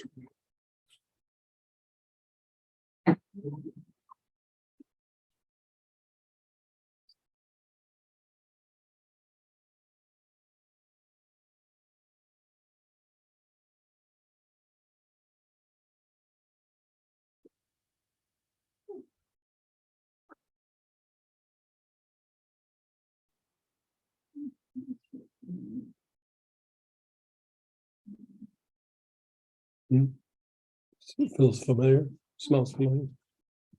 Yeah. Could you hear that all the way over there? Mhm. I'm so jealous. I'm so jealous. I'm going, huh?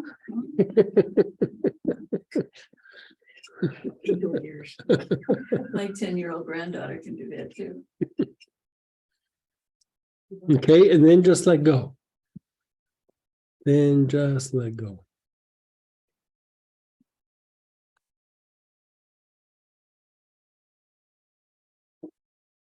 Now here we're going to do the brain awareness thing. So think of the situations that produce you anxiety, produce you stress.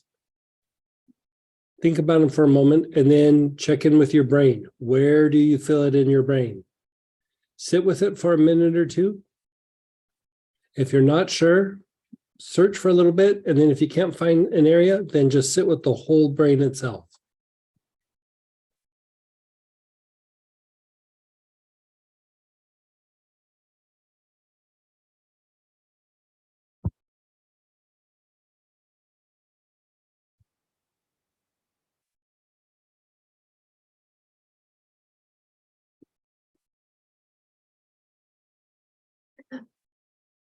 And then begin inhaling with your awareness on that part of your brain.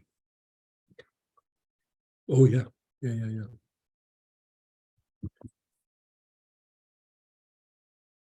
That's a good one.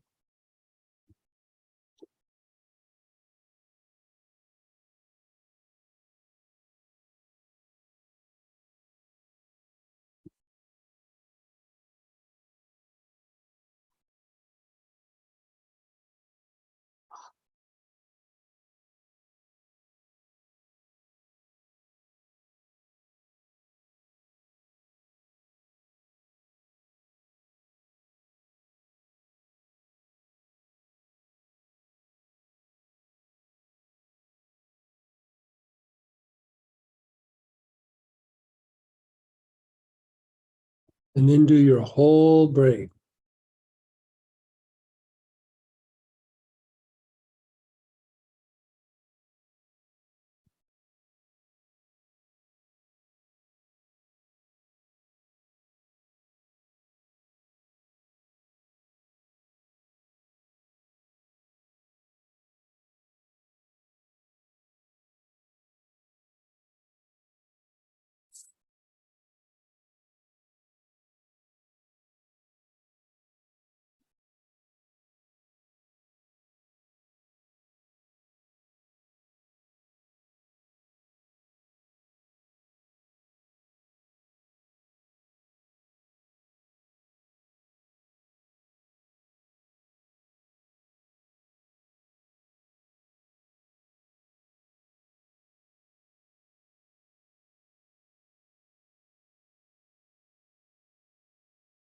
And then just be still.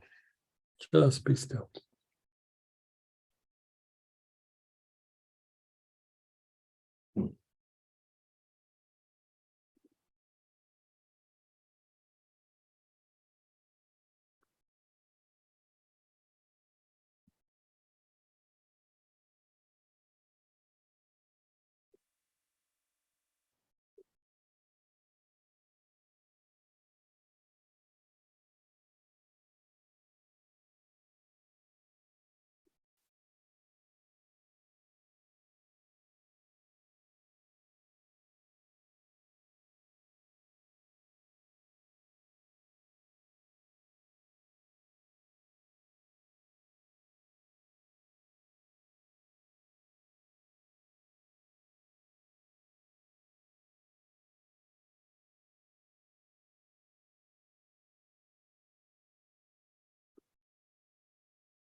And again, check in with your brain.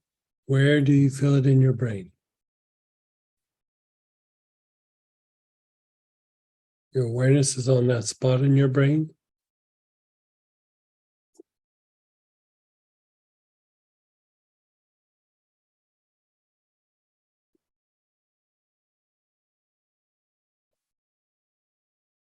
And then begin inhaling.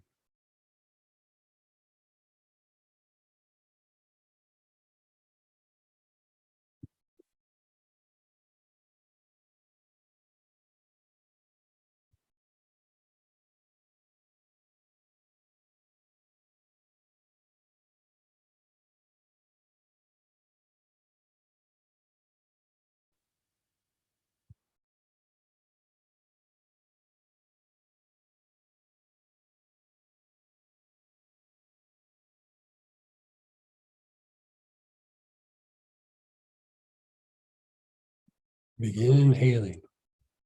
Take a long, slow, deep breaths with your awareness on that part of your brain.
Your whole brain. You're healing with your awareness on the whole brain.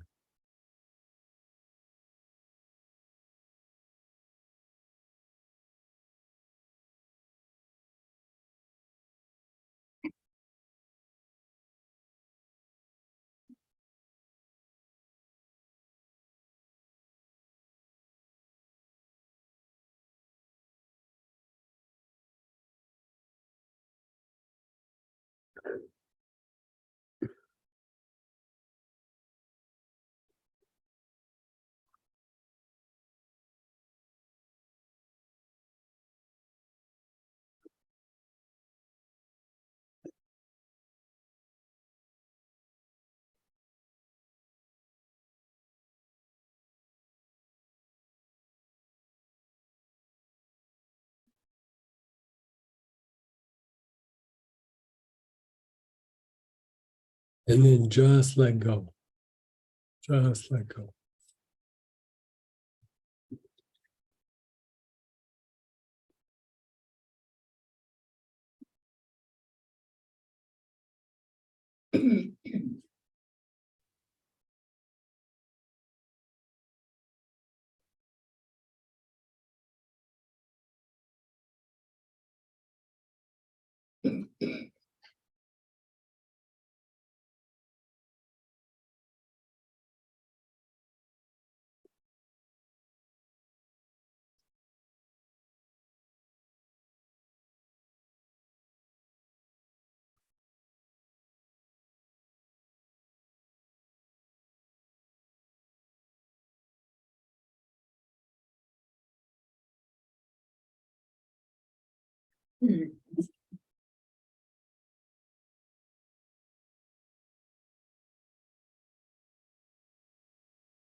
Checking in with your brain again. Where do you feel it?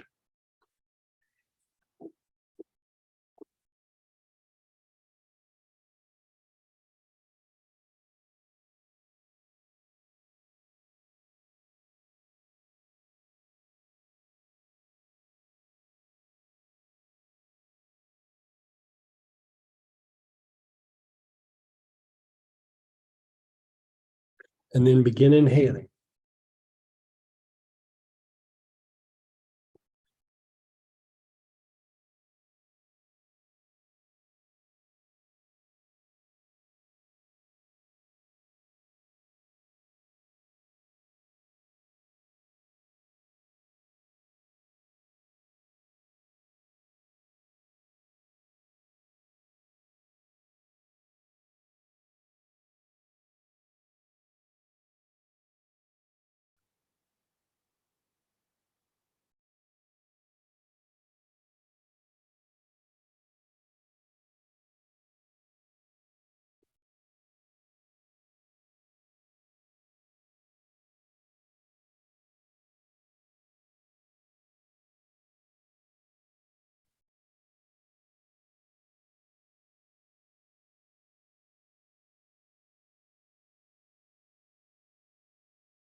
You're inhaling. Your awareness is on your whole brain.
And then just let go.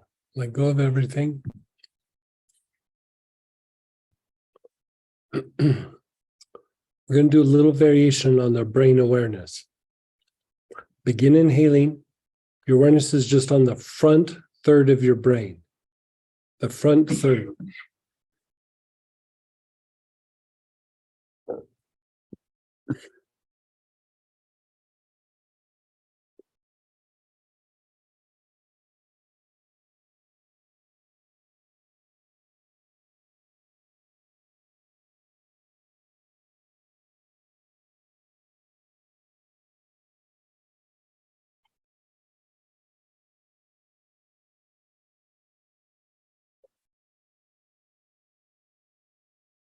You're taking long, slow, deep breaths. Your awareness is on the front third of your brain.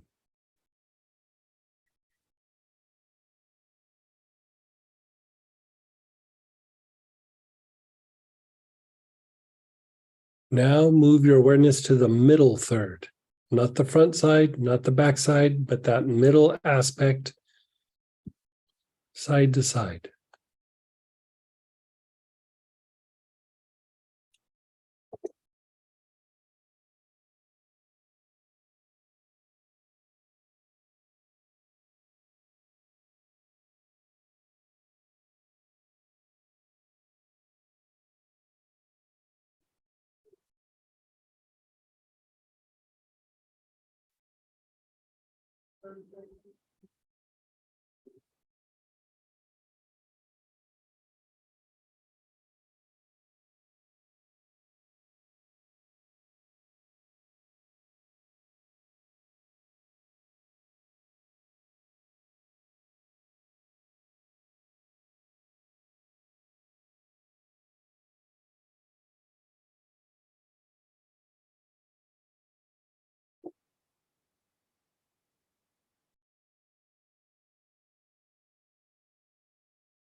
And then the back third of your brain.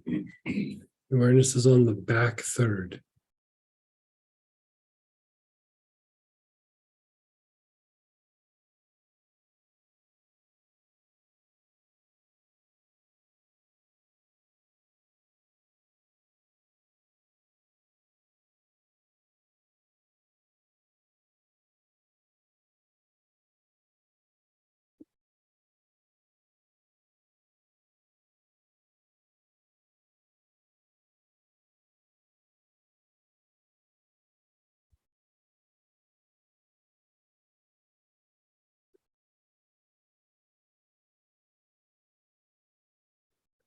And let's just drop down opposite the ajna, the area between your eyebrows. If you follow it around to the back side, hit that area. That's the back head minor.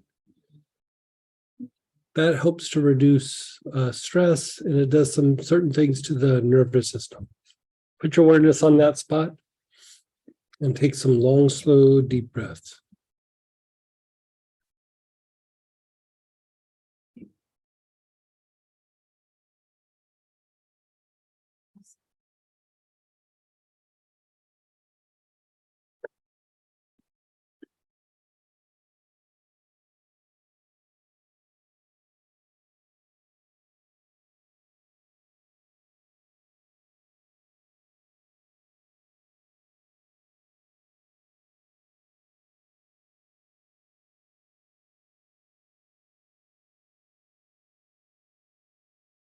And then just be still, be aware, just let go.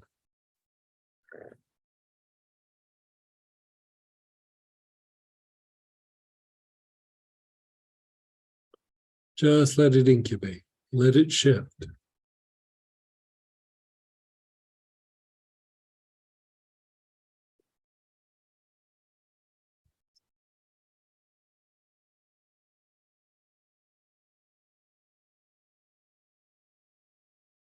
Now, earlier in the day, we did a different kind of anxiety.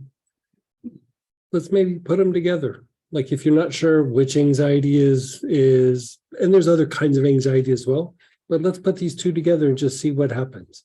So go back, we used either marjoram or blue healer.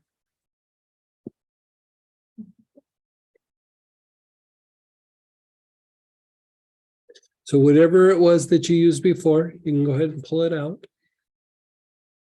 And we're going to revisit that pattern and we're going to kind of do them side by side. We're going to mix peanut butter and chocolate. Sounds good. Yes.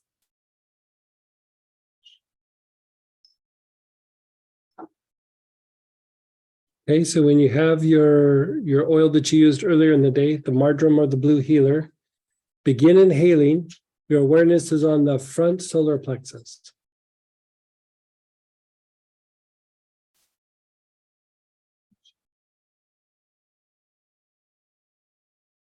Good way to end the day is to relax the body. You're refreshing.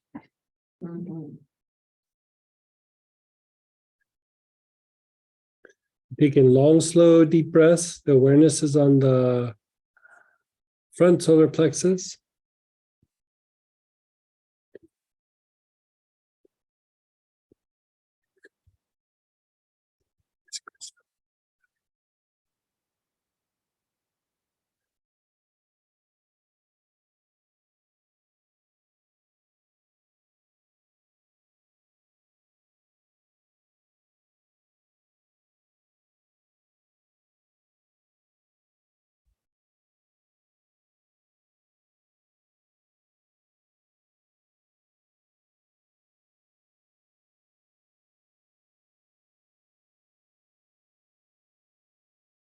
Move to your back solar plexus, the mid back area.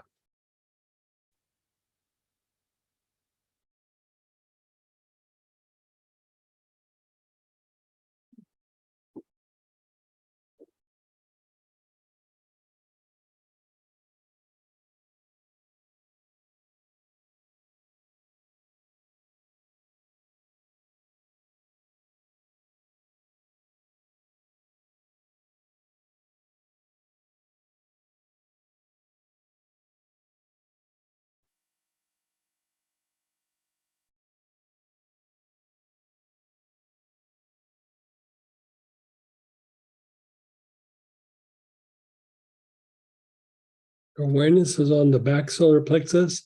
You're taking long, slow, deep breaths.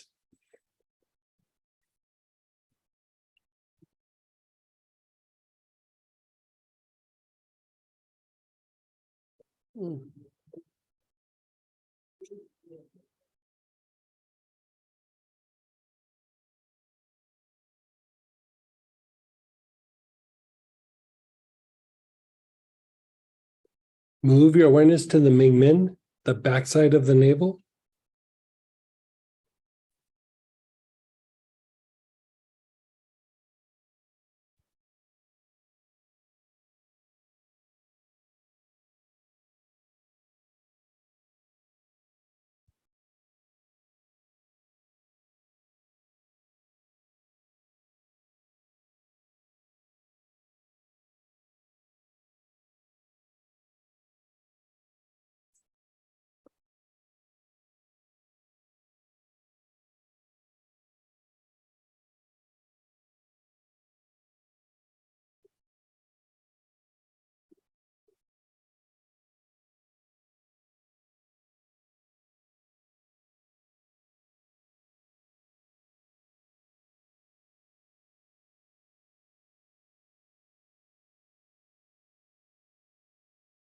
Go to the sex chakra, where the sex organs are.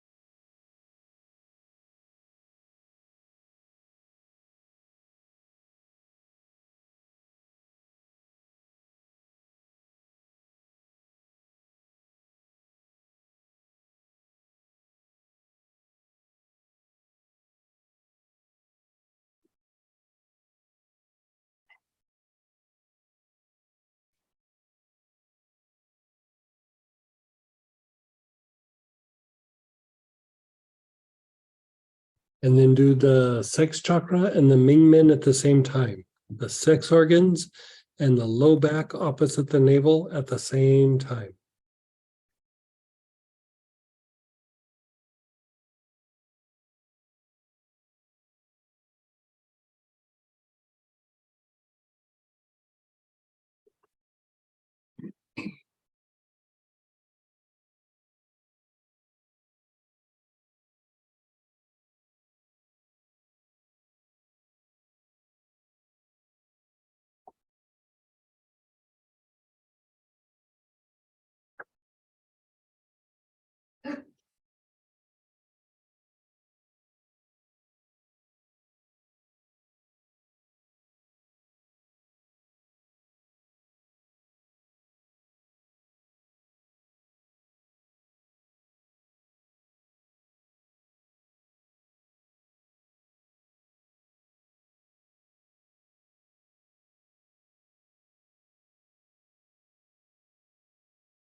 Keep inhaling, your awareness is on the sex chakra and the Ming Men at the same time.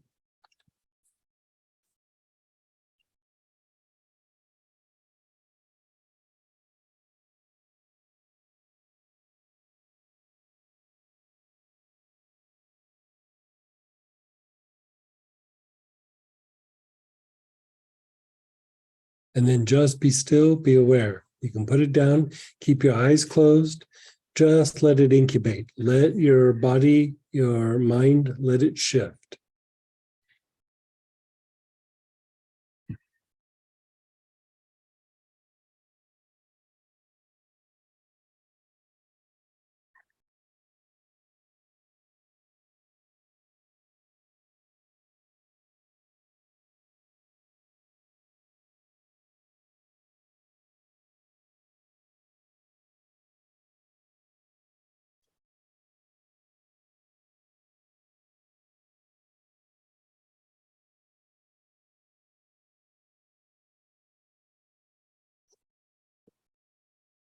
Pull out your Clary Sage again, check in with your brain. Where do you feel that spot?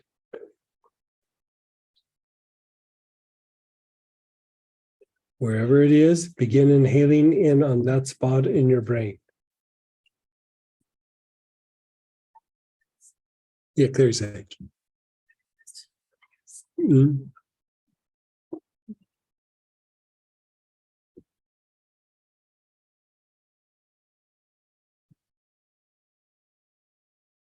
You're inhaling on that one spot in your brain.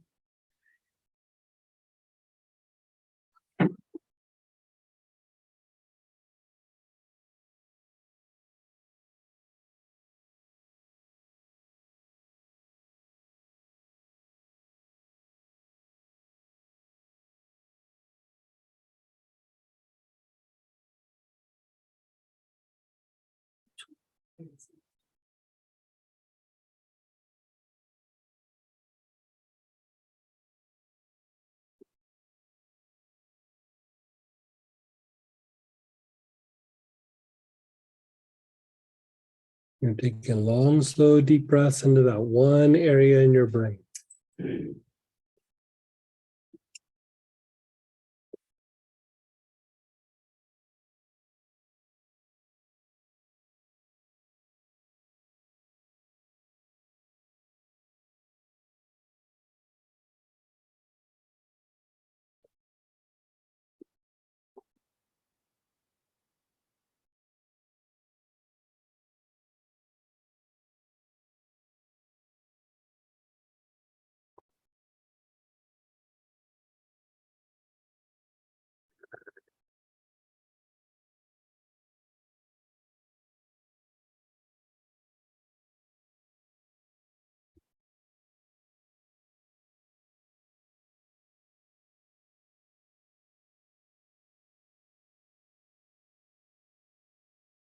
Then your whole brain, your awareness is on your whole brain.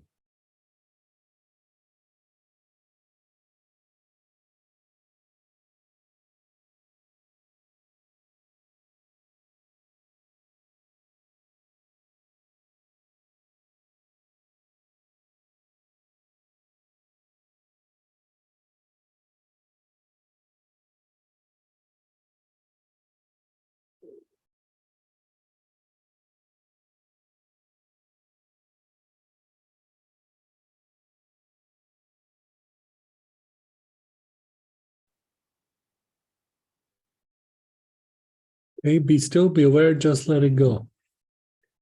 Just let it incubate.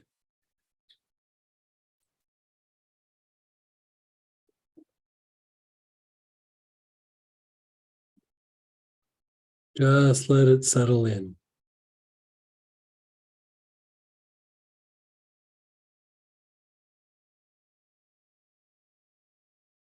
Now,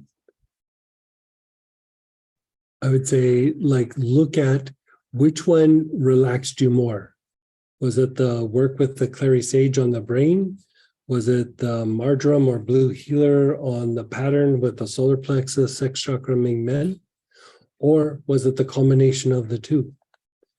And, you know, it doesn't mean that decisively you're this or you're that, but it's just like, if you know you have like certain leanings at certain times, keep in mind, this is a lot of it is unconscious. A lot of it is based in your physiology. It's not something you're consciously aware of. So you're kind of wanting to shift the energy and then go, where did I feel better? Like, where did I feel more relaxed? Where did I, and then, you know, like when the time comes, this is my go-to thing. So let's go ahead and share experiences, or you can ask questions, unmute yourself, type in. Go ahead and fire away, and you guys just let me know. You have a question? So, yeah, one, I can see where this could hold you back a lot, like everything they're working on today. But so far, this class has been totally different than what I thought it would be. You know, because it's like I'm not like emoting a lot like a right. Okay, so she said, first off, like she could see how the things we're talking about today could hold you back in trying to get things done or moving forward in certain parts of your life. But like, I think she expected, like she was saying, like a lot of emotional releases and things. And you know, the thing with self-worth is it's your motivation to like take action or do things. So, I mean, I did think about like, oh, we could do this unwinding thing, but I was like, you know, when it comes to something like this, a lot of times you're having to try to do something. You're trying to get something done. You're, you know, it has something to do with action and activity. So I thought, let's approach it from the idea of not just self-worth, but there's this thing called self-worth motivational theory.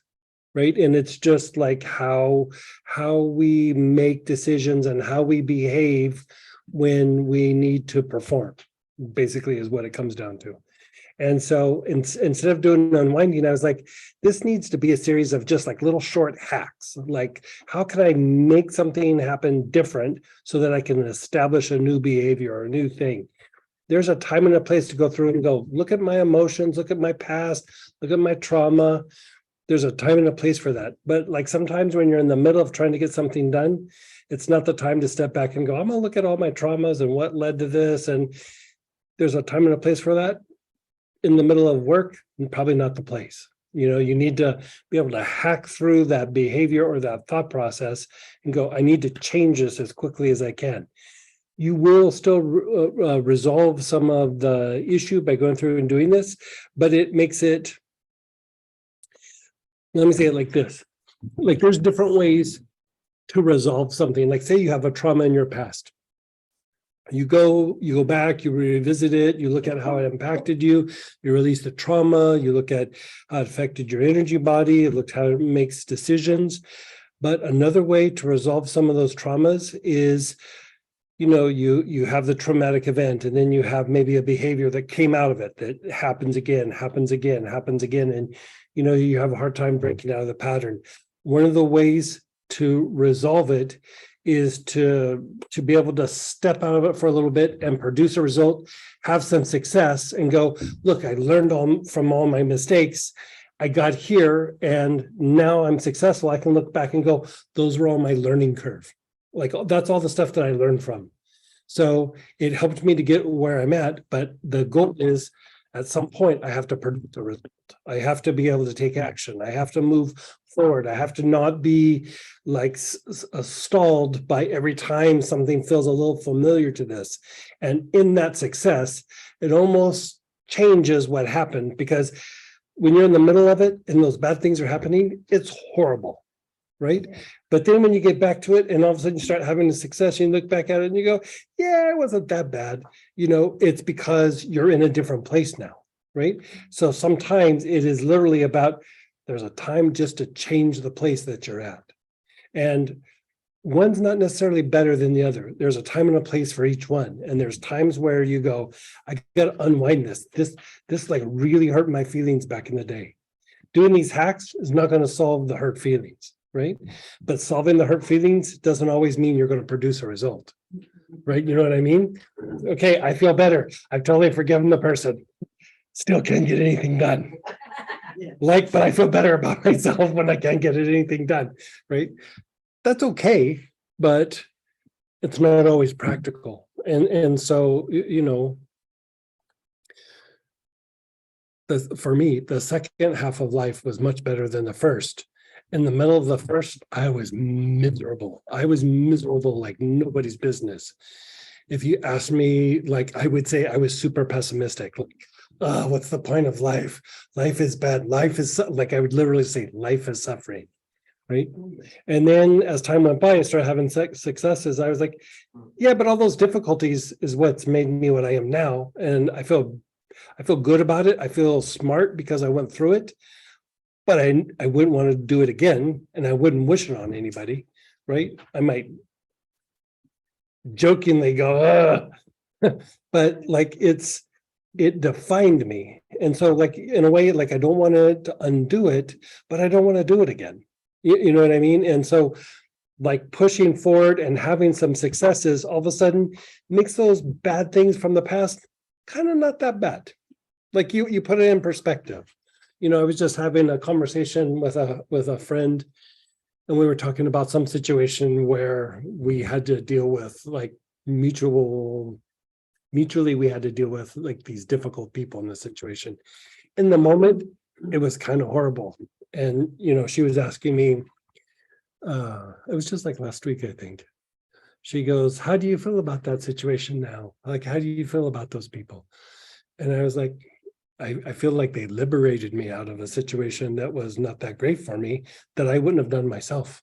In the moment, I was super upset. But afterwards, I was like, I wouldn't have chosen this myself. And life is much better since I've stepped out of that situation.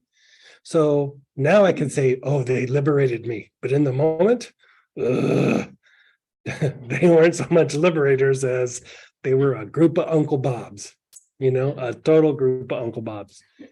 And so time and distance sometimes gives you a different perspective. And it's good to embrace those different perspectives sometimes.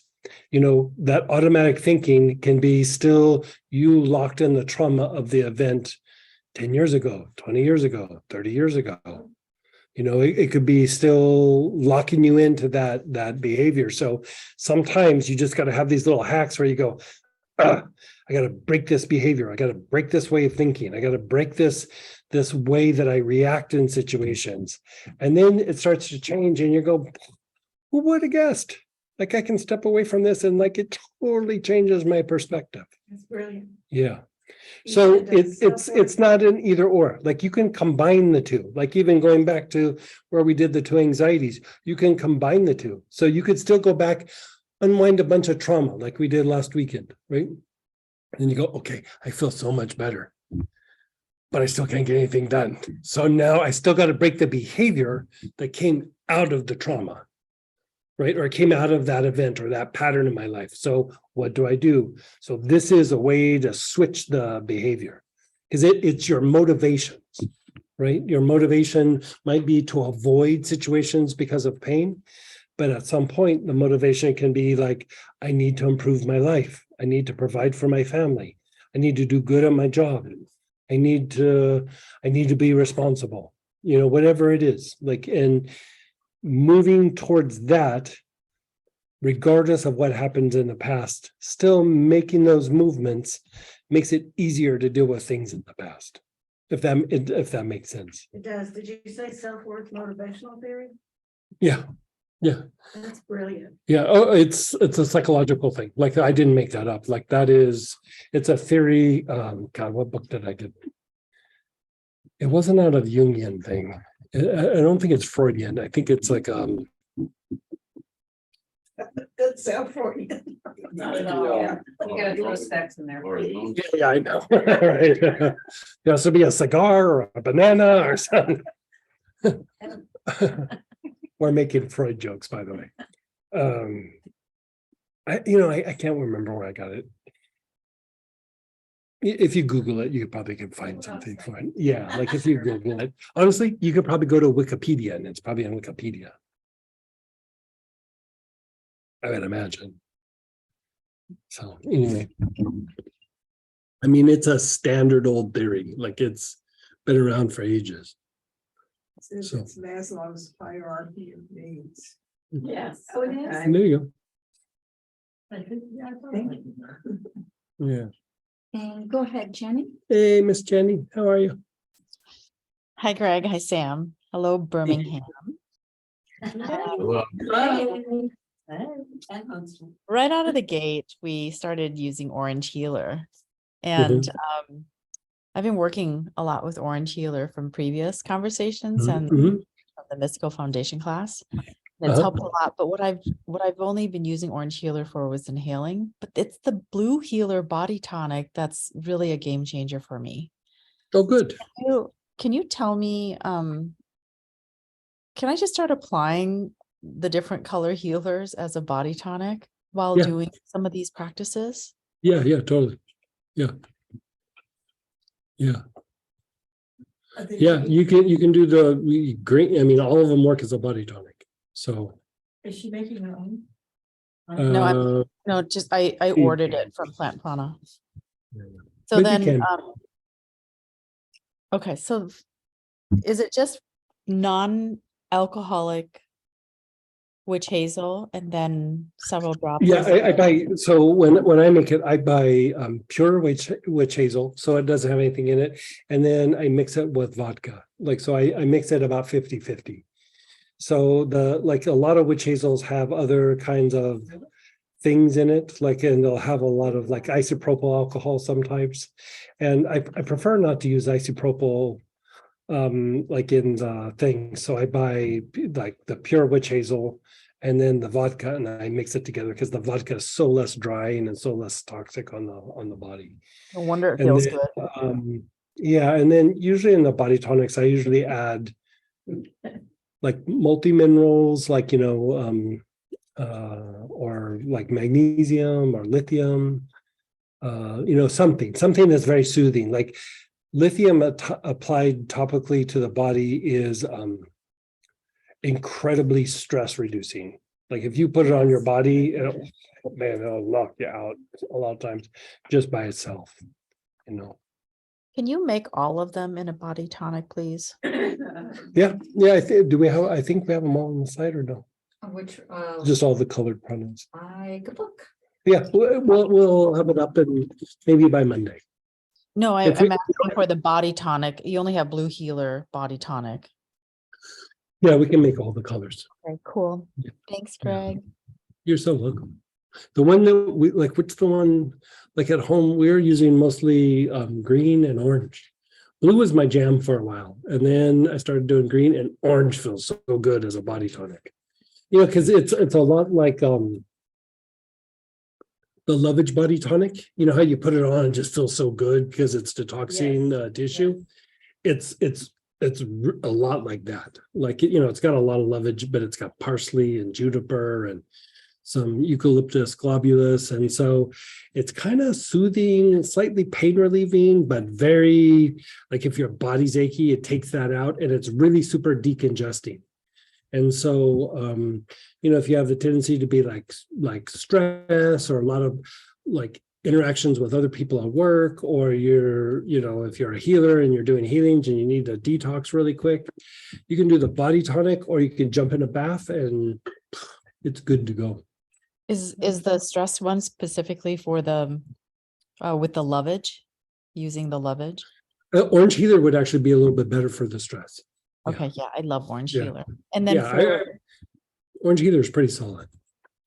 for the dispenser, can we have it in a spray, or is it better just to have the bottle the way it comes out? Because it just, when I pour it out, it just like goes all over. I can make it in a spray. Just let me know. I can make it in a spray. Okay, cool. So here's the issue why I a lot of times use the pour tops is versus the spray is I used to use the sprays, but I put more essential oil in there than what normal people would do. Like I make them strong, right? And so what happens sometimes with some of the oils is it gunks up in the spray bottle. Yes, it does. And so that's a good point. Okay. Yeah, so you sometimes have to rinse out the cap or rotate out the cap or something. And so just doing the pour tops makes it a little bit easier. I mean, I can always cut down the amount of oil that I put in, but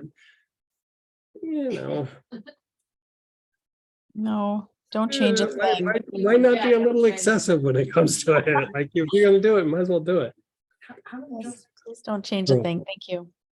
Throw it. For making any of these healer, any of these. About 30 drops an ounce. Thank you. He said when you make a spray, you do 50% witch hazel, 50%. Yeah, you can just do, for a spray, you could just do alcohol. But like when I do body tonics, it's the reason why it's not a liniment, like liniments are just alcohol based. When you put witch hazel in, it has a little bit of an astringent property, and it doesn't penetrate as quick, so it will linger in an area a little bit longer. And so body tonics is like half witch hazel, half alcohol. Making sprays. Just it's okay. Alcohol would be better. Yeah. And go ahead. Burn alcohol. Vodka. Yeah. No scent. Acreage, not one. Doesn't, no, just whatever's basic and cheap. Yeah. Basic and cheap, just basic and cheap. Yeah. Hey Denise. Hi, thank you.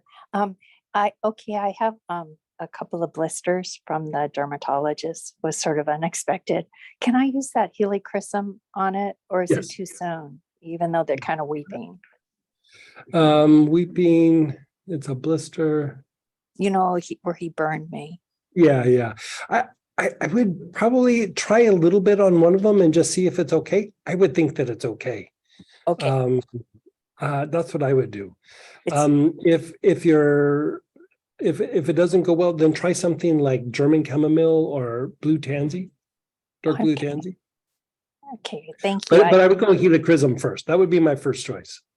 My body tends to like that. I don't have the other two, but we'll Yeah. see. Oh, It's been a perfect. couple Then of just days do now. helichrysum. Yeah. Well, if it's been a couple of days, you should be okay. Because like the thing is like for burns, lavender works and German chamomile works, but helichrysum also works. And when you look at wounds, if you want to clean out a wound, like tea tree is real good, but helichrysum is really good for cleaning out wounds. It's anti-inflammatory. It reduces the inflammation in the area. It kind of cleans out, the bacteria and, whatever the exposures are. And helichrysum will actually help the wound bind like faster. So if there's like an area where the skin has been opened and you put helichrysum on it, a lot of times you'll watch it and it actually starts moving together to close. And so anytime you have an open wound, it's good for that. And then afterwards, if there's scar tissue, still the best thing to use is helichrysum. So it's kind of a win-win.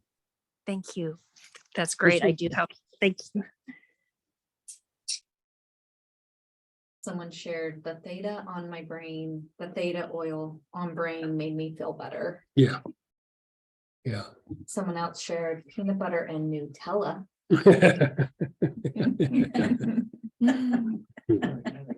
My body feels calmer than when the day started, and my mind is slowed down enough to see clear. But I feel really stirred up emotionally with the thing I focused on at the beginning of the day. Give me an idea if you don't. Okay. Let me just think about that for a sec. Hold on.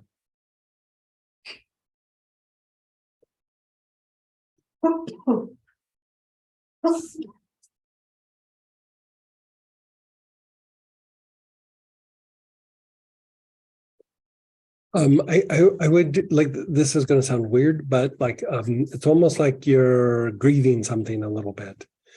It's not conscious, but I would say marjoram, rose, sadness and grief blend, cypress, even poplar, and then do the pattern of the Mingmen, back heart, and crown, and then let go, and then reverse it. Crown, back heart, Mingmen. Because when you're going up, you're releasing the thing inside you. When you come back down, you're purifying the connection with the situation by when you're coming down. So go up, then down, then up, then down, and then end with going up. The grief feels conscious, actually. Oh, it's conscious, even better. Like a lot of times it's easier to clear when it's conscious. Yeah. Doesn't mean that you have to resolve something with the person or the situation. You're just resolving something in you. And then if you resolve it and you feel like you need to reach out to the person, go ahead. But sometimes you just got to unwind from that situation. And you're just feeling some of that separation, you could say. Some of it might even be the other person's emotions. This is the class I didn't know I needed so bad. Yeah, it's like even when we were putting it out, it was like I was trying to like, how do I fancy up the name other than just self-worth? And then I was going to say self-worth motivational theory. And then I was like, it just is what it is. You know, there's no fancy way of putting it out there. But out of all the like the abandonment one's a big one. Self-esteem, it has its aspects. Self-image, it has its aspects. I would say out of all of them, abandonment and this one are the two really big ones. And just really quick, a follow-up of the previous, it feels bigger than the specific people involved. It feels like a deeper, lifelong habit. Yeah, it's a pattern. It's definitely a pattern. Yeah, but untangle from the person for a bit and then work on the pattern. Yeah. And then go ahead, Sonia. Hey, Miss Sonia. Tuesday, a branch hit my ear and I haven't been able to hear out of it since. What happened? A branch hit my left ear and Like on the top, or did it go in the canal? It went in the canal and the doctor said that he didn't see that the eardrum was damaged, but you know, I can't hear out of that left ear since. It quit bleeding, sort of. Oh boy, that's kind of a gnarly injury. Try putting something like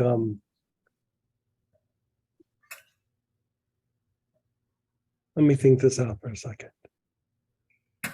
Can you tell if there's like nerve damage or if the which ear is it? Left, my left.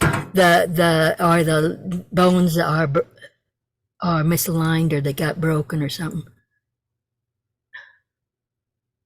Or if there's nerve damage. Because I can't figure.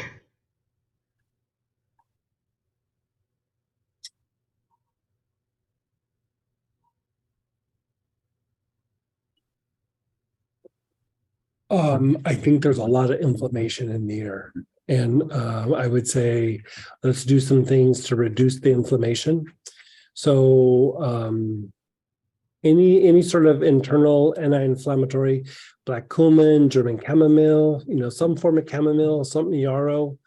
And then you can rub something anti-inflammatory in and around, like not in the ear itself, but like around the back of the ear, up front, like kind of rub all around it. And inhale. Honestly, I'd probably inhale hyssop. And you're just trying to open up like the eustachian tube and just reduce inflammation and hit it from that point of view. It looks super inflamed. So sometimes what happens is like when the inflammation happens, it'll start to close things up and you just can't process the information. I have that in one of my ears from time to time. I don't completely lose hearing in the ear, but I'll lose like 80% of the hearing. And then when the swelling goes down, I'll get it back. Okay. Yeah, he wanted to do antibiotics, but I haven't. I just get a swab. I think it's inflamed more than infected. With it looks inflamed. saline, and then I've been using homeopathic arnica and homeopathic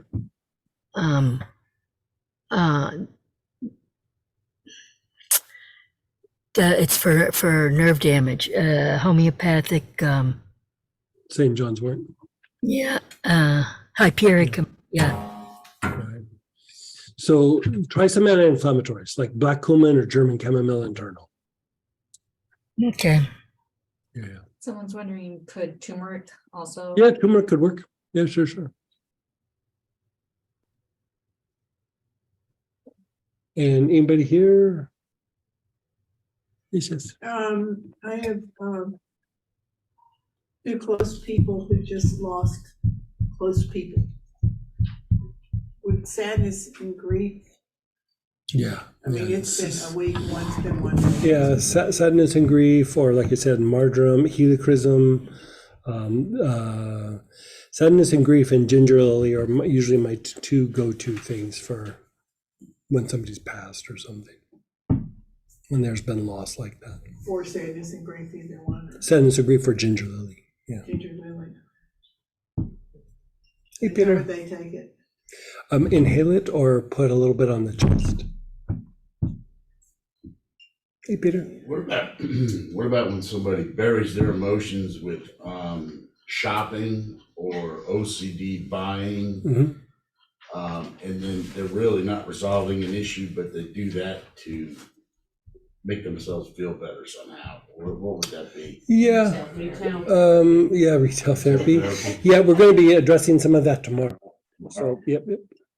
And they get very deep down. I know somebody who's a hoarder, and it's very deep. Yeah, I mean, hoarding starts to be a whole different thing, but like, so some of that stuff can be addressed with what we're doing tomorrow. Like hoarding and things like that starts to be where you have to really target and do like some deeper kind of therapies and stuff, but still treatable. But okay, yeah.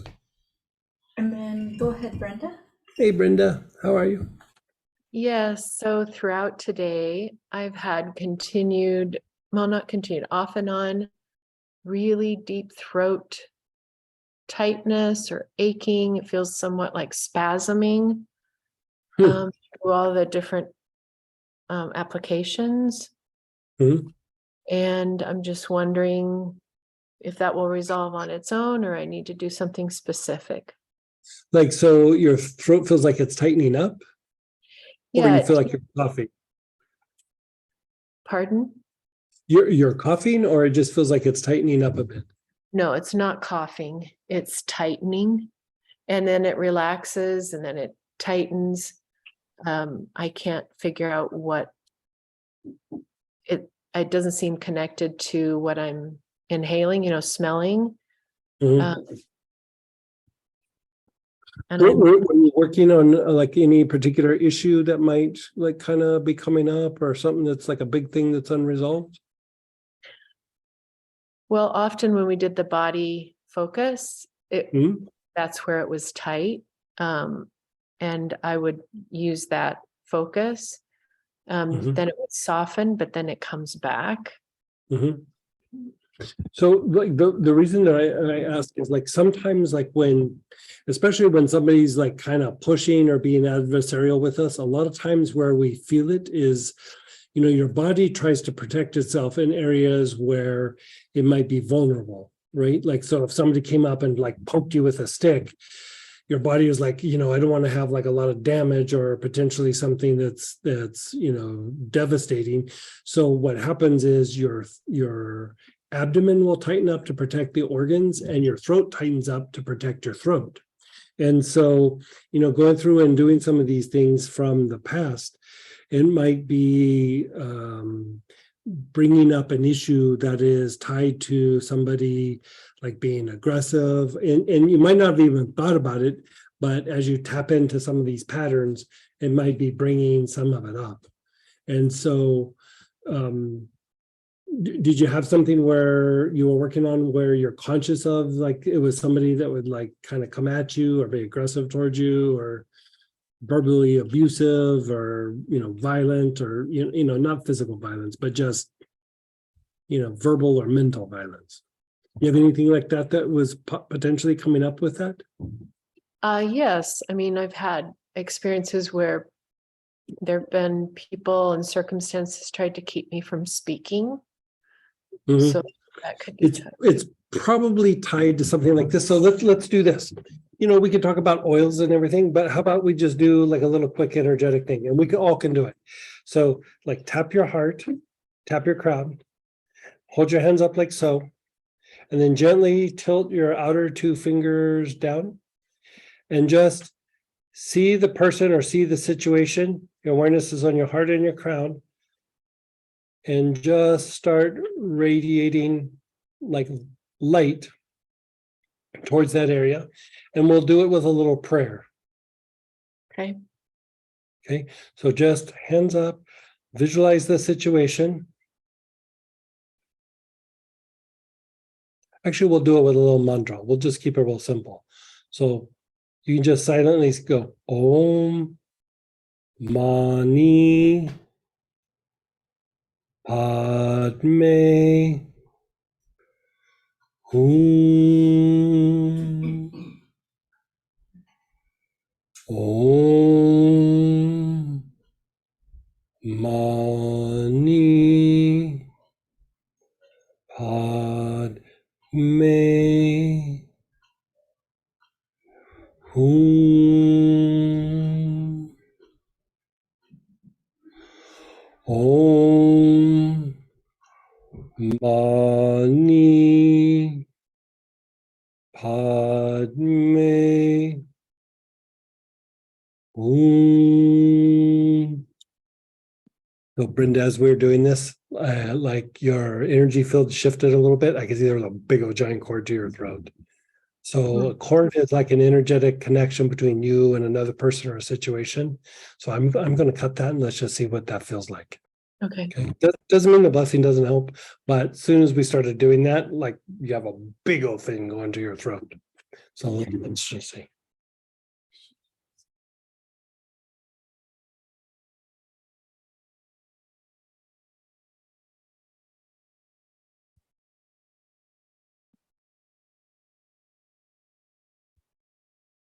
How does your throat?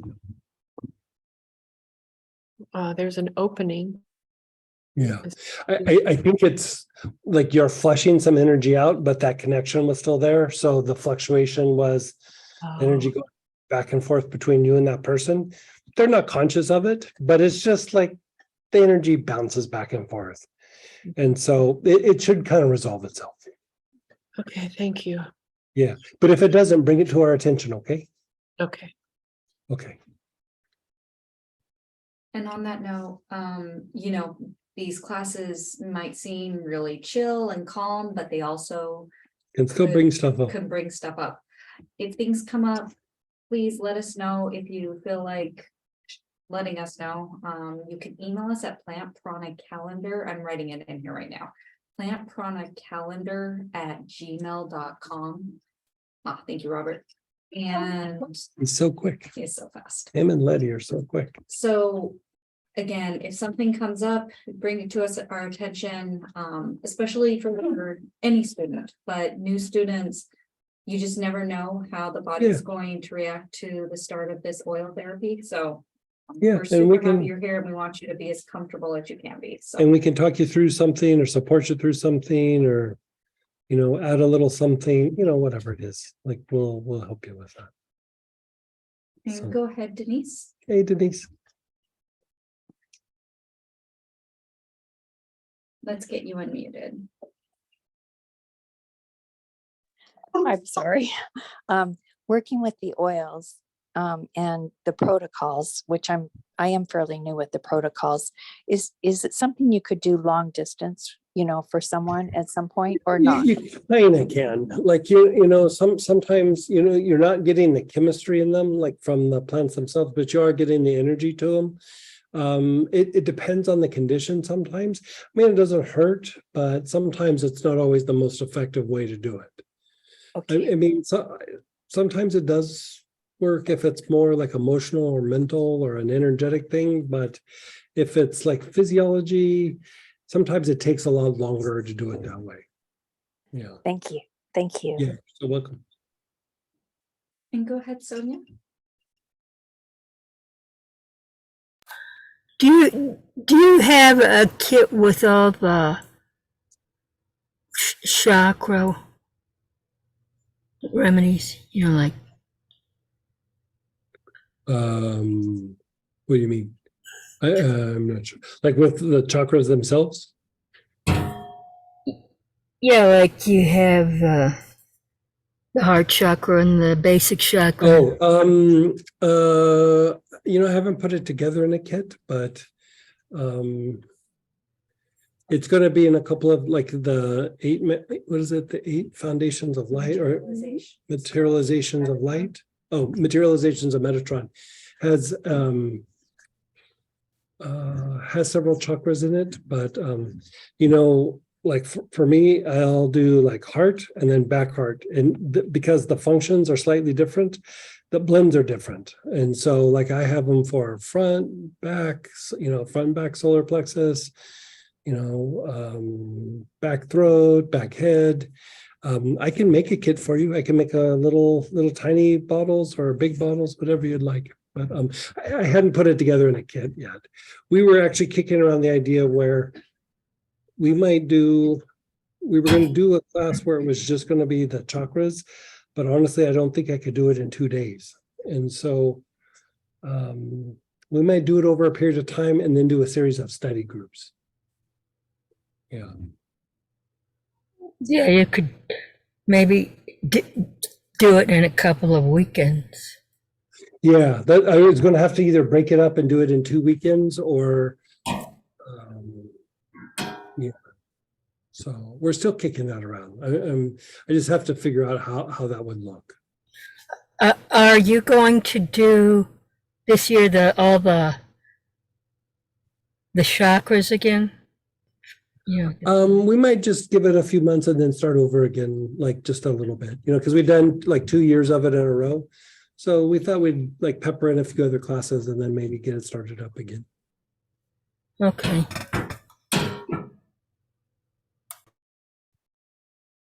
Some people are saying they want the chakra kit. Also, Okay. someone said, in response to what you said, they go, ha, so much to unpack. Yeah, they're cool. Like I was thinking, like honestly, at one point I was like, it might have to be 3 weekends. Yeah. Like upper chakras, middle chakras, lower chakras. Like I was really like, you know, because it's like the way that it's going to be presented, it's more of the like mystical side of it, like the inside out, where you hit some like say the crown is the brain and the pineal gland and fills the body full of energy and divine energy and light, and steps up the vibration for the mental body, steps it down so that you can physicalize things out of the ethers. And so there's different processes that could easily take up half a day just on the crown. And then like, okay, then we got to finish with, you know, whatever for the weekend. And So I just have to figure out how to do that, because we've done the esoteric versions of it. This would be a lot more psychological and a lot of physical effects. And so it's kind of a continuation of the mystical foundation. What do we call it? Mystical. The foundation for mystical healing with the colors. Like the next phase is after the colors is then the energy center. So.